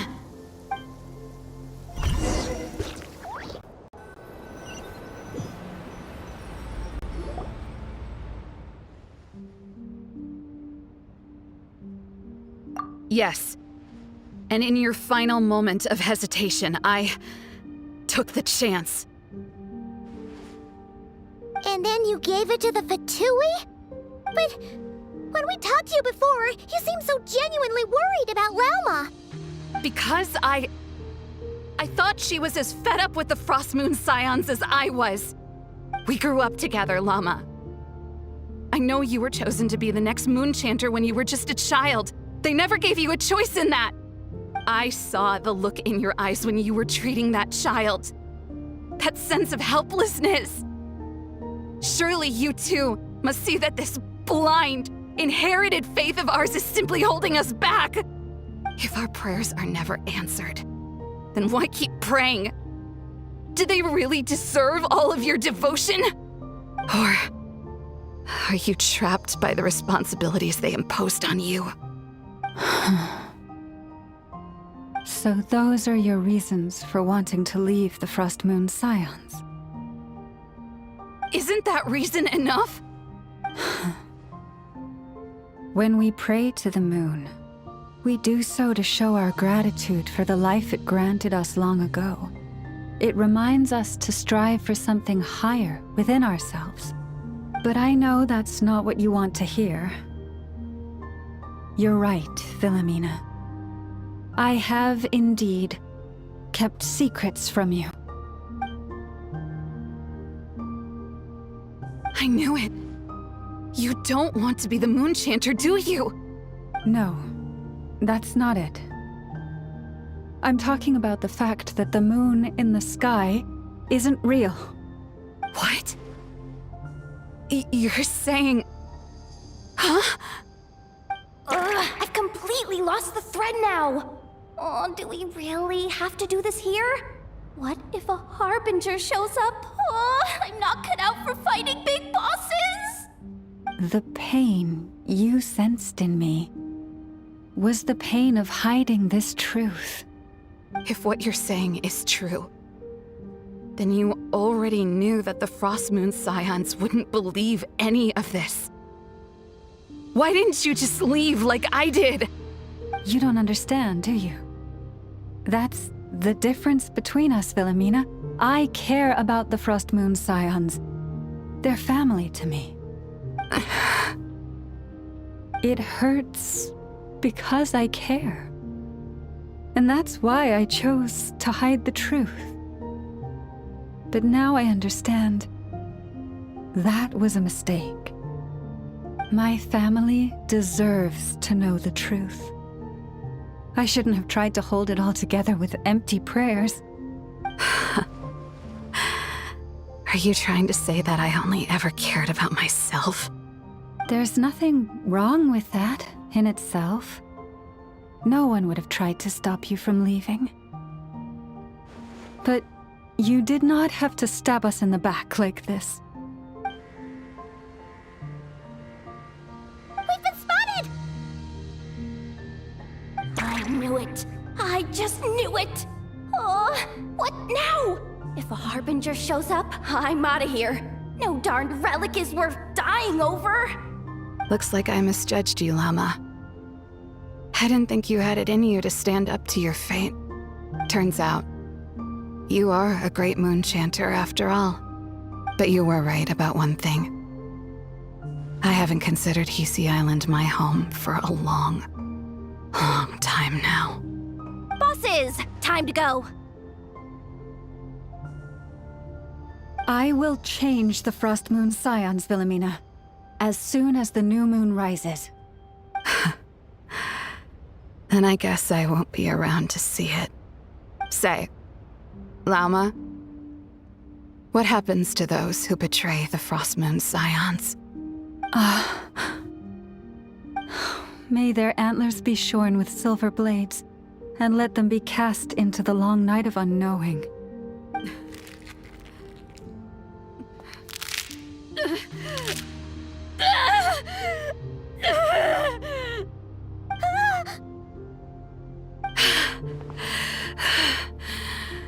I have honored the ways of the Frostmoon Scions one last time. Think of it as a gesture of respect, Llama. There they are! Grandma? Marionette has the moon marrow. She went to Starsand Shoal. Don't flatter yourself now. I'm not trying to atone. I just don't believe you'll actually be able to change them.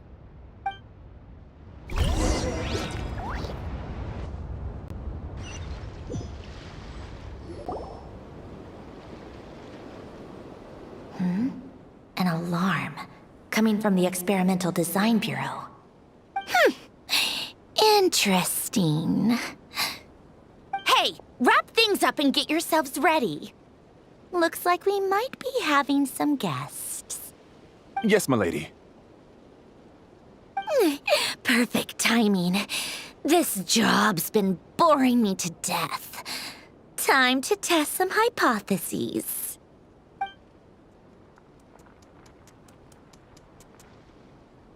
Bosses! I mean, esteemed clients. I mean, generous benefactors. Wait up!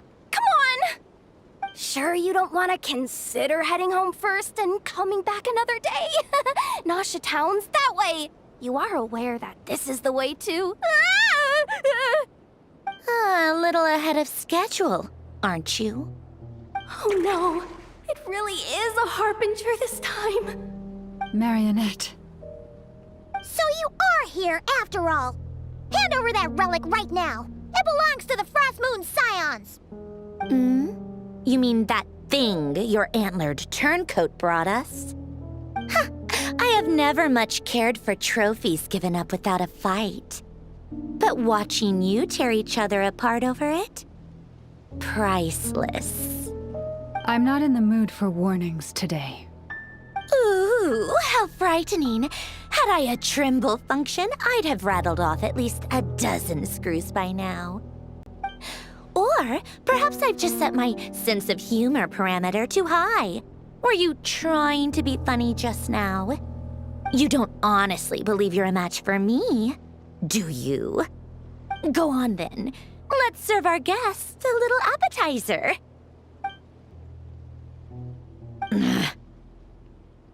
Hey, didn't you hear me? I said let's serve our guests a little... What's going on? Oh no. Watch out! It's the Wild Hunt!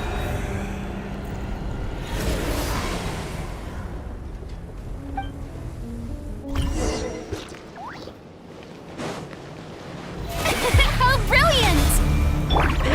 Rise with the sun! Hold on to your hats. Bring it! Letting great names echo! My name echo in song! Light of the blazing sun!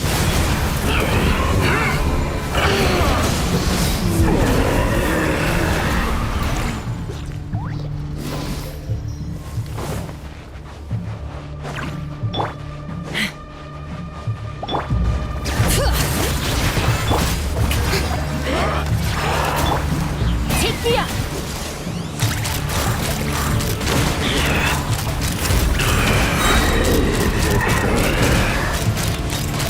Open fire! Wrath from the sky!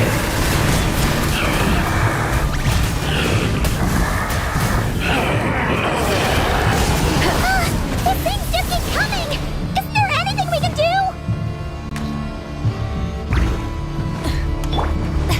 Shower me with grit! Light it up! Knock him down.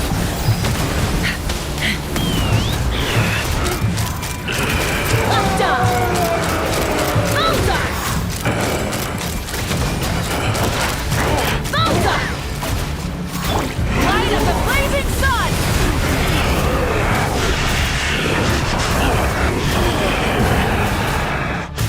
Incinerate! Strike a pose! Time to shine! Let the mountain flames boil! Bring it!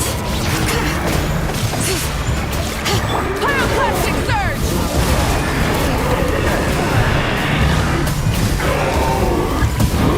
Use that device to seal them away!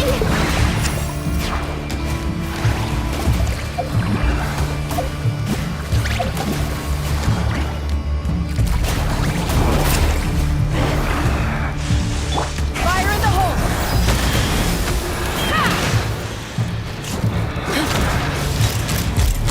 Open fire!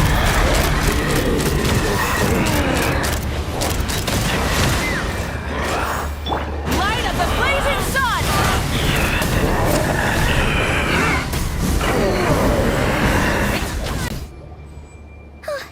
Is that it? Oh, at least that's what the Lightkeeper's Handbook says. Careful! It's not over yet!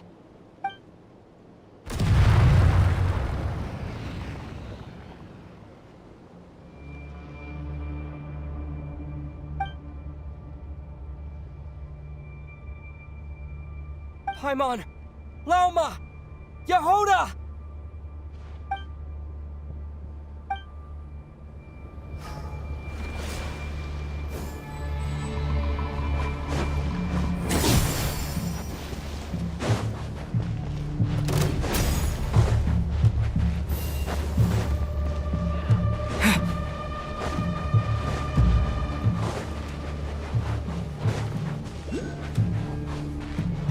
Ether! Wait, what was that?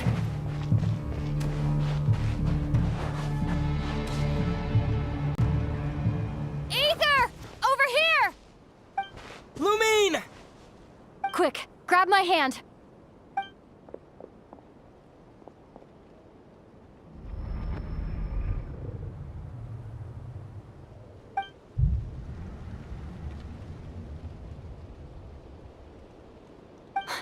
Ether?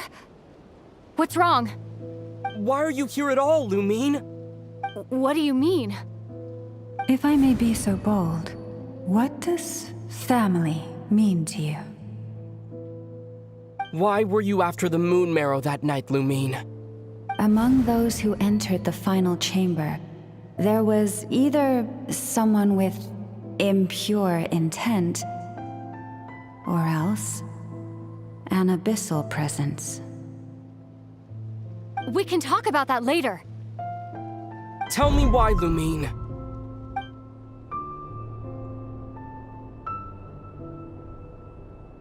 You know, this is only the second time we fought together since the day we both woke up in Tevat. No. Ether? But when I found you, you were still in hibernation. Even the key to the chamber was still secure on your person. We didn't wake up together. What are you talking about? We don't have time for this, Ether! Look at me, Ether. Don't you want to explore this world with me?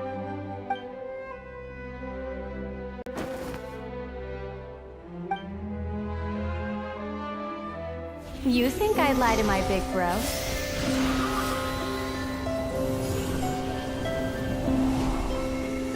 What a letdown.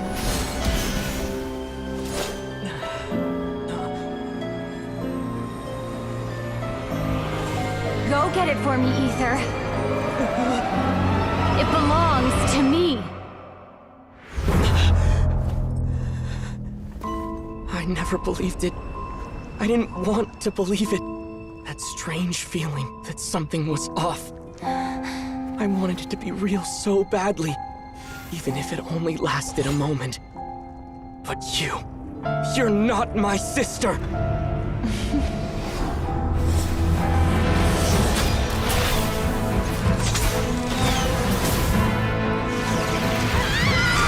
Moon goddess, please save us! Why is this happening to us?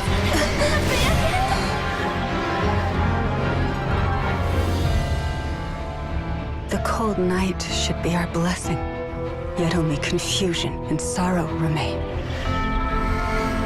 The truth may yet lie beyond the sky, but must we become lost because of it? Standing before you, as a scion of Hyperborea and the Frost Moon's emissary, I say this.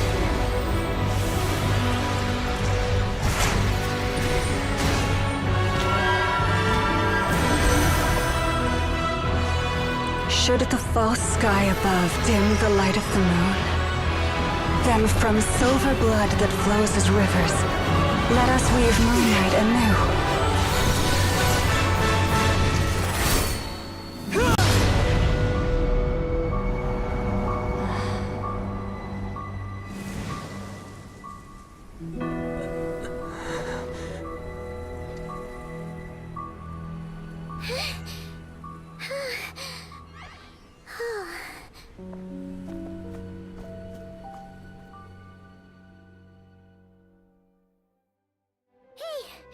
Is everyone okay?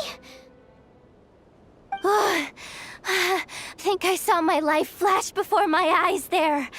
Oh, good thing Laumado was there to save the day. Are you all right, traveler?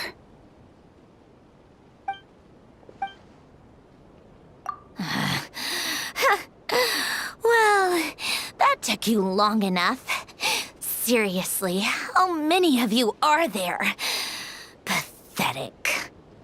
Oh no. Oh, I spoke too soon. Totally forgot we still have a Harbinger to deal with.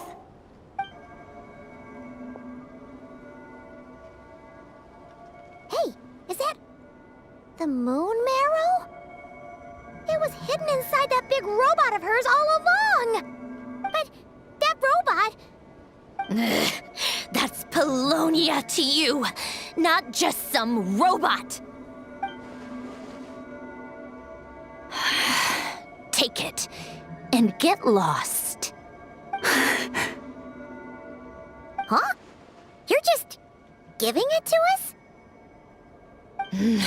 Well, I wasn't the one who put out the order to find this thing in the first place.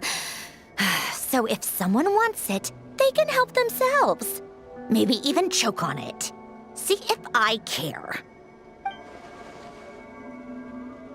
So, are you waiting for me to change my mind or what? I'd be more than happy to pick up where we just left off. But I should warn you, I'm in a bad mood right now.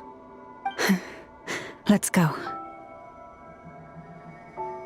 Fine by me. Totally, completely, absolutely on board with that.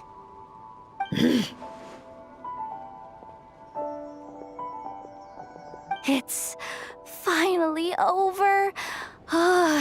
If that doesn't make the most thrilling commission of the year, I don't know what will. Looks like the Fatui are all gone now. Lelma?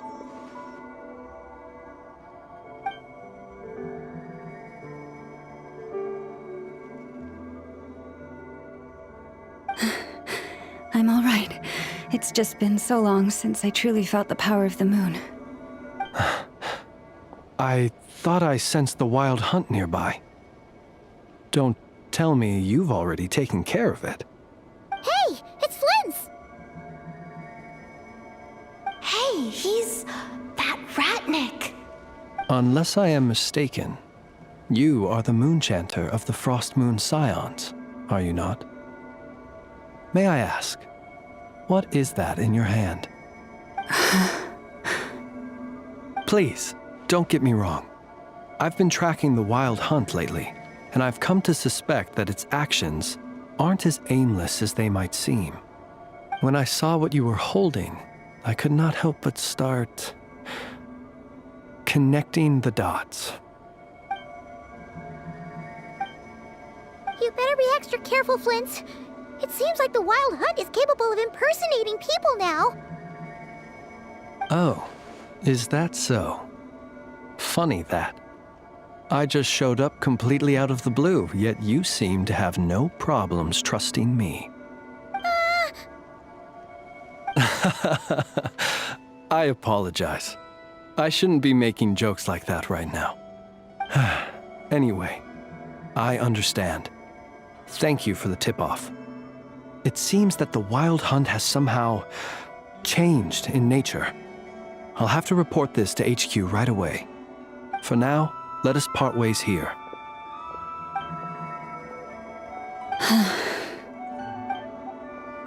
That little joke of his just now sure scared the bejeebies out of Paimon. Are all the Ratniki and Nokrai like that? They're usually stationed in remote areas and tend to keep to themselves. So, it's not surprising they end up a little eccentric? No, he's different. Really? How so? The animals. They've told me they're afraid to even go near him.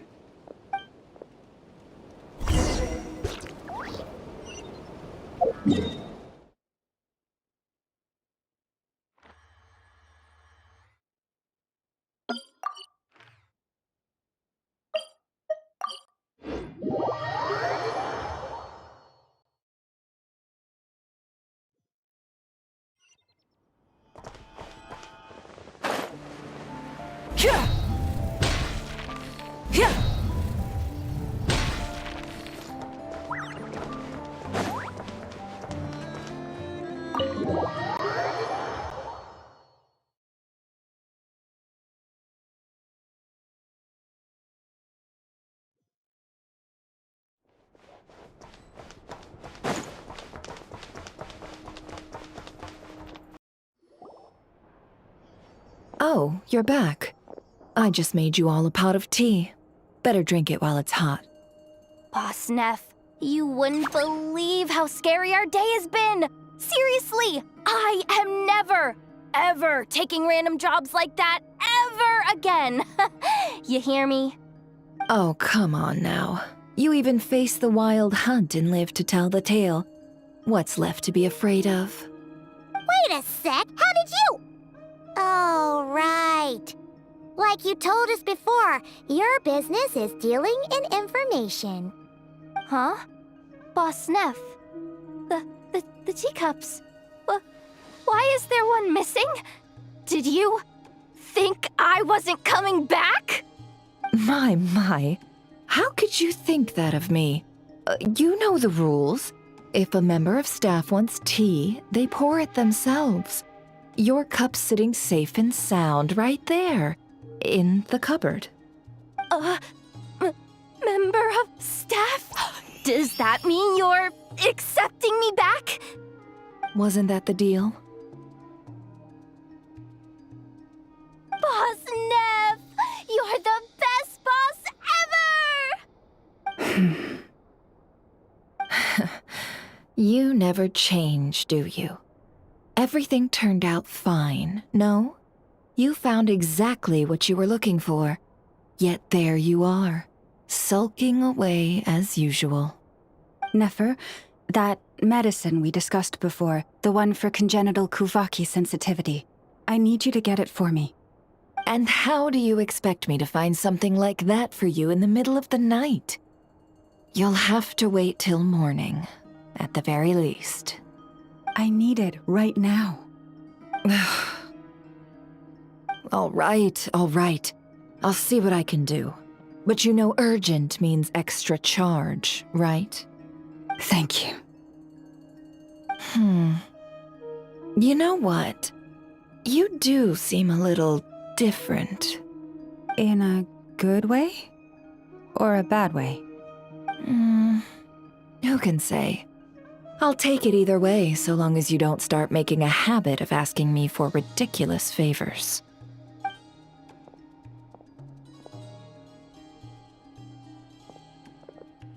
Traveler, Paimon, a lot has happened these past few days. I don't know what I would have done without you. Hey, don't mention it. That's what we're here for.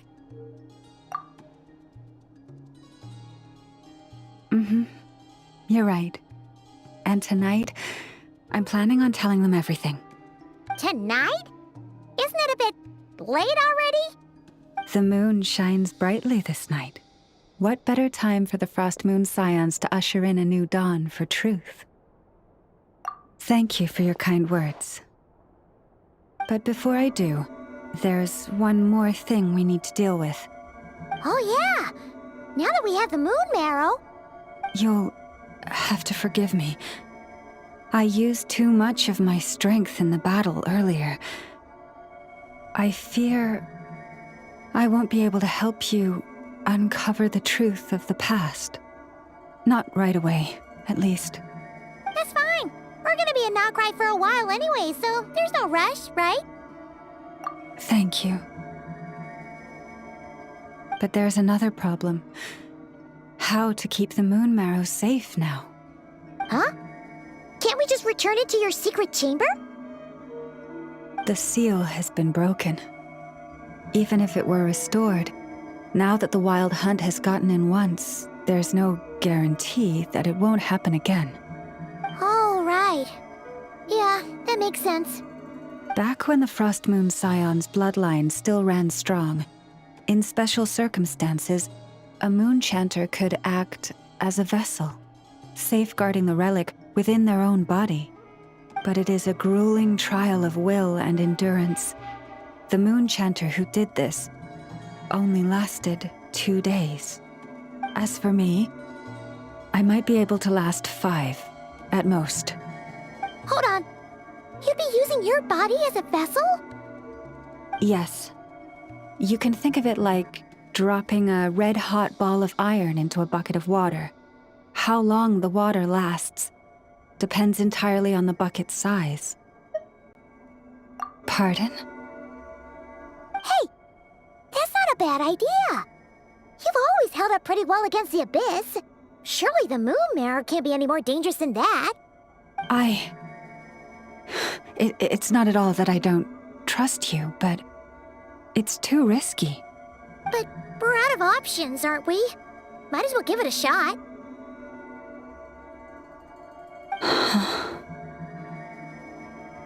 All right. Well, I'll be right by your side. If anything feels off, please tell me immediately.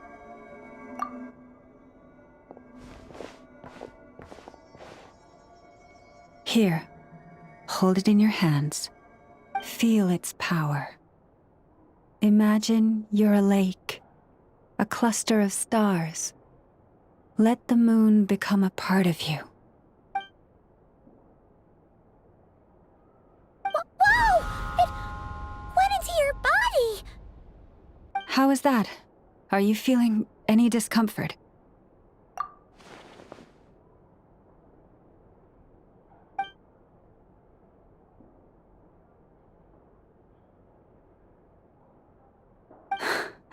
Astonishing. Not even the slightest hint of lingering fluctuations.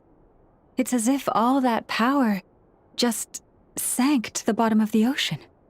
Well, looks like we won't have to worry about the wild hunt catching its scent now. Phew!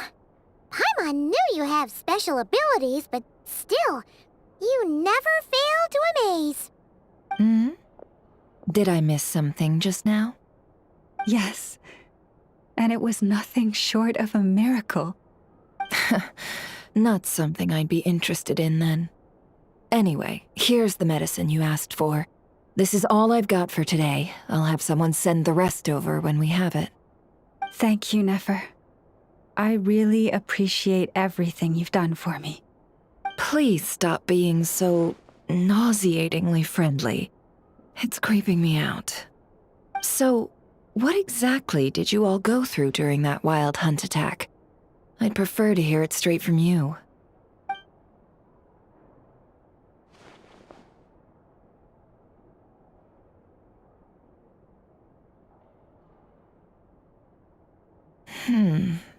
A phantom that can mimic the appearance of others. Quite different from what we've seen before. Yeah, and both times it appeared, its goal was pretty clear. It seems like it was after the moon marrow. And on both occasions, it was accompanied by the wild hunt, too. It appears there must be some close connection between the two. I must say, I don't often see you look this serious, Nefer. Too late in the day for thinking, that's all. We'll pick this up again later. You all feel free to keep chatting, though. Just don't forget to lock up when you leave. On that note, Traveler, please keep the moon marrow stored within your body for the time being. We'll take it back off your hands as soon as the wild hunt's been taken care of. Once and for all. Of course. Anyway, if the two of you will excuse me, I'm heading back to Hisi Island now. It's time I came clean with the Frost Moon Scions. Hey, we're coming with you! Though, guess we won't be able to do much more than cheer you on from the sidelines. That alone means more to me than you could ever know.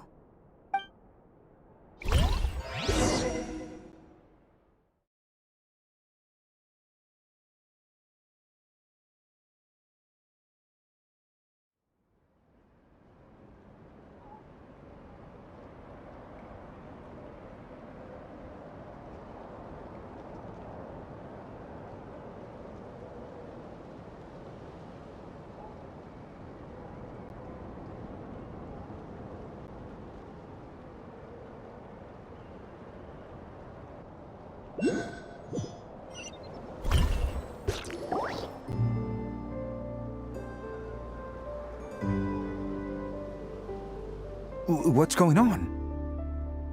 I'm not sure. It seems like the Moon Chanter has something important to tell us. I heard the relic's already been retrieved.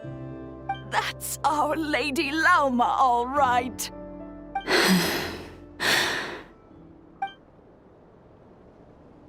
Noble scions of the Frost Moon, my kin beneath the moonlight, I hereby declare the truth to you.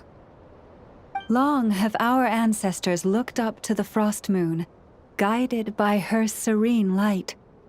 Yet now, she lies hidden beyond the limits of the sky. And so, Lauma began to reveal to the Frost Moon Scions a truth long hidden within her heart. A story of a false moon and the death of gods. Kutar was indeed born of the moon. But that does not give us the right to reap without sowing, nor clothe ourselves without the toil of weaving. As she spoke, some who listened were stunned into disbelief, while others seemed to awaken as if from a dream. From this day forth, the road shall be paved with truth, and we shall pave it ourselves.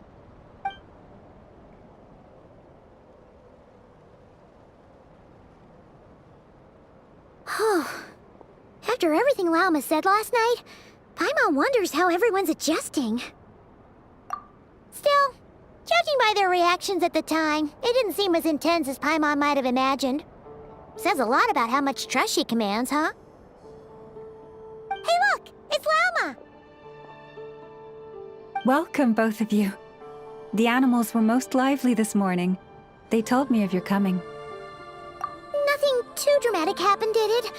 No one took it so hard that they went on a binge-eating rampage and ended up cleaning up the whole pantry? Or something? Hey! Paimon's just trying to lighten the mood. Thank you for your concern. Change doesn't happen overnight, and new ideas need time to take root. But nothing as extreme as that has happened, no. Although... Although what? Well, just as I thought might happen, some have chosen to leave the Frost Moon Scions for good. For them, losing their faith was like losing their home. Confusion, frustration, helplessness. I saw it all, reflected in their eyes. Oh. I respect their choice. May they carry the Frost Moon Scions' blessings far and wide, should they be willing to do so. If we meet again someday, perhaps we will be able to sit together and share stories once more. Others sought me out afterward, though, and thanked me profusely for sharing the truth with our people. They said they used to see me as distant, even somewhat unapproachable, whereas now I seemed much closer to them. Like a friend, or even a family member. Sounds like a win overall! Paimon thinks you did the right thing, Lauma. Thank you. Though, I wanted to ask, do I really come across as distant? Well, maybe just a little. To people who don't know you, you are kind of tall, especially if you consider the antlers. I see. That's a bit of a hard one. My antlers tend to grow under the moonlight, so I can't quite help it. It brings me comfort to hear you say that. By the way, how has your body been adjusting to the moon marrow? I'm glad to hear it. I've also suggested to Nefer that we meet within the next few days. We need to figure out how to counter this new manifestation of the Wild Hunt. But for now, let's just relax. I want to enjoy this feeling a little longer, of finally living on the bright side of the moon.